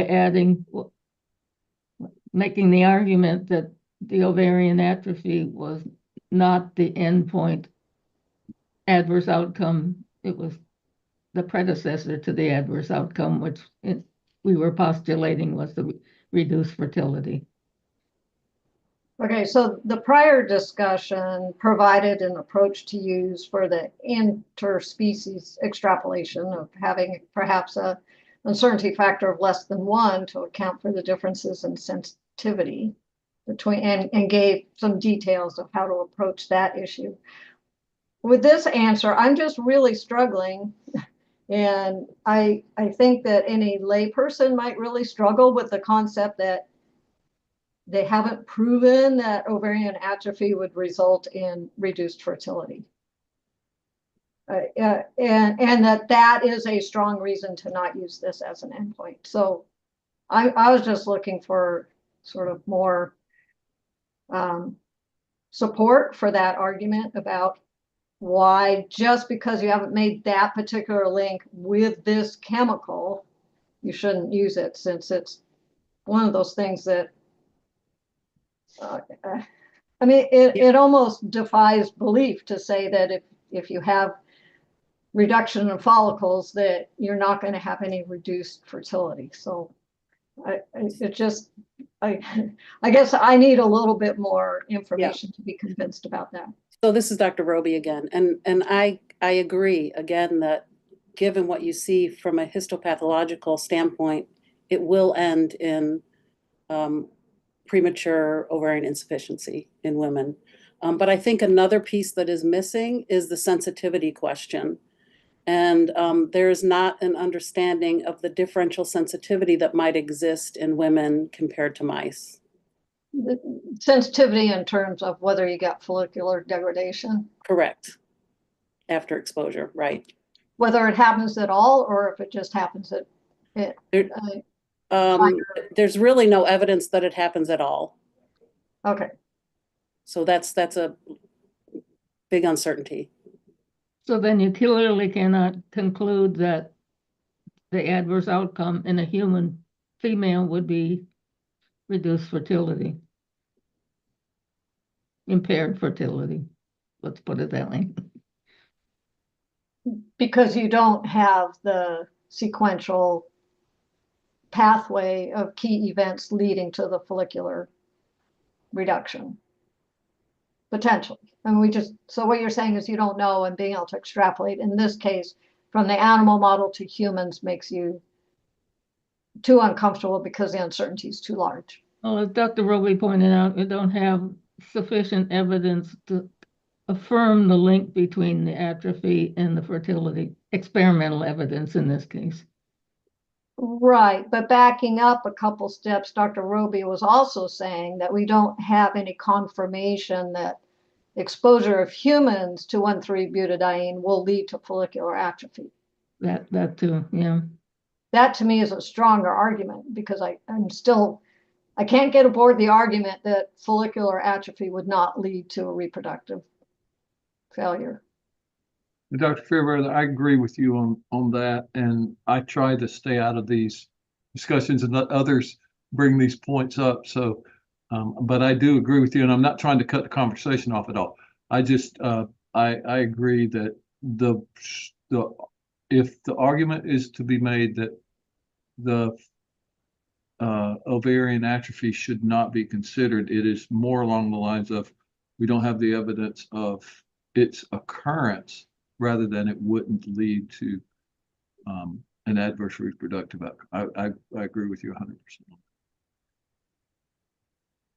And I hope we can capture this in the written comments, and maybe Dr. Fairbrother, if you could give some outline of what you just said to Dr. Roby, we could make sure that's captured. Dr. Chasen. Thank you, Dr. Cobb. This is Dr. Chasen.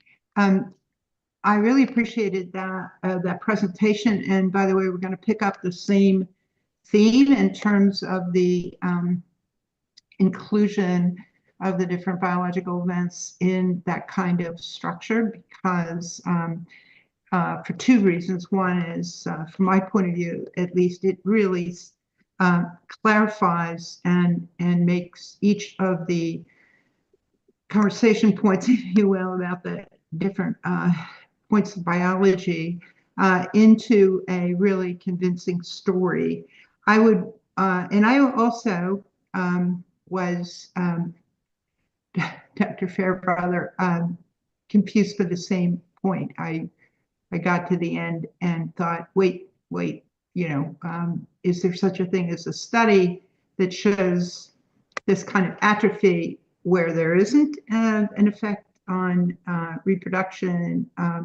So it would be, I think, really important to have a discussion in the document that lays out the stages just as you presented in your response, Dr. Roby, and then a discussion showing where there is a question or inadequate data or whatever explanation as to sort of put a dotted line between the steps saying these are the reasons, or these are the scientific questions or omissions that prevent us from going to a fulsome cause and effect relationship or exposure/risk relationship.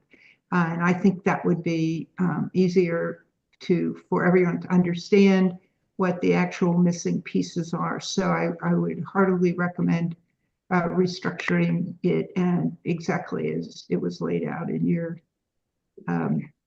presentation. And thanks to that, as usual, it's very good. Thank you. Thank you for your comment. Are there other comments from the committee? Okay, so that was a really good summary and good discussion. I hope we can capture all of that in our response in a unified fashion. If everything's not 100% agreeable, that's fine, as long as we can capture the main points of concurrence and where there might have been some differences. So thank you all for that. And let's move to our next portion of the charge question. If EPA can read that in for us. This is Abhilash Shashidharan from. Well, I guess I have a procedural question. Before moving into 5A, do we need to be asking if the agency has any comments or feedback to 5B in its entirety or not? Or not? We're not done with. We're not done with 5. Oh, I'm sorry. Okay, so we're on 3. Yeah. Oh, 3. And we're not done with 5B yet. We're doing 5B now. Okay, We have all not right. started 5A yet. Okay, sorry about that. Thank you for the clarification. Do not worry that when we're remote, everybody's looking at different things on different screens, and so do not worry. You're trying to keep us on schedule. This is again Abhilash Shashidharan from EPA. Sub-question Roman numeral 3. Please comment on EPA's preliminary conclusion that ovarian atrophy is not appropriate for extrapolating to human risk due to differences in species-specific metabolites and substantial uncertainty in quantifying the relevant metabolite concentrations in humans as described in section 4.1.1.3.7. Thank you. All right. Thank you for getting that read into the record. And Dr. Roby, again, is our lead discussant. Okay, and again, these are our responses to the question posed.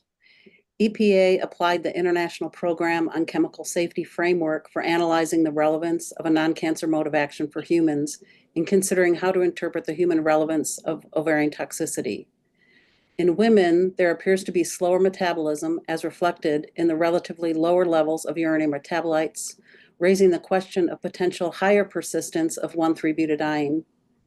Kerman et al. 2022 publication offers a summary of studies, which is helpful in synthesizing the available literature.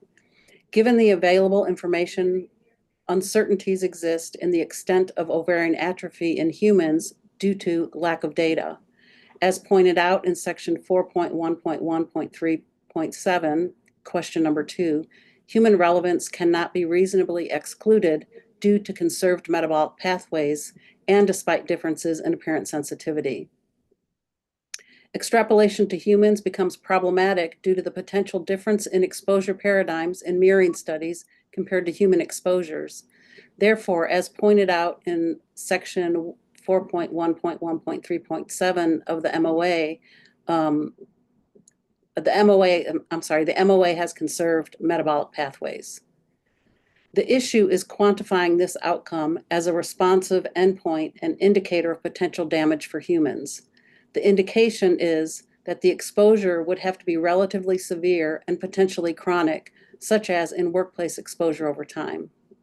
The suggestion of diametric alignment of mouse responses to that in humans could provide some indication, but as pointed out, with uncertainties. There are some data indicating that non-human primates may have similar metabolic capabilities for 1,3-butadiene to those found in rodents, again at a lower rate, as described in Kerman et al. 2022. However, this still does not prove that human risk is significant. That said, the argument that humans are not sensitive does not mean lack of potential damage. Outcomes that could be indicative of long-term damage due to 1,3-butadiene exposure include impaired ovarian response or insufficiency associated with premature menopause. However, studies do not separate the effects of mixtures of chemicals on individuals, and the tracking of an individual's exposome is an emerging area of research. Additional data would be useful to develop a more quantifiable measure for human health risk assessment. One reviewer agrees with EPA's preliminary conclusion that ovarian atrophy is not appropriate for extrapolating to human risk, but not necessarily with the rationale presented to support that preliminary conclusion. As stated in this reviewer's answer to charge question 5BII, there's not an agreement that ovarian atrophy is the actual adverse outcome in female mice, but that it is impaired fertility or some other phenomenon. Ovarian atrophy is simply the last key event before the actual adverse outcome is manifest. The problem is that, as noted, the available data do not lend themselves well to providing a clear picture of the actual adverse outcome. This reviewer postulated that impaired fertility could be that adverse outcome, but given the dearth of data, other outcomes could also be considered candidates. Considering the possibility that the agency may not be persuaded by the argument that ovarian atrophy is not the actual adverse outcome, but rather the last key event leading to that adverse outcome, let's turn to the agency's application of the human relevance component of the WHO IPCS mode of action human relevance framework, as described in section 4.1.1.3.7, applicability of ovarian atrophy to human health risk assessment on page 26, which assumes ovarian atrophy is the adverse outcome. That MOA HRF presents a series of 4 questions that guide the development of the conclusions regarding human relevance. The HRF question 1 is the weight of scientific evidence sufficient to establish an MOA in animals. The agency says yes. This reviewer says no, arguing that ovarian atrophy is not the actual adverse outcome. EPA says yes because it interprets ovarian atrophy to be the adverse outcome. For this reviewer, this is a pivotal point that leads this reviewer to the conclusion that ovarian atrophy is not an appropriate endpoint to use in quantitative risk assessment of non-cancer effects. It should be set aside in other data on other endpoints evaluated to determine which, if any, are appropriate for use in quantitative risk assessment of non-cancer effects. HRF question 2, can human relevance of MOA be reasonably excluded on the basis of fundamental qualitative differences in key events between experimental animals and humans? This reviewer agrees with the no, as stated by the agency, for the reasons presented in this section. HRF question 3, can human relevance of the MOA be reasonably excluded on the basis of quantitative differences in key events between experimental animals and humans? The reviewer agrees no, but for reasons stated in this document. It is the reviewer's conclusion that the MOA has not been established in the first place, so cannot depend upon the information as the basis for quantitative risk assessment. HRF question 4, are there any quantitative differences in the key events such that default values for uncertainty factors for species or individual differences could be modified? The agency says yes. This reviewer agrees with the agency, this reviewer agrees with the reasons and bottom line provided in this section. However, the agency should do more with the data available to attempt to determine those quantitative differences. So in conclusion, while the rationale supporting the conclusion may differ across the discussants, there is consensus and agreement that the current EPA conclusion that the mouse data are indicative of potential damage, but are not directly transferable to human risk assessment due to uncertainties. There is a recommendation, however, to retain the ovarian atrophy as a relevant non-cancer potential adverse outcome. That's all. Very nice. Thank you for getting that into the record. And the associate discussant for this is Dr. Fenner-Crisp.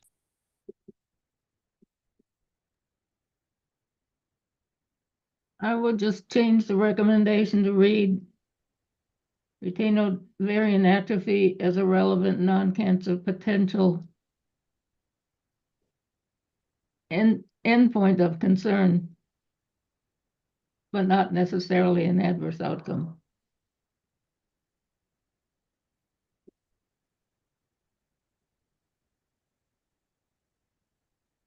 That's why I propose that they change the framework in which they describe the mode of action. Okay, and hopefully we can capture that. That's great. Are there other comments, Dr. Fenner-Crisp? No, that's it. All right. Comments from the remainder of the committee?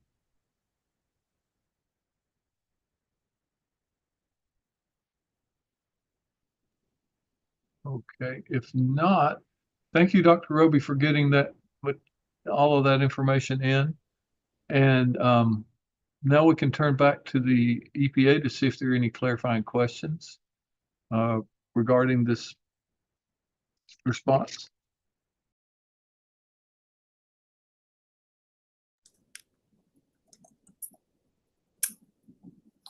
This is Ablash Shiram from EPA. We don't have any clarifying questions. Thank you. Okay. So let's continue forward then, and we'll be in charge question. On my schedule, it says 5A. We can get that read in, and Dr. Heiger Bernays will be our lead discussant.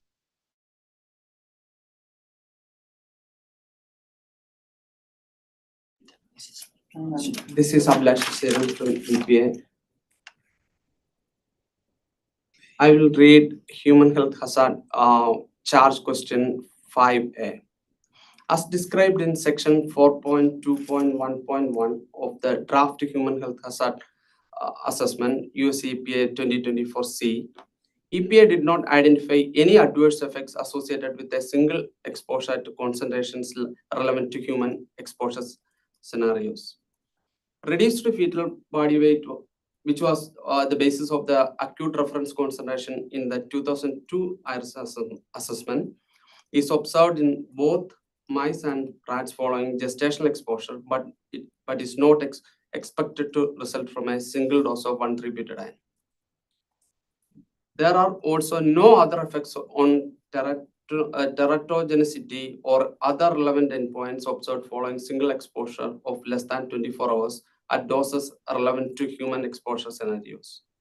Therefore, EPA did not derive an acute point of departure or quantify risks from acute exposures. Note that intermediate exposure is defined as a repeated dose exposure less than 10% of lifetime. Chronic exposure is defined as repeated dose exposure greater than 10% of the lifetime. Sub-question Roman numeral 1. Please comment on EPA's preliminary determination that there is no appropriate POD to support acute risk estimates. Thank you. All right, thank you for getting that into the record. And now we'll turn to Dr. Heiger Bernays to lead our discussion. Sure, thank you very much. This is Wendy Heiger Bernays. I'm actually going to start with the conclusions and recommendations. In section 4.2.1.1, the agency should state whether or not any acute studies were found in the systematic review. 2, the agency should consult with OSHA about the data underlying the STEL in case there is information on acute exposure. 3, expansion of the duration and the definition of acute inhalation toxicity tests to include 24 hours or shorter as a 24-hour exposure duration is included in EPA acute inhalation test guidelines. Respondents disagree with the agency's preliminary determination that there is no useful information to support the development of an acute hazard value. Its usefulness or not can only be judged during the last phase of risk assessment, risk characterization, when hazard and exposure are integrated. Only then could one state that no untoward non-cancer effects would be likely to occur in humans under any possible relevant exposure circumstances. With regard to the, quote, not an RFC, quote, in the IRIS support document, one of the takeaway messages is that at least 3 programs within the agency have used the data from the developmental tox study to generate acute RFCs/RFDs. This strengthens the argument for use of these data to derive a scientifically defensible acute hazard value for 1,3-butadiene. Respondents suggest that derivation of a reference value or range, even if it's one in which the agency has lower confidence. Okay, the document has presented the background leading to its decision not to derive an acute point of departure. Given the complexity and limited data, the decision is somewhat understandable. However, in these difficult situations, expert guidance or perspective from the EPA becomes even more important, especially in light of the environmental and exposure data that identify short-term higher concentration exposures to both workers and perhaps to the general population.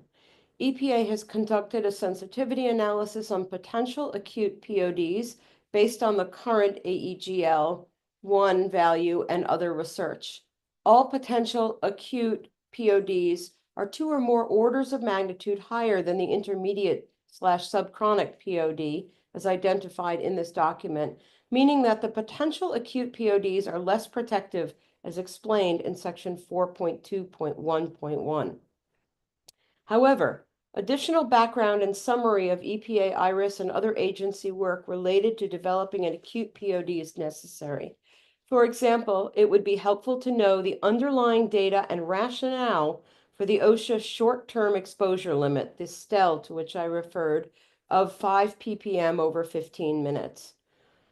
One might consider the use of an AEGL acute exposure guideline level extrapolated from data in the Carpenter et al. 1944 study. There would be value in adding a few sentences in section 4.2.1.1, non-cancer endpoints for acute exposure, on page 33, explaining why these are and their original intended use. They have been developed for several hundred extremely hazardous chemicals that can pose an acute risk to human health when encountered as a result of chemical spills, industrial explosions, fires, or accidents involving railroad cars and trucks transporting them. Detail of the development of these values for 1,2-butadiene can be found on EPA's webpage, 1,3-butadiene on another page, and we provide those references. One could select the AEGL-1 value at all durations for up to 8 hours based upon the effect of difficulty to focus with or without an additional uncertainty factor as the acute hazard value. Then one could perhaps conclude that at this level of exposure, one would not expect any significant non-cancer effects to occur after a single exposure, or that it would be unlikely that a real-world exposure related to a COU or to the general population would occur at this level. As an alternative to the use of these values, the agency could use the same data set that it used for the derivation of the intermediate chronic POD. Even though EPA states on page 33 of the Human Health Hazard Assessment document, at this time, the agency finds that a biologically relevant decrease in fetal weight or maternal weight gain are unlikely to result from a single exposure to 1,3-butadiene, especially not at a similar exposure level as which induced effects following repeated exposures. The agency provides no documentation or references to support this conclusion. And absent in that discussion is exposure to the pregnant woman for whom exposure to the fetus is actually a longer-term exposure. In fact, there are studies in the peer-reviewed literature that show effects on fetal weights following exposure in utero to a one-time dose. Impact of anesthetics and analgesics on fetal growth in the mouse are some of these, and we provide the references. It is not uncommon for the agency to use data from a laboratory animal developmental toxicity study in the derivation of acute hazard values. The Office of Pesticide Programs will often do this when other appropriate data do not exist while assessing the many pesticide use patterns that reflect acute exposure, and we provide examples in this text. It is also quite likely that the Office of Drinking Water has the same data source when deriving one-day health advisories. In brief, the agency policy is that one cannot determine from the traditional, and otherwise guideline, developmental toxicity study whether or not effects observed in the offspring are the result of a single or short-term but multiple exposures during gestation. Thus, the policy assumes that a single dose may be sufficient to induce effects of concern that can be observed at the time of sacrifice. The agency's conclusion with regard to 1,2-butadiene, that the reduced fetal body weight observed in both mice and rats following gestational exposure is not expected to result from a single dose of 1,3-butadiene, is inconsistent with agency policy and practice. The draft risk evaluation document also says candidate endpoints for an acute point of departure from repeat dose studies were considered, but of substantial uncertainties as to whether they are relevant to acute exposures, and were also found to be less protective than the intermediate chronic POD, with emphasis added to that final statement.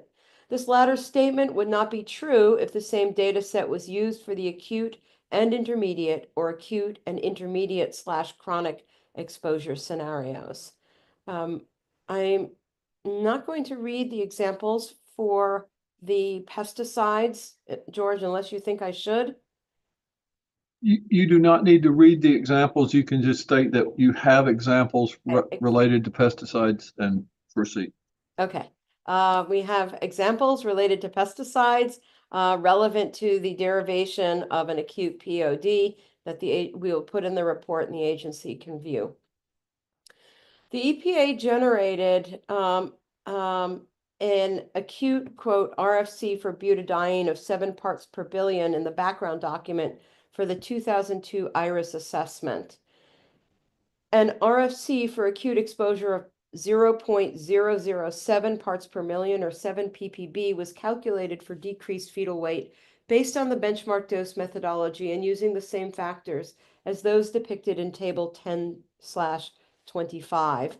This acute RFC is identical to the sample chronic RFC calculated for decreased fetal weight because no subchronic to chronic uncertainty factor was used in that calculation, quote unquote. Quote. One respondent indicated that they didn't put much stock in this acute value as it is approximately 6 orders of magnitude lower than the concentrations up to 8,000 parts per million to which 2 human volunteers were exposed for up to 8 hours with minimal adverse effects. I don't even know if those data could be used. Okay. Another endpoint that one might include in this section of the document, and that could be considered as a support for an acute RFC, is a persistent or annoying odor. According to the National Academy 2009 report, 1,3-butadiene has a threshold for odor perception at approximately 0.24 parts per million. This was used to estimate a level of distinct odor awareness of 3.7 parts per million. According to Rootgen et al. 2009, a level of distinct odor awareness is an airborne concentration that is estimated to produce a distinct odor perception in more than half of the accidentally exposed, distracted population. Such an exposed community is likely to interpret the presence of the unusual odor as not normal and may consider it to be a potential health risk. The ERPG-1 of 10 parts per million for a 1-hour exposure established by AIHA for 1,3-butadiene was set based on its odor. Citation given. The odor was considered detectable at that level, but was not considered to be an aromatic odor that would not be objectable until higher concentrations are reached. One respondent used a 1 × 10⁻⁶ upper bound estimate of risk using the IUR presented in the document and calculate a resultant 24-hour exposure to 2.8 ppm 1,3-butadiene. This might be used as a supplementary support for an acute reference concentration, and we provide the calculations.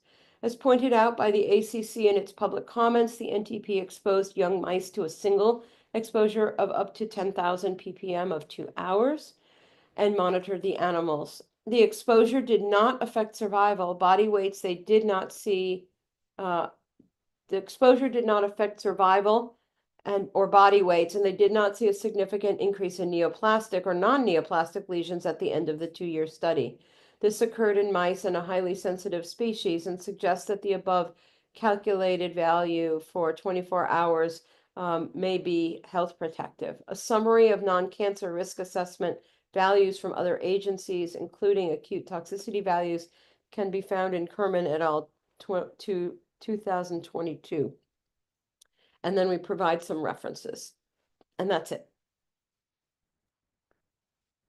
Thank you for that thorough summary. Let's see if there are any comments from the other discussants. Dr. Fox? Nothing to add. Thanks, Wendy. Dr. Eastman? Give me a second. She skipped a section of the document. I'm trying to go back and figure out what it was she skipped.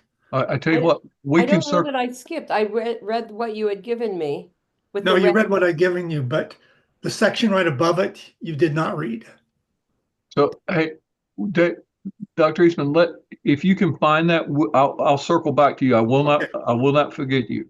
Yeah, well, I'm trying to figure out because I'm trying to remember what was covered and what wasn't. It's okay. So we're going to go to the other discussants and then, other committee members.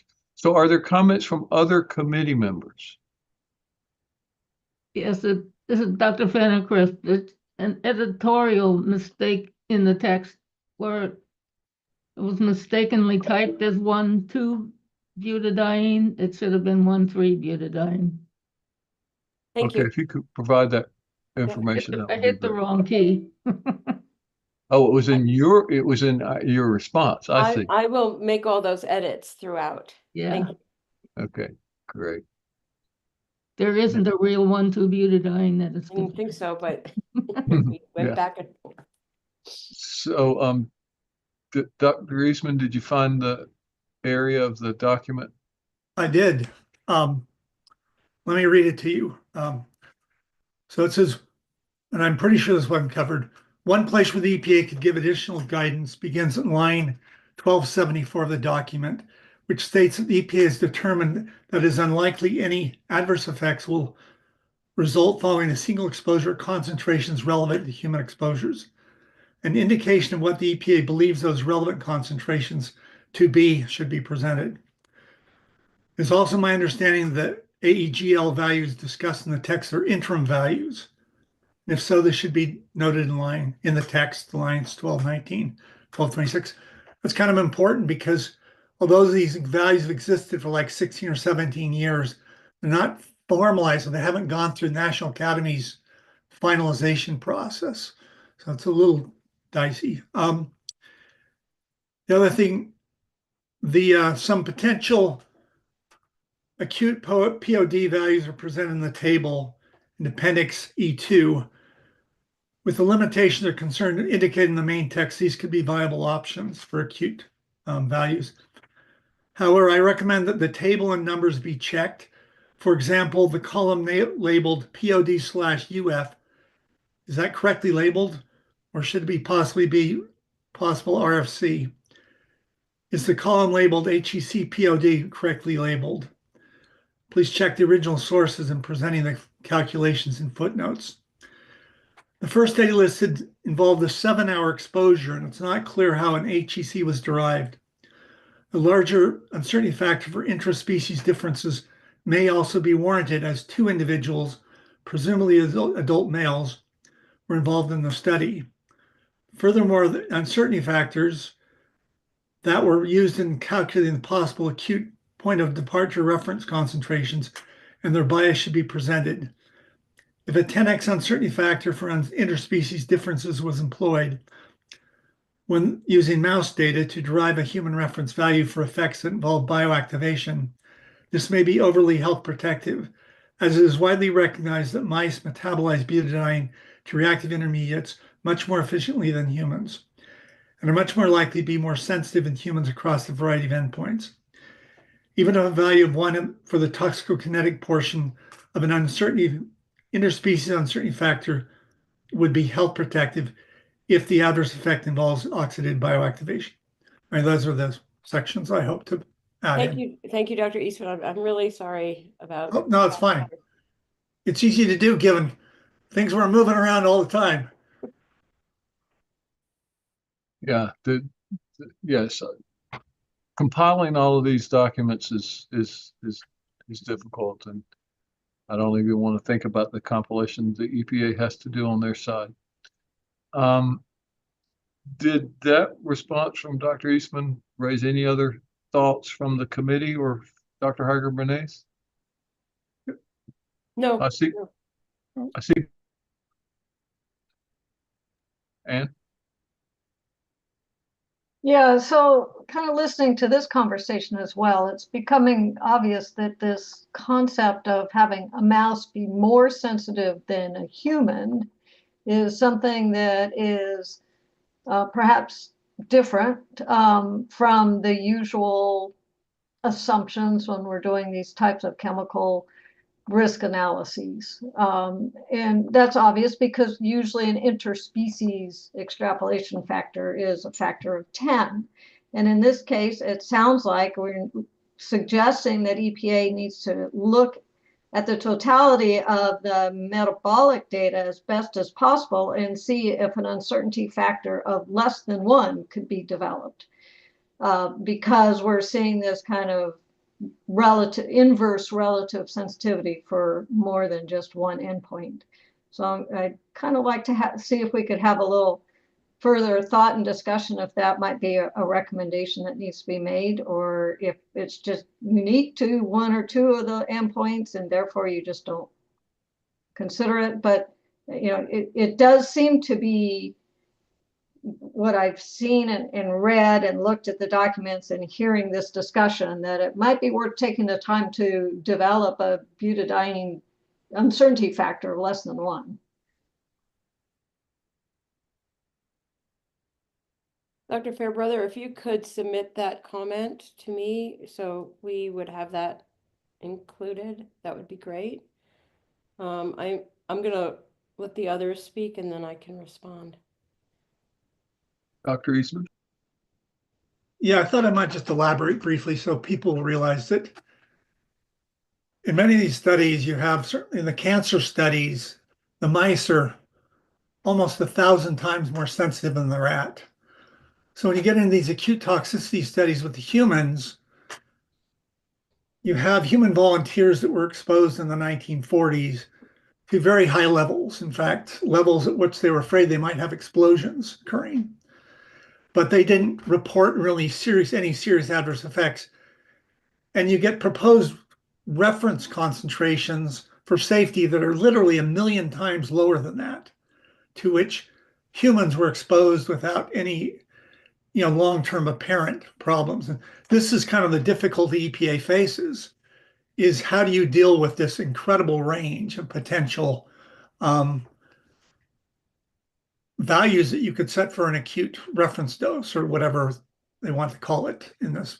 So I was just trying to say that's the challenge they're facing, is there's a whole variety of possibilities. And that's why I wrote up different things that might be considered as supplementary information to try and help them make a decision, because there's a wide range that could be used. Dr. Fenner-Crisp? Yeah, Dr. Fairbrother's remark about the uncertainty factors perhaps ending up being less than 1. I think we mentioned that in some of earlier comments just a few minutes ago. Thought of that concept before carefully listening to and reading all the ACC contributions, where that was accommodated by humanizing the mouse point of departure. So you need, they did that aspect of it. The flip side is to change the uncertainty factors, but doing either one of those better exhibits what the human circumstances might be.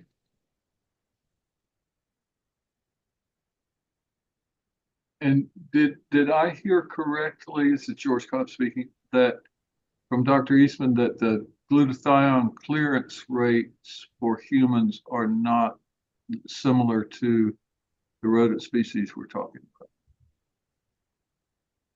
about?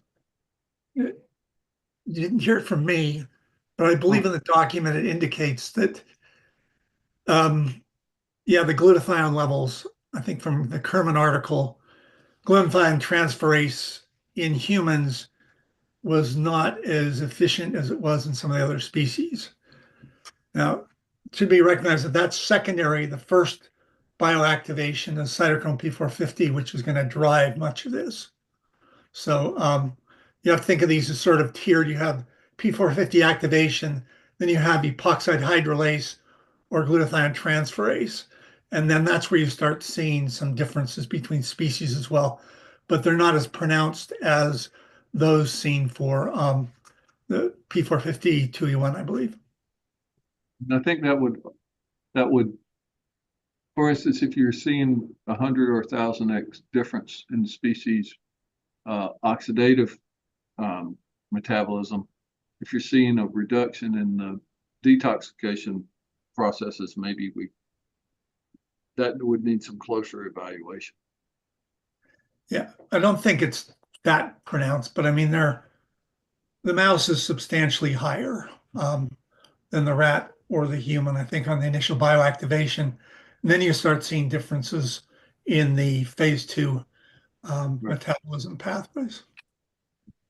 I think part of the challenge for this is, right, you're looking at a very short-term exposure and asking, what are the endpoints? What are the outcomes? And, you can start with, as, has been done, what maybe not finalized, but has been done, right, where you're looking at what we might consider the acute response.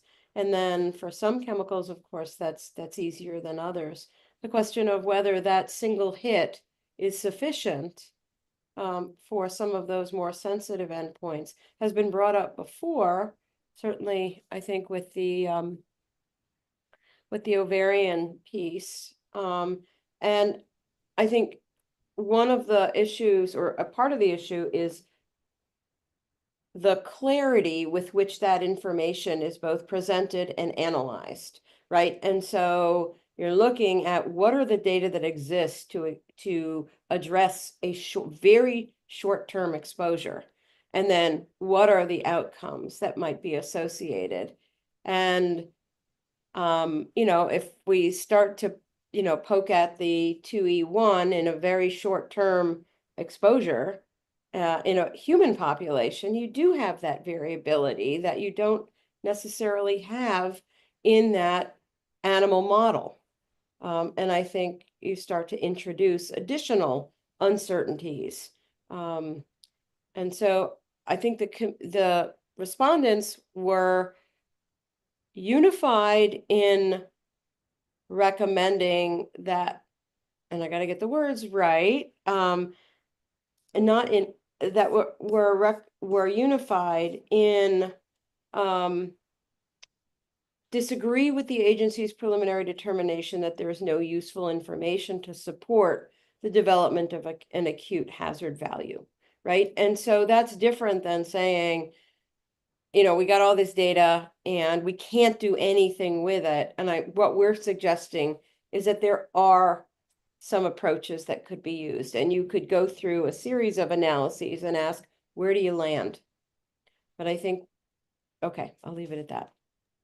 Can I make one other point? Another way that may be able to deal with this is ATSDR considers a period up to 14 days as an acute exposure. And if you use that wider expanse, then using the reproductive or developmental studies, it might be easier to argue for those, the inclusion of those. So rather than doing a 24-hour less period, expanding that period and just saying we're dealing with short-term exposures up to such and such. So that's another possible way of addressing this acute approach. As was read into the record from you, Dr. Eastman. Thank you. Oh, I didn't know. Okay, well, It was thanks. Are there other comments? This whole Dr. Apti. So my question is, when the mode of action is genotoxic, like in this case of 1,3-butadiene, the acute exposure and the chronic exposure, what is the standard way of doing the risk assessment? Because from a biological standpoint or toxicobiological standpoint, you're going to create a ion that binds to DNA or proteins, and that then is going to turn on some events, right? And so I'm wondering if I agree with the recommendation here that there is something that can be done with these data, but this biological information, I feel like, is that being considered, that there is going to be a reactive metabolite that actually will, in the end, cause mutations? It doesn't matter whether it is an acute single dose exposure or a chronic exposure, right? And how is that being considered in this process? And I'm a bit confused about this. So Dr. Apti, this is George Cobb. I think this is the question addresses non-cancer, not cancer. I understand that. Diethylnitrosamine, my favorite chemical, will be metabolized by CYP2E1 in central lobular hepatocytes, exactly like 1,3-butadiene, into a nitronium ion in that case, and will cause an acute toxicity, actually, which you can see for the first 48 hours. You'll have ALT increases and things like that, and you can build a risk assessment around that. And I'm not seeing anything on that here with 1,3-butadiene, where there is we are saying CYP-mediated metabolism is critical, right? What is the immediate effect of biological effect of that, and how are we considering that? DEN is also going to cause massive cancers in the liver, and that's not what I'm concerned about here. Does it make sense what I'm asking? Yeah, if I can respond. This is a very unusual chemical because the National Toxicology Program did all sorts of studies on dose levels and time. So one of the studies they did is they exposed mice to 10,000 parts per million butadiene for 2 hours. Okay, short term, they stopped exposure and they followed those animals for 2 years. Okay. At the end of 2 years, they didn't see a change in weight. They didn't see a change in survival. They saw no neoplastic or non-neoplastic differences in those animals. So it suggests that at least a 2-hour exposure to a very high level didn't have lasting effects that could be seen from a pathology point of view. Yeah, I totally see that. And that's exactly what will happen if you took animals, gave them a massive dose of DEN, and then looked at them at 2 years later. I totally agree with that. What happened acutely within the first 48 hours to 10 days, are we not considering that, is what I'm asking. We should be considering that, yes.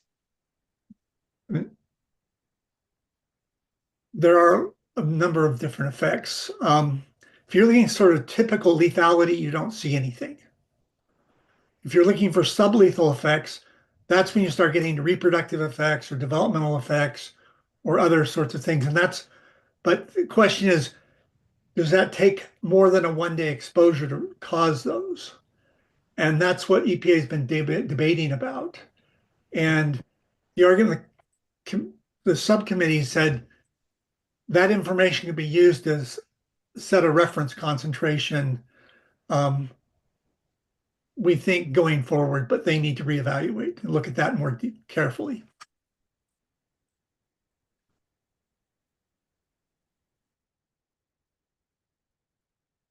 Okay, Dr. Fenner-Crisp, do you have additional comment? Yeah, just one comment. The agency hasn't stepped in, but remind everybody that under this existing chemical program review and development of risk evaluations, the agency does not develop reference concentrations or RFDs. They develop points of departure and compare the I margin understand. exposure.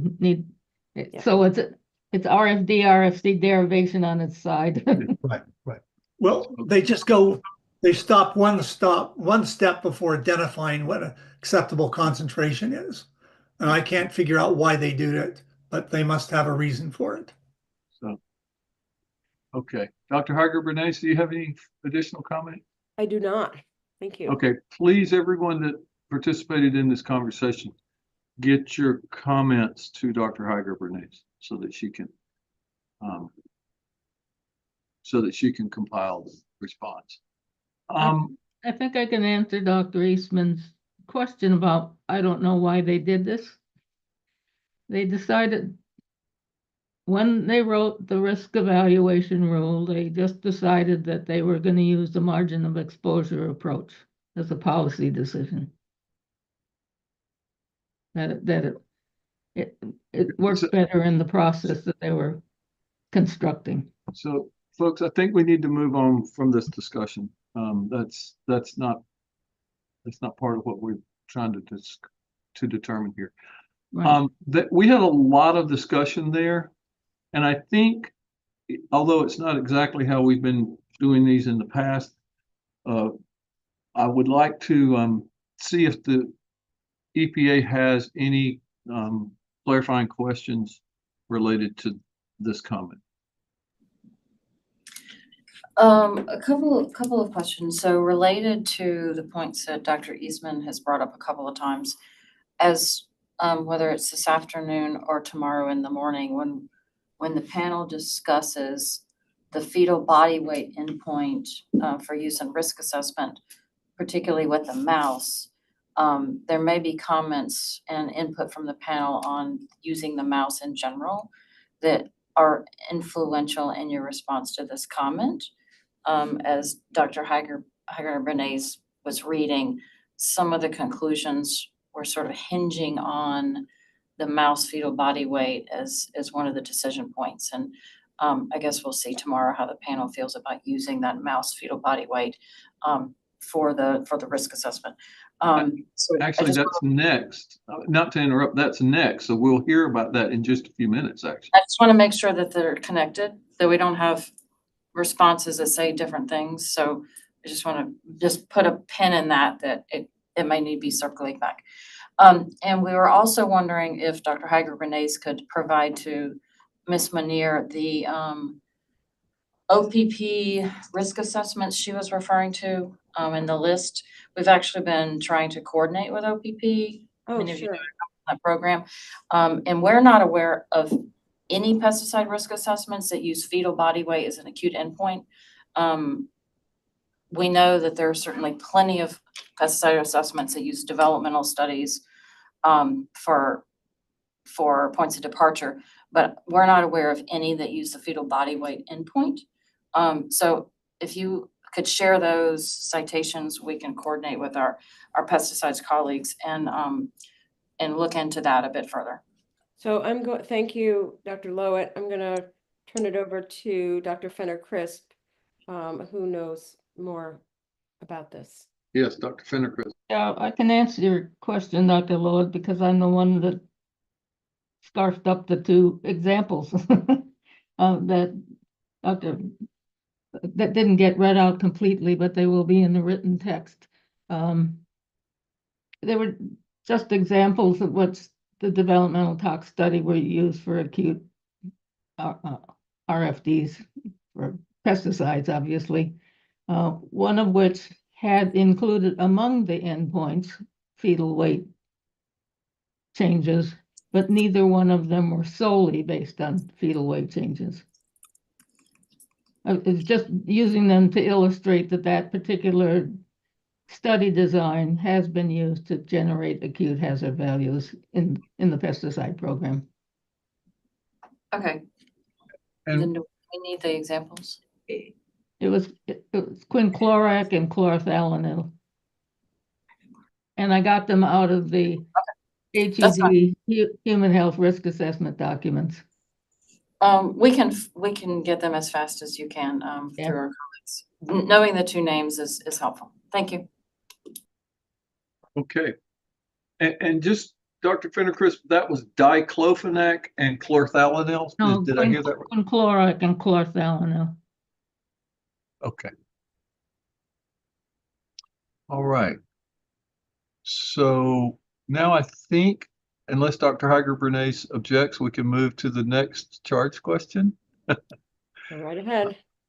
Let's get that read into the record, please. Thank you, Dr. Koch. This is Abhilash Shishiram from EPA. I'll read Human Health Hazard Charge Question 5C. EPA has proposed to use decreased fetal body weight observed in mice as the basis for intermediate and chronic points of departure for 1,3-butadiene, as outlined in the section 4.2.2.3 of the draft Human Health Hazard Assessment, US EPA 2024C. Developmental effects following gestational exposure were observed in both mice and rats. However, mice were more sensitive. The most sensitive point of departure from mice is used for risk estimates because it is protective of the other associated developmental outcomes, and there is insufficient knowledge with respect to the available pharmacokinetic data in pregnant animals, fetus, and early postnatal laboratory animals to indicate a role for any particular metabolite or differential toxicokinetic sensitivity across species. Relevant endpoints for dominant lethality and anemia were also benchmark dose modeled, but not used for risk characterization because fetal weight is the most sensitive and robust human relevant endpoint. Next slide, please.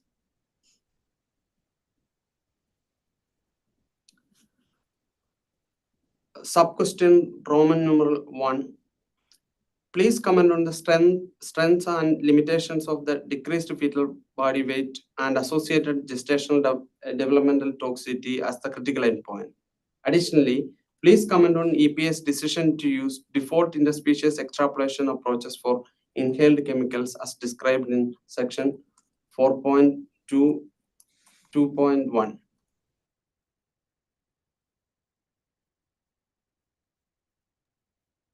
Thank you for getting that into the record. And our lead discussant is Dr. Ike. For this one, most reviewers felt that it was not possible to evaluate the selection of decreased body weight as a critical endpoint for developmental toxicity assessment because it was based on a systematic review protocol inconsistent with best practices and thus violates TSCA's best available science requirement. By limiting the protocol to relevant human and animal studies, those with effects at the organ level or higher, the protocol excluded studies of biochemical markers and other outcomes at the cellular level that can be strong hazard indicators and have been used in previous TSCA risk evaluations, and we have references for these. Biochemical markers and other outcomes at the cellular level can provide better understanding of dose effects below POD doses observed at the organ level or higher. Because biochemical markers and other outcomes at the cellular level appear to have not been considered, it's not possible to determine if decreased fetal body weight is the most sensitive outcome for determining the critical endpoint. EPA should either document that it's considered biochemical changes or cellular level effects to be included in the animal and human evidence streams, the 1,3-butadiene draft risk evaluation, or provide justification for why these outcomes should not be considered as potential hazards. The systematic review protocol also excluded studies after 2019 and therefore is outdated. The fact that the ACC has submitted several studies on biochemical changes in the cellular level effects published after 2019 are relevant. The selection of a critical endpoint justifies the need for EPA to develop and execute an updated systematic review protocol. It's recommended that EPA develop and execute an updated systematic review protocol consistent with TSCA's best practices for the best available science. The 1,3-butadiene draft risk evaluation also relies on a dose response assessment that appears to, okay, that's related. While EPA found that reduced fetal weight is a hazard of 1,3-butadiene, it does not provide a quantitative estimate of these non-cancer risks. Instead, an arbitrary MOE based on benchmark dose modeling to derive a POD of 30 was applied to determine whether the human risk was of concern. EPA should provide the quantitative estimates for non-cancer risk in the risk evaluation. Additionally, a more informative and transparent approach would be to apply the probabilistic dose response assessments methods of the International Program on Chemical Safety as part of the WHO to estimate the risk of adverse effects at various levels of exposure.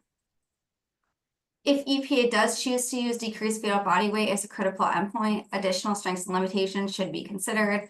Specifically, fetal body weight can be confounded by gestational age, and in particular, shorter gestational age, and thus it can also be subject to bias.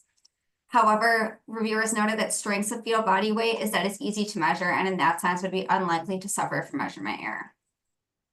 One reviewer felt that the process EPA went through to identify the most sensitive endpoints and those for which quantitative data were available seemed to be consistent with these guidelines. In addition, the most sensitive endpoints identified were all related to developmental toxicity, and the BMD modeling did not indicate that HECs varied much across the endpoints considered.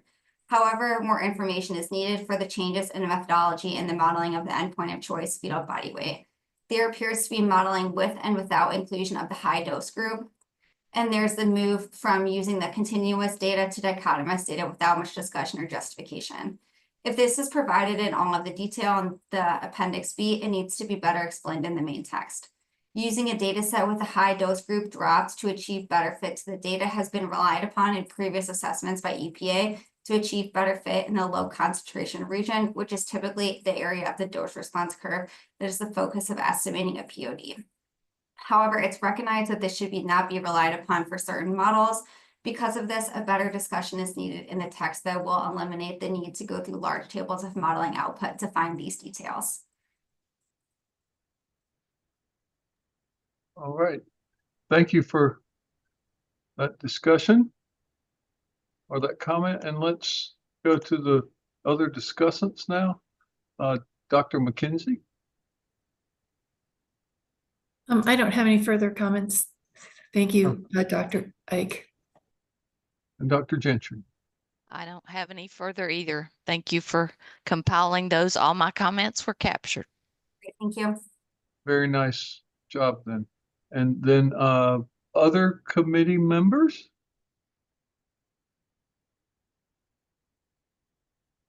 All right. Well, can we get our next charge question read into the record? That's subpart 3. No.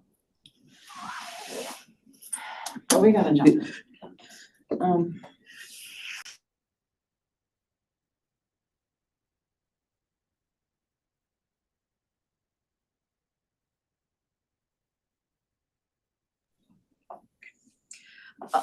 Thank you for Dr. Ike for that. But before we move to the other endpoints, to the other questions related to this to 5C that all have to do with benchmark dose modeling for fetal body weight. It was unclear to us that there was a recommendation of an alternative point of departure in your response. All we took from that was that you didn't like fetal body weight and that there were some other studies we should look at. Is there a list of those studies in your responses? Yes, we have them in the references. And the associate discussants, please correct me if I have this wrong here, but I don't think we had a specific alternative POD in mind. Okay. Can I ask another question? So these alternative studies, is it possible for us to see this list overnight so we can look at it? Yep, I can send it to Allie to get it to you right after this. Okay, because the way this is being left, that we don't have an intermediate point of departure if the panel doesn't support it and isn't offering an alternative. So I would ask broadly, thinking about the species issue, listening to Dr. Roby and Dr. Eastman and Finnercrisp, we're inferring from many of these comments that those panelists are hesitant to use the mouse at all in our risk assessment. And that becomes an important decision point if we are to move away from the fetal body weight. So at minimum, can we get some input on using the mouse for any endpoints, particularly if we're going to look at some alternative studies, that many of which are probably in the mouse. And remember, for EPA to use mechanistic events, like as was discussed in the AOP framework, if we were to use molecular initiating events or other effects not related to a pathology or an adverse outcome, we really have to be able to link those endpoints to an outcome with respect to defensibility of the assessment from a legal point of view. So we really need to see that list and understand what studies you're suggesting that we look at. So, yeah, and Dr. Ike has agreed to provide that to you, and Dr. McKenzie has maybe a follow-up response. Or just a clarification on the comment. So I think part of the comment was that in the protocol for the review, it wasn't certain if EPA included effects below the organ level, so at cellular level effects, and considering adverse cellular level effects. And the studies that are provided in those references are risk assessments that did include cellular level effects. Dr. Eastman? Yeah, just to weigh in, I certainly understand and support the use of the mouse studies for doing risk assessment. I just think I would recommend using your best judgment, potentially working off of either hemoglobin ADX or DNA ADX to make adjustments in the adjustment factors for toxicokinetics. That's where I see really the change, but I think you almost have to use the mouse data because that's where all the action is. And that would be health protective as well. And I hope we can capture that in the comments as well. If you could send that to me, I can get that incorporated. Yes. Dr. Finnercrisp? On the point of using non-adverse outcome data and rather key event data, the basic philosophy is if you prevent a key event from occurring, you don't see the adverse outcome, so that one can use key event data as a surrogate for an adverse outcome if you don't have good data on the adverse outcome.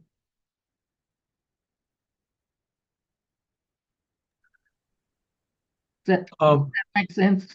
Yes, it does. And let me circle back to the discussants.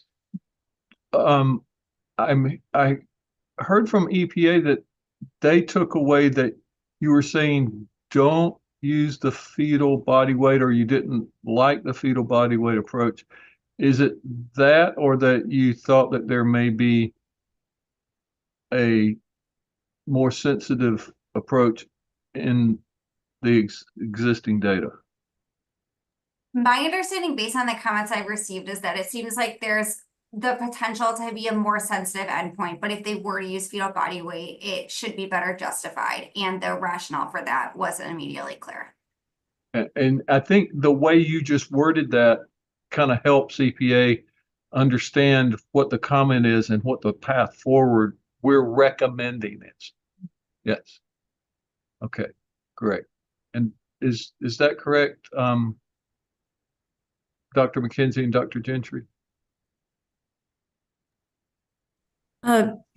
Yes, Tim, I think so. I also wanted to just say here, so in the with the new studies done after 2019 that are coming in and being suggested by different commenters and public commenters, I'm a little uncomfortable with various stakeholders coming and offering studies to be considered without an objective review of the more current literature to make sure everything is captured. So if someone hasn't come forward with a study,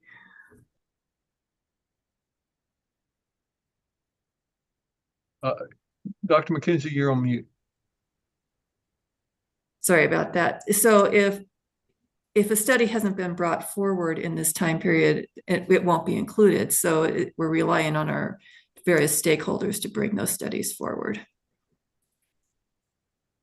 I'm comfortable. I'm not comfortable with that.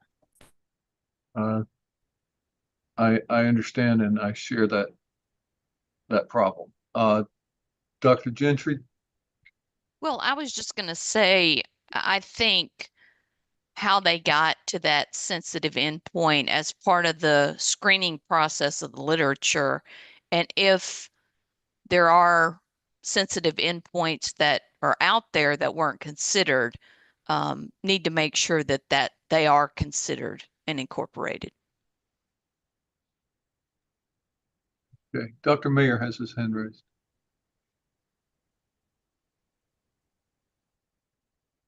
I was just going to clarify if this question is also intended to cover the idea of one picking fetal body weight as a point of departure or a precursor to it as part A, and is this also intended to cover the data-derived extrapolation factor possibility?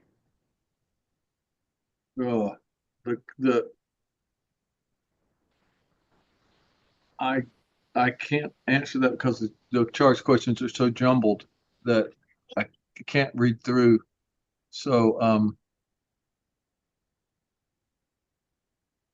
I thought I saw that as part of this question, but I wanted to make sure it's not a different question. Dr. Gentry, are you trying to answer that question? I'm trying. I'm going to see if I can answer it, but I think you were referring back to some of the things that were presented in the public comments with the hemoglobin adducts and the data-derived adjustment factor. And I was looking at your comments as well. And I think that's more closely related to the species extrapolation for leukemia, not so much the endpoint for fetal body weight changes. But that's just my interpretation of things. If other people disagree, please correct me. I think I'm having some chances to look through. I think maybe this goes in 5D, which is perhaps first thing in the morning. Okay, well, my only comment, just to put it out there, is if the reactive metabolites are also likely to be responsible for the fetal weight, and I thought they had done studies where they had adjusted for metabolite formation and showed that the rat and mouse, at least some effects were lined up. I wanted to just seem like that would be applicable to this DDEF for fetal body weight as well. But I haven't studied that deeply, so I was just wanted to make sure that was in the consideration. Okay.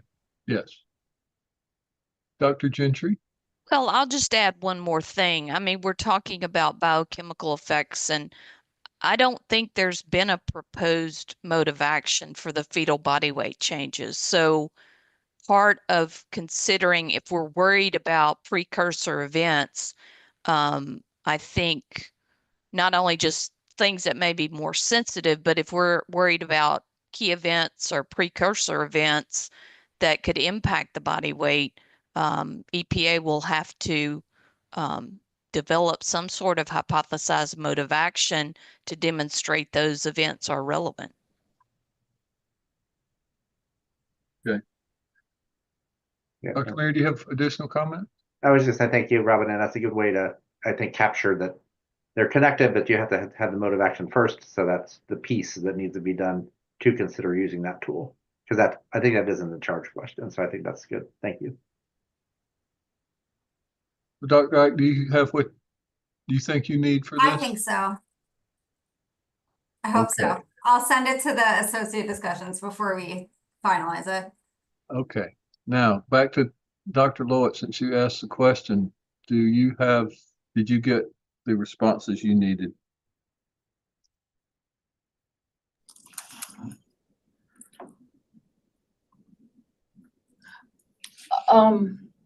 I appreciate the added discussion, and a few minutes ago, Dr. Cobb, you did suggest that some wording that either Dr. Ike or Dr. McKenzie were using might be a better characterization, and I actually like the way that characterization that you pointed out was better, because it's more in the recommendation space and it's actionable. Right. Some of the conversation we're having right now is feeling like it's sort of mishing and mashing some issues up, and so we're having a little bit hard time following it. So we did not ask any specific questions about data-derived extrapolation factors and using the hemoglobin addict data in the way that Dr. But you allowed a 45-minute comment about that, so there. Because our view was that there's too much uncertainties in the amount of the various metabolites known, which is how you link the addicts to the data-derived extrapolation factor. But what we're hearing from several panelists is that we should pursue that more. That's my inference from some of that. But I'm not sure we'd have a clarification per se. We really need to see that list of studies as fast as we can. I just sent it to George and Ally, so I hope you can get that. Hopefully today. Okay, thank you so much, Dr. Ike. We may regroup on this over the evening and ask to open it back up in the morning. Just letting you know. Okay. Well, I'm going to ask Dr. Gentry if she thinks we can get through one of the charge questions that we have in a few minutes, or if you think that first one's going to take quite a while. Well, I think Dr. Ike has one more. Didn't we just do one I? We have 5CI. I think we still have 5CII. And then I have 3 and 4. Yeah. I think maybe let's get through double I today then. Okay. And then Dr. Gentry will start with you tomorrow morning, if that's okay. Sure. Okay. So let's try to get the II sub question in to the record.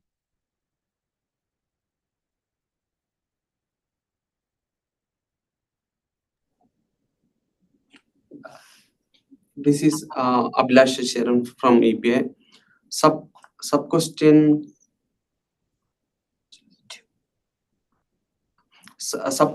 Roman numeral 2.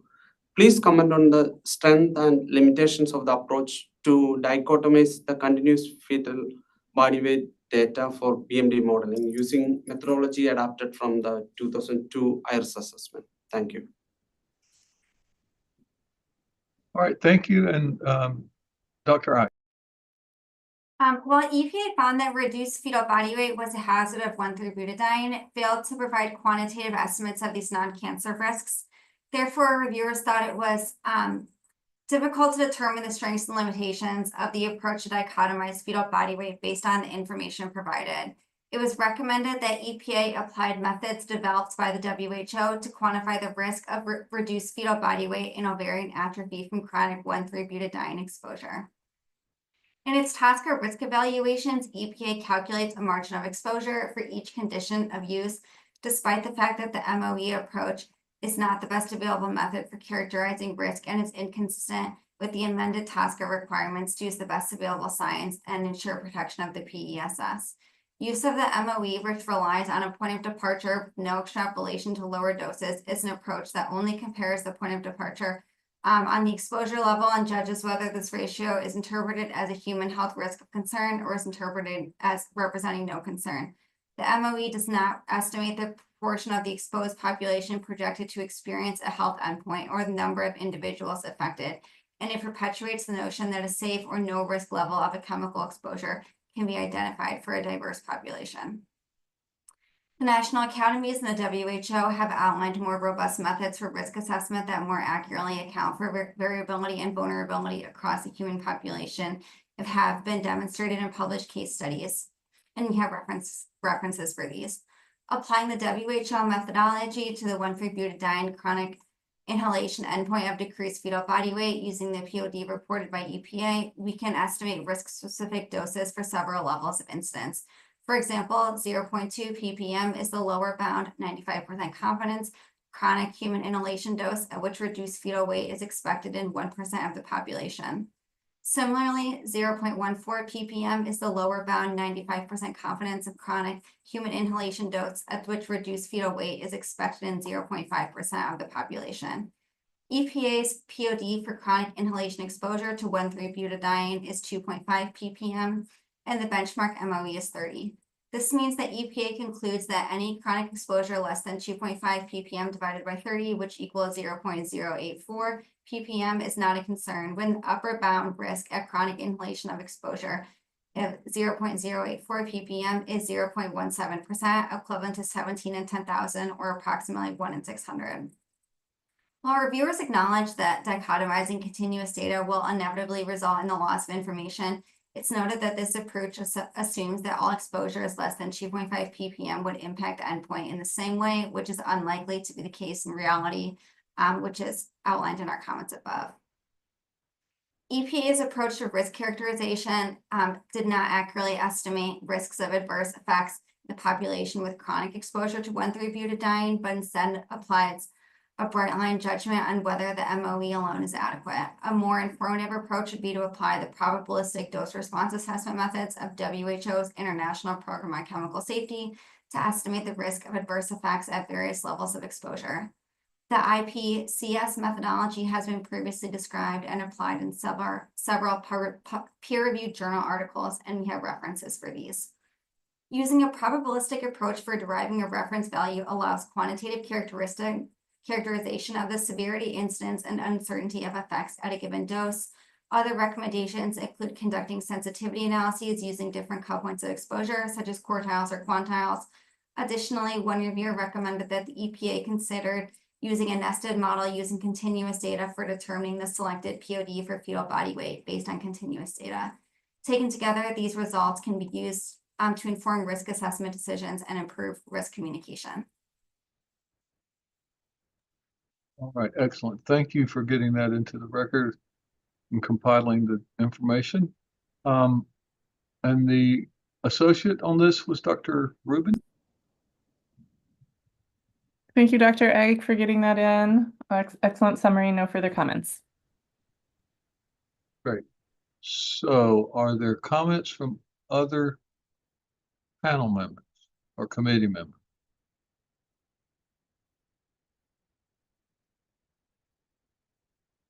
If there are not,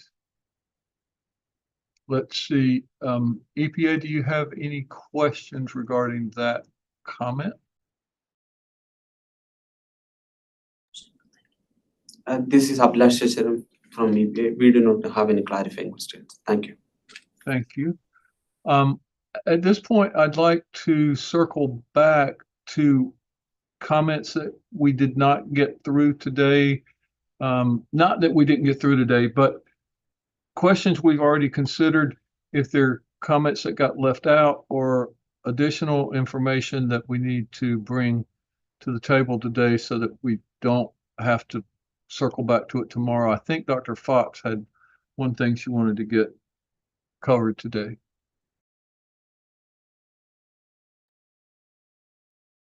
Yes, thanks, Dr. Cobb. And I appreciate everyone's flexibility with my schedule today since I had to drop off. But I did want to just add a thought related to, this is question 5F Roman 4. And it's related to discussion, and it has come up in multiple questions about inconsistencies in the implementation of the life table assumptions, related to years of life and that kind of thing. One of the comments that was read into the record earlier today, I think, was for the occupational unit risk, limiting the, limiting to a typical career span, right? 40 years or something, right? Of a typical working career. So related to that, so that may be appropriate for workers. But if that is done, a separate life table analysis should be done for the general population. Because my concern is that if the general population inhalation unit risk is just scaled from the occupational one, then we're missing some years there. That's what I wanted to add. Thank you. Okay, great. Thank you. Other comments from the committee? I had a couple of things. Oh, Dr. Heiger-Bernays? Yeah, I would like to request if people have comments that need to go into 6AI or AII, to make sure that you can send them to both Mary and I, and then we'll parse them. So, because it's sort of hard to figure out what goes where, but we'll figure that out. But if you found in your readings things that are wonderful or troubling, let us know. Yes, excellent. Dr. Gentry. Yes, I would just remind those who are discussants on the questions we're starting with first thing in the morning. I've gotten very few comments on those two questions, and of course, some of the discussants are people who are not attending the meeting. They're supposed to be sending comments in writing. I haven't heard from them, and of those two questions, I've only heard from one of the discussants. So I'll pull together what I have and present it in the morning. So. Yes, please do get that information to Dr. Gentry, for those of you who are participating in that charge question. And are there other comments? So I have a couple of things. First of all, if all of the committee members and ad hocs can hold on for like 2 minutes after we adjourn today, I'd like to have a real quick debrief. And also, I have a couple of things. First of all, we were discussing the possibility that a third trimester of in utero development would be considered as a long-term exposure for humans, I believe. And the fetal exposure information and the fetal effects in the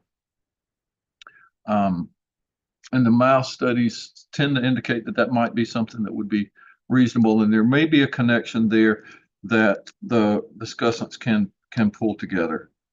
And then finally, if I did get a screen share capability, I'm not sure if I did. I did.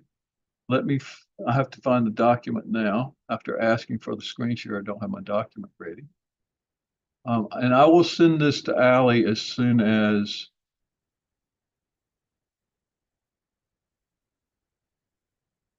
we adjourn. Can you see the document from the American Chemical Society? Yes. Yes. Okay, I've entered this into the record several times for the Science Advisory Committee, and it's just one of the things, and I've highlighted the areas that are of interest or of concern. That risk assessment must include acute and chronic and cover exposure from research, development, manufacturing, product use, and eventual fate of the chemical in the environment. Now I'm going to repeat: eventual fate of the chemical in the environment. This is, again, from the American Chemical Society, the largest professional science society in the world. Evaluations should be based on robust, reproducible science and risk-based criteria. The emphasis on robust. Assessment and management is a scientific process requiring input from researchers, regulators, consumers, and manufacturers. Technological and epidemiological data and safety information must be accessible to regulators to assure safe use and maintain public trust. So I'm going to leave it at that. There's an entire policy statement from the American Chemical Society. I happen to have helped draft the rev of this just before this one, the 2020 to 2023 revision of this.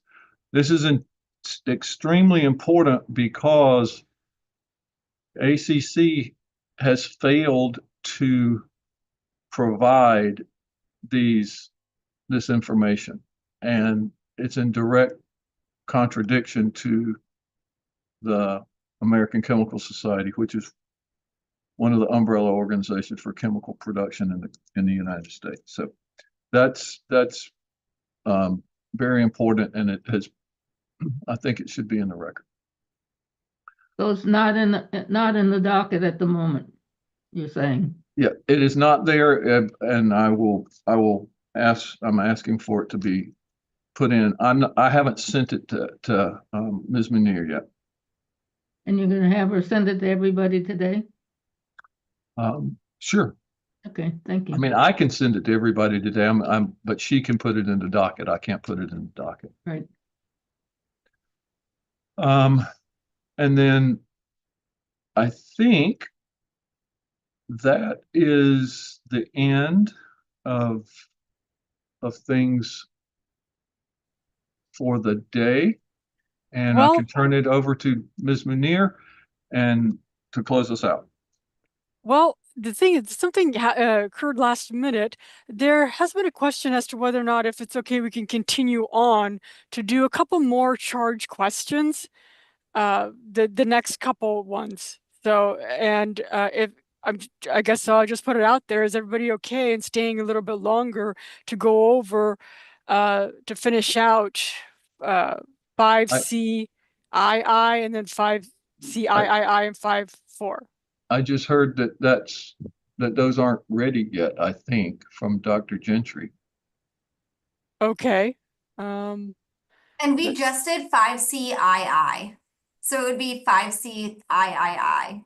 Yeah, okay. So we're not ready to do 5CIII or 5C4?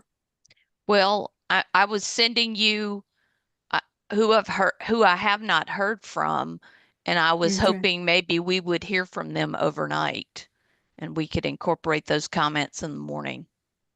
And okay, all right. Dr. Mercetni-Eves had perhaps a perspective here.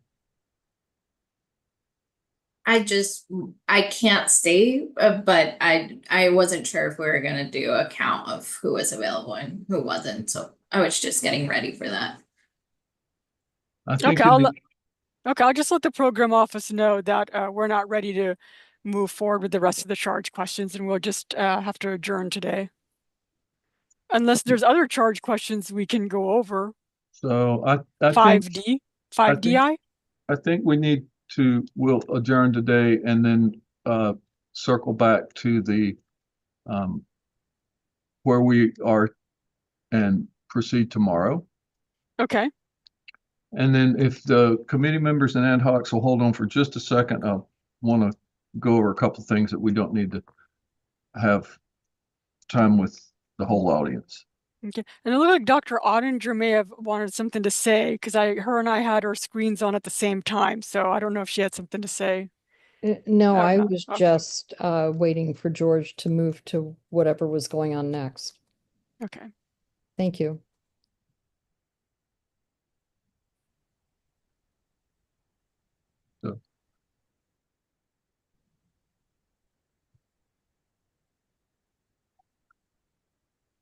So are we adjourned?